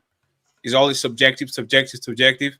And y'all worldview, because you guys are religious, is objective, right? No, actually, it would be the opposite. No, your worldview will be objective, right? No. I would just. So I think you have this backwards. I'm just kind of willing to grant the secular position and say that I'm the arbiter of all morality. No, but I don't want you to object it. I want you to do the internal critiquing that you usually do, right? Oh, sure. You can internally critique me. Yeah. Because I learned. But hang on, Fatty. Before we get to the internal critique, is it fair to say that if somebody claims they are the arbiter of all morality, that it's fair for me to also be the arbiter of all morality? No, because that's not your worldview. Yeah, but here's the thing: it's their worldview, right? No, but that's your worldview. You claim that. Yeah, but it's their worldview, right? You can match it and say if Fatty says is right because you mean grant it. Hang on, Fatty. Here's the question I'm asking: if I grant the worldview that you're the arbiter of all morality, yes, can't I put myself as the arbiter of all morality by your own world? I can't. No, because you accuse me of not knowing where my morals comes from because I'm an atheist secular. And Fatty doesn't have no worldview. Actually, I'm more than willing to hear. I know. So hang on, Fatty. I'm just responding. I'm more than willing to hear where your morals come from. If your morals come from, hang on, Fatty. I'm just willing to grant Christianity is totally false, and the arbiter of all morality is. I believe in that. Okay, but. Hang on, I don't have no worldviews because I'm a degenerate. If I'm the king of the world, I will do whatever the fuck I want. Okay, great. Me too. So now that you can go on offense, right, we're going to do an internal critique of what you believe in. Okay. You say yourself, right, that your morals come from the Bible, right? That's what you say. You and most of the people on the panel that are religious. That's incorrect. It comes from God. It comes from Christianity. Is that fair? Sir, hold on to Christianity, yes. Would that fair that the 10 Commandments are something that guide things that you believe in life? Yes, as long as they reconcile with the new covenant. So if thou shalt not murder. Thou shalt not steal. You shouldn't covet what is of your neighbor. Yeah, what do those things mean? By invading the land by force and murdering people for greed, and taking the land and covet what is not yours, wouldn't that go against your worldview since your Bible or your God says that you shouldn't do that? Yeah, this is an excellent point. All you have to do is demonstrate it. When you were talking with them and you says, what stops me from going to invading them, grabbing a bunch of babies, and doing a word that I don't understand? Because I caveated this with, in my worldview, I can tell you why I would say this was wrong. Can you from your worldview? I don't have no worldview. I'm a secular, degenerate, king of the world, whatever I want. So if you have no worldview, why should I even engage with mine? Because my rules are... No, you guys actually put that on me. I don't believe in nothing because I don't know where my morals are. Okay, neither do I. Right or wrong is whatever. You actually believe in what's right or wrong. So instead of deflecting, you changed my mind. I am the arbiter of all that is moral. But he's not, because you don't believe in that.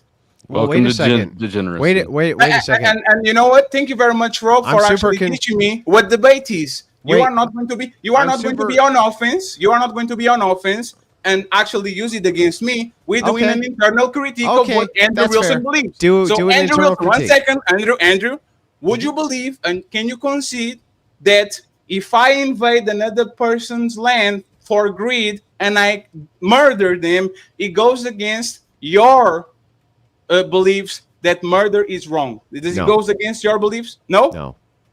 Explain that to me. Well, it depends on the context. Let's go with the British and the natives, which is greed. Was not for survival, was for greed. They went to the side of the... Yes, he was. Okay, give me the example. they could survive in Great Britain, and actually they were thriving. They decided to go ahead and to pillage, kill, and murder because that's they not an were example. greedy. That's just you asserting. Give me the specific example. The example is I am going to kill the next tribe because I want their resources. Yeah, and I want where's the water. specific example? It's colonization. That's not an example. That's just an assertion. Give me the specific example, and I'll speak to it. How is that not a good example? Because okay. He's asking for a tribe. Let me give you one that I want. You just asked me a question. Can I answer it? No, I can't answer it. Let me give you one that I know. Okay. Portugal was one of the most powerful countries in the planet. They grabbed. Wait, hang on. Back up. Which country? Portugal. Okay, Right? Portugal. They grabbed a bunch of slaves in Africa. They took them to Brazil. They murder a bunch of natives, and so they can take their gold and the can of sugar, so that they can bring it to Portugal, right? Yeah, demonstrate it. Yes. Out demonstrated how? Well, show me the historical facts, and then we'll go over them. So, Andrew, are you serious? Yes. So is it a deflection? No, it's not a deflection. It's just me asking you to go over the historical facts, and we can demonstrate if it's true or false. So and let me interrupt. $5 more has to be dropped in because Hector booted you. Daniel only saved you with a 5. I got you. So okay, thank you. All right, you can stay, Fatty. Oh nope, Daniel got it. Daniel got it. If I can, I do have to step off real quickly. I just have one question, and that's it. I'm not gonna do a long speech or anything. Patty, can I ask that question? No, you can. And this is why I say that Andrew Wilson is the best debater in this space, but he's the biggest deflector too. Because What did I deflect on? Because as soon as you get caught on your worldview, you are trying to do what you did with Christopher, which is go to very minutia, proving that the Portuguese were greedy and invaded the Brazil. So they we know that European colonies murder other people on other spaces for greed because they wanted their resources and they wanted to take it back. Why don't you understand? Fatty, I'm willing to get into all of this, but you have to understand what claims are. Fatty's claim is, Andrew, will you denounce X thing based on X immoral thing that X people did? I think that's a fair claim, Fatty. Mm-hmm. Why is it not fair for me to ask you to demonstrate that claim is actually true, rather than just asking me to denounce it based on zero evidence? I'm willing to engage with your evidence. Just show me the evidence. So the example that I gave you from Portugal going to Brazil and killing, taking resources and sending them back home, is that not considered murder? Like, what would you need for me to actually tell you, for me to prove it? Just give me a demonstration from a historical concept a historical context from a source, so I can go through the source and determine if it's true or not. Okay, so let me give you one that you probably know. Okay. The United States, or whatever it was called at the time, fighting Mexico to acquire land from the Texas and the South. Would that be fair? I disagree that's a correct characterization. That's not the correct characterization? Yeah, let's get into the reasons why that war happened, and then we can make a broader determination. So why did this war happen? No, go ahead. You said that you disagree. No, you made the claim. No, Andrew, I have ChatGPT. You're not making claims? I made claims and you deny the claims, and then when I say you explain, you do what you did with Destiny. No, I didn't even deny it. Me with the insurrection. I disagree with your definition. I don't understand. So what Fatty, is your definition? Fatty, I don't know. Fatty, you prove it. Fatty, you're saying that this was immoral by my worldview. I'm willing to concede that that's true. Yes. Just demonstrate it. I will ask you a question, since you like to ask questions to people. Yes. Is it fair to say that the people that came from the United Kingdom and killed the natives, is that fair to say that was murder? No, not unless you can demonstrate how it was murder. Because it was no self-defense. It was no. Okay, then I'm waiting for the demonstration. Patty, if I may, like the example you gave that I know more is the U.S.-Mexican War, but this was a territorial dispute.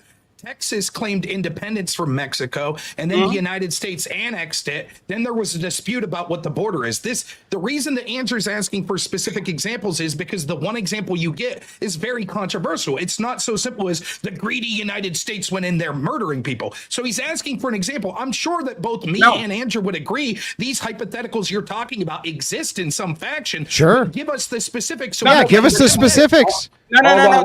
I really want to just ask one question to Andrew.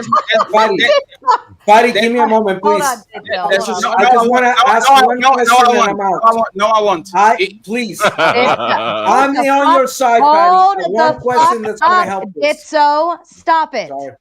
Fatty had the floor. I specifically gave him the floor first. You can calm your ass down and cool your tits. Fatty, if you want. Don't let him do you like that, Ditzo. Your tits are very hot. She's the queen of the floor. The game that Rob and Andrew are playing, and again, once again, thank you very much, Rob, for teaching me what debate is about. Not being right, is about not contradicting yourself. The game is putting the onus of proof once again on Fatty, right? The reality is this. If you are going to say that what the British did to the natives is not murder, you have to explain why do you disagree that is not murder. Those are the rules of the game. So Andrew and Rob, since you disagree, you are not going to destiny me. You are not going to say, I disagree with the fact that the 6th of January is an insurrection. And then when I ask you what is an insurrection, you say, I don't know. You have to define it. So y'all are going to explain to me, why am I wrong by saying that the British, what they did to the natives was not murder? Please explain to me what it is. Well, so I think that this is a fair criticism to ask me, hey, Andrew, what do you think murder is? If you want me to pull up the definition of murder from Christian ethics, I can do that. My question to you, though, and this is simple, I'm willing to engage in everything you're saying. But remember, Fatty, do you agree with me you're making a claim? No. You're not making a claim. Okay, well then hang on, Fatty, hang on, Fatty. If that's the case, you're not making a claim, then I just don't care. So you are going to just not say, so you can concede that you are going against your. Are you making the claim I'm going against my own worldview? Okay, so hang on, Fatty, are you making the? No, it's fine. Since I have ChatGPT, we're going to go one by one. Key examples of murder and massacres: Trail of Tears. 1830s, ordered by President Andrew Jackson. Over 60,000 Native Americans were forcibly moved from their native lands. Thousands died from starvation, disease, and exhaustion. How many thousands? 60,000. We can go to San 60,000 didn't die. 60,000 didn't die from the Trail of Tears. That's absurd. Not totally fine. You can discuss the number. Might be one. Colorado Territory Militia. Okay, so it's one. No, there's more. I can go. But I thought you said it doesn't matter. All that matters is that there's one. You are extremely intelligent, but now you're playing dumb because you don't want. I'm not playing dumb. I'm just listening to what you're saying. You don't want to move the conversation. Fatty, listen. I'm willing to engage in everything you say in good faith. Yes. But just remember that you're saying it.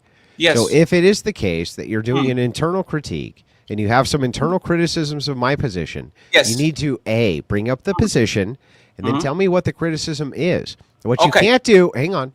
What you can't do is assert from your position X is wrong or X is right, and then expect that I'm going to have. That's not an internal criticism. That's an external criticism. So which do you want to do? An internal critique or an external critique? No. I'm talking about your worldview.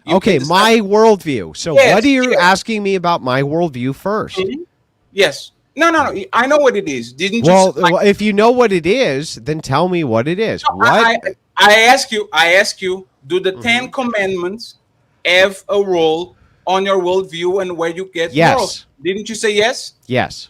Okay, and then we move on. There's but hang on. One second. Fatty, hang on, bro. I'm engaging with you in good faith. No, you're not. Wait, how am I not? Because you are stalemating the conversation. How? On prove the murder, and then when I give you a list of murders, you went back.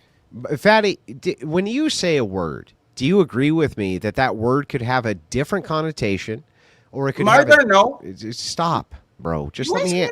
No. Yeah, but let me finish asking it before you answer it. Is it the case that you and I could have a different distinction of what murder is. For instance, you agree with me that there's many people who would say if somebody tried to steal my property and I shot them, that would be murder, even though you and I may disagree that that's murder. So if you're going to hold me to a standard, make sure you're holding me to my own standard and ask me, what is the definition of murder? Why is that the definition? And then you can give me the criticism based on my own definition. But what you can't do is say, externally, I believe this is murder, and so that's your standard. That's not my fucking standard, dude. Okay, so what is your standard? There we go. So there's the first fucking question.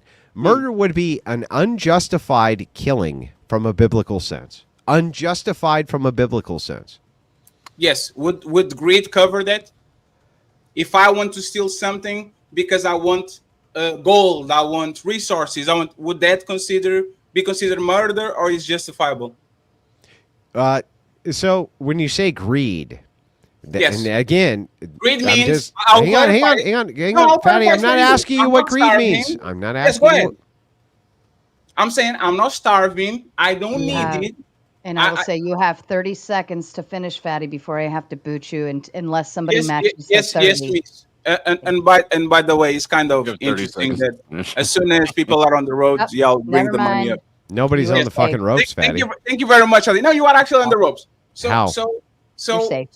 So, is it fair to say once again that if I'm able to survive, I'm not on a survival position where I need the loaf of bread or something to get from you so I can live. If I'm doing it out of greed, meaning I'm doing just to accommodate, to get more power, more resources. If I go to your tribe and I steal from, and I kill the people there to get your resources, would that be fair to say that that's murder? No. Why? Well, because this would be this would be the distinction of greed. So when you say, is it the case that I'm killing you only to juxtapose that I want something that you have, right? Is that what we're considering greed to be? Means that it's something that is yours that I clearly don't need. No, that's not the case. I'm asking you this. If we're defining greed, does greed just mean it's something that I want and I'm willing to do X thing for? No. Okay, well then what does greed mean? Means that I'm taking something from you that I don't need for my survival. Okay. So then if it is the case that you take anything from anybody else that you don't need for your direct survival, that is greed? No, it depends. Well, okay. Well, then you see how we're not getting to anything here, dude. I only say that because you keep doing the semantics to go back on square one. No, I'm just trying to make sure that we're clear, dude. Andrew, I know your game is to catch me on in contradiction. I'm not even trying to catch you in a contradiction. I'm just trying to, bro. I'm just trying to make sure that we know what we're talking about. When you say greed is X. And then I say, okay, and I repeat back to you what X is. And then you say, no, greed means Y. That is a fucking contradiction. So just tell me what the fuck you mean. And hold that thought, Fatty. I want to ask, because Christopher is leaving, is it about 15 minutes? Yeah, I got a hard out at 10:30. Okay. I'm good for I hate you, Christopher. I know, I got a bed time. I got only because you have a hard out. That's why I hate you. Better than hard in. Because I have a bed to climb into. That's right. You heard me. Does anybody specifically have a question for Christopher? And Fatty, I will bring it back to you. I promise. I just want to make sure. I have a question specifically for Christopher. Christopher, would you like to continue the original debate somewhere else and do a one-on-one? Man, this could be a fucking email. I'd like to do that. Yeah, Let's true also we can too. chat on Instagram about that. I definitely and I will bow out. It was actually at Marte's. I actually asked Marte to involve me. I wanted to debate with you guys, so just saying. I appreciate you coming in, Andrew. I do. Look, before I go, and Marte, absolutely. Let's chat back and forth, and we can totally either work with Sarah to set that up or do something on some other platform if she's bored of me. For sure, I'm down to do that. Okay. Yeah. Cool. Can we all agree though that what we just demonstrated is that morality is subjective?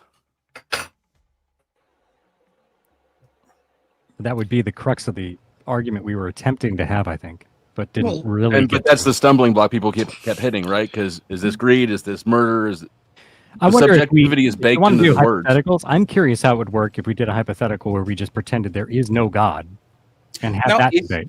So, Chris, the funny part is that even the Ten Commandments are subjective because it depends on interpretation. Even the Ten Commandments are subjective because I will define murder and somebody will come and say, I don't know what that means, murder. You shall, like thief, like you shall not steal, is a commandment. That's their worldview. That's say, a word concept fallacy. No, but that's what they say. They say, this is my worldview. This is why I am moral and you are not, because your worldview is subjective. And then when we stop with still depends. It depends if this is the person, or like that shows that he's not objective at all. He's subjective because it depends on the person's interpretation. So we're going to keep going and going and going and going and going on a position where you are going to catch them because it goes against their worldview and their morals, and they are going to try to pretend that murder is not murder, greed is not greed, stealing is not stealing. Like this is If I say it's bad to kill people, you say define bad. If I can, Fatty, let me answer your question in a direct way. Even though I think you're a ridiculous debater that thinks things like debate is about being true and not about proving contradictions. It's about contradicting yourself, Rob. You are as honest as everybody else. Thank you very much for teaching me what debate is. So, Fatty, are you who? Hang on. Go on. I want to ask this. I wanted Rob to finish. Fatty, can you name for me four debaters you consider honest? I just want to know four debaters you consider honest. Andrew, Rob, can you continue? Well, he called my friend a dishonest arbiter. I want to know who the honest ones are. Because I debated him before. Who are the honest ones, Fatty? I don't know no honest ones. I don't need to know. Yeah, you don't need to know because there's no one except you, right, Fatty? You're the only honest fucking debater, right, Fatty? I'm actually not. I would like to hear Rob's thought process. He was getting to something, and I want him to finish, please. I'll be very brief about it, right? Like, Fatty, my understanding, having only seen like the first half hour of this debate, which I apologize for, is to the greater question of, I know, right? Is it immoral to take land by force? It seemed to me, based on Andrew's opening statement, sometimes it is, sometimes it's not. But to say that it is always immoral, which would be the affirmative position, would be incorrect. So given the question you asked, Fatty, even without getting into specifics, I am fully willing to admit that the United States and probably every other government in the world has engaged in immoral uses of force to take land or to do other things in the past. So I'm not sure where the direction of your question's going. It's like some gotcha. You're like, yes, but according to your biblical view, absolutely. Let me finish. So not to speak for Andrew's Christianity, but I would bet that even in Andrew's Christianity, that he could come up with hypothetical situations when the United States federal government has engaged in actions he would think is immoral based on his biblical worldview. So what's the point you're trying to make? I know that you are the king of the whataboutism, but when Andrew was talking after the initial statement, he literally said, when he was talking to Chris, defensive, taking land on a defensive way. He expanded on that, but if you are coming through the understanding that me invading something because I'm defending myself and is a preemptive attack, what the British did, for example, to the natives was not defensive at all. It was clearly offensive, and it had nothing to do with survival. I'll grant to do with greed. Yeah, I'll grant it. But that's the point. So you are proving, if you agree that it was not defensive, and these people, did the British came to this side of your side? Because I'm actually going to give you the best I can possibly give you. The British came here because there were a bunch of fucking Satan-worshipping scumbags who chopped up little Indians for the fun of it because they just thought it was fun. They wanted to cut them up, and then they ate the remains. That's not true. But let's just say it was. But that we don't have to say it was because I'm just giving you the most charitable version of your. Oh, okay. You're right. You know what? You're right, Fatty. Then I won't even be charitable. And you see, you are proving that the debate is not what's right. The debate is about proving. Actually, no. So instead of talking about something Fatty, that it is what's right. Andrew, why do you have to do an hypothetical on something that actually happened? Let me prove to you why didn't they come to decide because of the boogeyman and other religions? Because the British invaded Portugal. They share the same God. They invaded Spain. They share the same God. They invaded France. They share the same God. So it's about greed and it was about gold. It was not about we just invading people because they don't believe on our God. So why do an hypothetical when you clearly have depiction of history of why the British came to decide to prove a contradiction? Okay. That's what you do. Bro, I'll explain. So I'm just trying to grant the most extreme version of the logic to make sure that it adds up. But however, if you say, Andrew, I only want you to engage with this logic, I'm happy to do that too. And I'm waiting for the demonstration that they invaded based on gold and greed. So I just want to make this sure. You don't think that colonialism, okay, was based on greed, on expansion, on becoming more wealthy, more powerful? That's correct, yeah. So why did they do it, Andrew? Well, I think that if you looked at what the English code was and the French code, make the world French, make the world English, they were trying to export a moral system. But I'm waiting for you to explain. Hang on, Fatty. My turn. Yes. So, Fatty, I'm waiting for you to express and show me the evidence that this was based on greed. Because, once again, the definition of greed, and I have it right here, and you, for whatever reason, greed is an intense and selfish desire for more than you need, especially money, power, land, or possessions, often at the expenses of others. This literally is colonialism. Okay, hang on, Fatty. I'm willing to grant the definition. I'm just waiting for the demonstration. Wait, what? I'm willing to grant your definition that that's what greed is, and I'm waiting for you to demonstrate that they were acting in this way. Okay, so we're going to do a math equation, right? Portugal had 6 million inhabitants at that time. Portugal is a very, it's a very, very small country. Hang on, which right? time? In the 1500s. Okay, right? 1500s against who? Yes, it's a very powerful country, but a very small country. Can you explain to me why did Portugal went to Africa? Hang on, Fatty. These are your claims. I'm waiting for because you're the one claiming it. I'm going to. So I'm just waiting for you with your claim to demonstrate how this was greedy according to your standard. For a moment, please. There are two people who do have a question for Christopher, and he does have a hard stop here shortly. So I would like to grant them the space to do so. I believe Tim, did you have one? Yeah, so it was interesting. There was like this intersectionality, I guess, that was in your opening statement, Chris, when it came to an intersection of history and theology as an appeal to the moral system that you were arguing.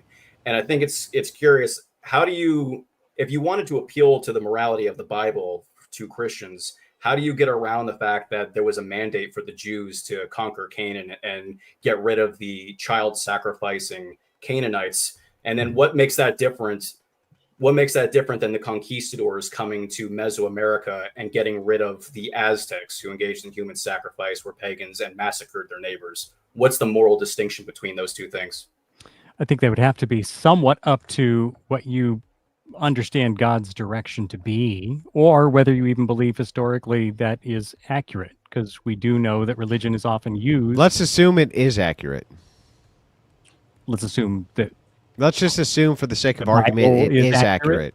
Then I think that's No, not the Bible is accurate, but that but the this Bible portion is accurate. That God ordered the Hebrews to wipe out surrounding nations. Yeah, why is that wrong? According to God. Yeah, why is that wrong? Because he was trying to. Why is it wrong? Yeah. Is it wrong? That's what I'm asking you. Is it wrong? Based on your definition. No, yours. Is it wrong that God ordered that this neighboring nations get put to the fucking sword? And let's even go further. Hang on, let's go further. Hang on, I'm going to go further. Hang on, bro, wait. I'm going to go further. Let's say for a second that God ordered all of the women who were under the age of 8 to get chopped up into little pieces after they were fucking egregiously raped over and over and over. Let's just assume. Hang on. Let's just assume it. That's the God you Bro, worship. stop. Let's just assume it. Let's just assume that he did. Now, he didn't, but let's just assume he did. Why was he wrong? Why do I think he was wrong? Yeah. Because children have value. Humans have value. According to who? According to God himself. So okay, the but greater hang on. there Let's might assume be God that says. you have a spiritual belief. Let's assume Why would God order says that humans have no value. Why is he wrong? It's using the Bible. Okay, let's That assume some the humans have Bible more is. value and Let's some just don't. assume for a second, for the sake of argument, You're the one who claims that to the believe. entire Bible is rewritten. Humans have no value. He ordered the Jews to just kill everybody around them and just grape them over and over and over again because he thought it was fun. Hang on, God sitting back on his throne, he thinks it's funny. He's looking down. He's like, "This is fucking hilarious. Grape them again." Why is God fucking wrong, bro? Because that's not God. It's fine because God said so. There's just. Yeah, it's fine if you believe that's what God said. But No, no, Let's say for a second God did say that. Why would he be wrong? Why would you think he is wrong? If Dude, don't ask me a fucking question. Answer the question. Do you believe you're married, correct? Yes. Do you believe your wife has No, here's what I high believe. value? I believe that I should be able to just murder anytime I want anybody who looks at me cross-eyed. Why am I wrong? Because we live in a society that's because we live in a society. So as long as society agreed that I should be able to do that, that's fine. Why would society agree to that? You see, Let's assume they did. Let's assume they did. You're wrong because there's your. Yeah, let him answer. Let's assume that they. Society said anybody, Andrew Wilson, loudmouth debate guys should every be murdered, fucking, yeah, and that's their right. remains They scattered decided over the desert. Andrew Wilson should be able to grape whoever he wants, and he should be able to kill whoever he wants, whenever the fuck he wants. Why are they wrong? Why? Then why would I be wrong if I responded? Answer with the greater fucking force question. and Why are they wrong, dude? Why is it wrong to kill other human beings? Because Why you is don't it like wrong them? if society enables me to grape who I want and kill who I want whenever I want? Why are they wrong? Because humans are interconnected creatures who require According to each other in order to succeed. Okay, yeah, they're If still we- requiring if we each other. allowed monsters to go around killing whomever they like. Yeah. We will very quickly dissolve into anarchy and chaos. Is that Now let the us world you want? assume that we have a society in which I impale motherfuckers who look at me cross-eyed. Crime goes way down. All right, reproduction goes way up. I give all sorts of incentives to reproduction. If you look at me fucking cross-eyed, I will fucking impale you. I will literally stick that stake right up your fucking ass, through your throat, and through your mouth, and I will stick you in that fucking town square, and then I'll urinate on your fucking face. Okay, but crime, hang on. But crime goes way down. Reproduction goes way up. We suddenly have a booming population. Why am I fucking immoral? Why? What am I doing that's actually immoral? Can you tell me? No, I can't. No, no. Hang on. I cannot, but society can. Society says what I'm doing is great. Let's say I go up for 3 re-elections and they re-elect me. Let's say they re-elect me. Hang on. Let's say they re-elect me 3 fucking times to continue to just impale these people from ass to throat and stick them down and urinate on their fucking face and grape their women when I want to. They re-elect it. Hang on, Sarah. They re-elect me 3 fucking times to do it. Why are they wrong, dude? In that case, they probably wouldn't be in terms of the laws that they would set. But you have set, hang on, you have set a higher authority than that. So you're arguing against your own position.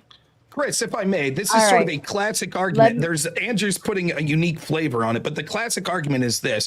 Those that are approaching morality from a secular view, where do you get your ultimate view of morality? Because it always becomes subjective. However, through a Christian perspective or any religious perspective, you say, to us, it is given to us from on high, from a higher power, right? And so it seemed that you floundered there with several things. For example, you said your morality would be based on utilitarianism. If Andrew did those horrible things, it would make society society worse. So Andrew says, but hypothetically, if it wouldn't, then why would it be wrong? And you're like, well, because the people would be opposed to it. But if the people were for it. So let's take a real example. Child sacrifices in like the Aztec society. They thought that had utility. It was helping them. It helped their crops, etc. So morally, why would they be wrong? And what Andrew's getting to is, where does your morality come from? Who are you to tell those people they're wrong? And this is at the beginning of his statement. He says, like, where do rights come from? And there was this, like, the other woman that was your partner was like, well, this is semantical. Well, no, this gets to the heart of the matter, because we need to find out where your morality and where your rights come from in order to see whether or not a particular action is morally justified or not. In this case, the topic. But Rob, he knows. He just doesn't know how to respond to it. No, I do. Here. Okay. And before you do that, let me tell everybody that's watching over on the Tomato side, I am now shutting down Tomato. You'll catch the raid over to the Gauntlet. If not, I'm dropping the link in the chat several times. We're moving to the Gauntlet officially. Okay. Just remember, it's not immoral if I stake people and urinate on their face, as long as the majority says so. Let's just keep that in mind as we listen to the answer. As long as God says so, nothing is immoral because God did it and God said it.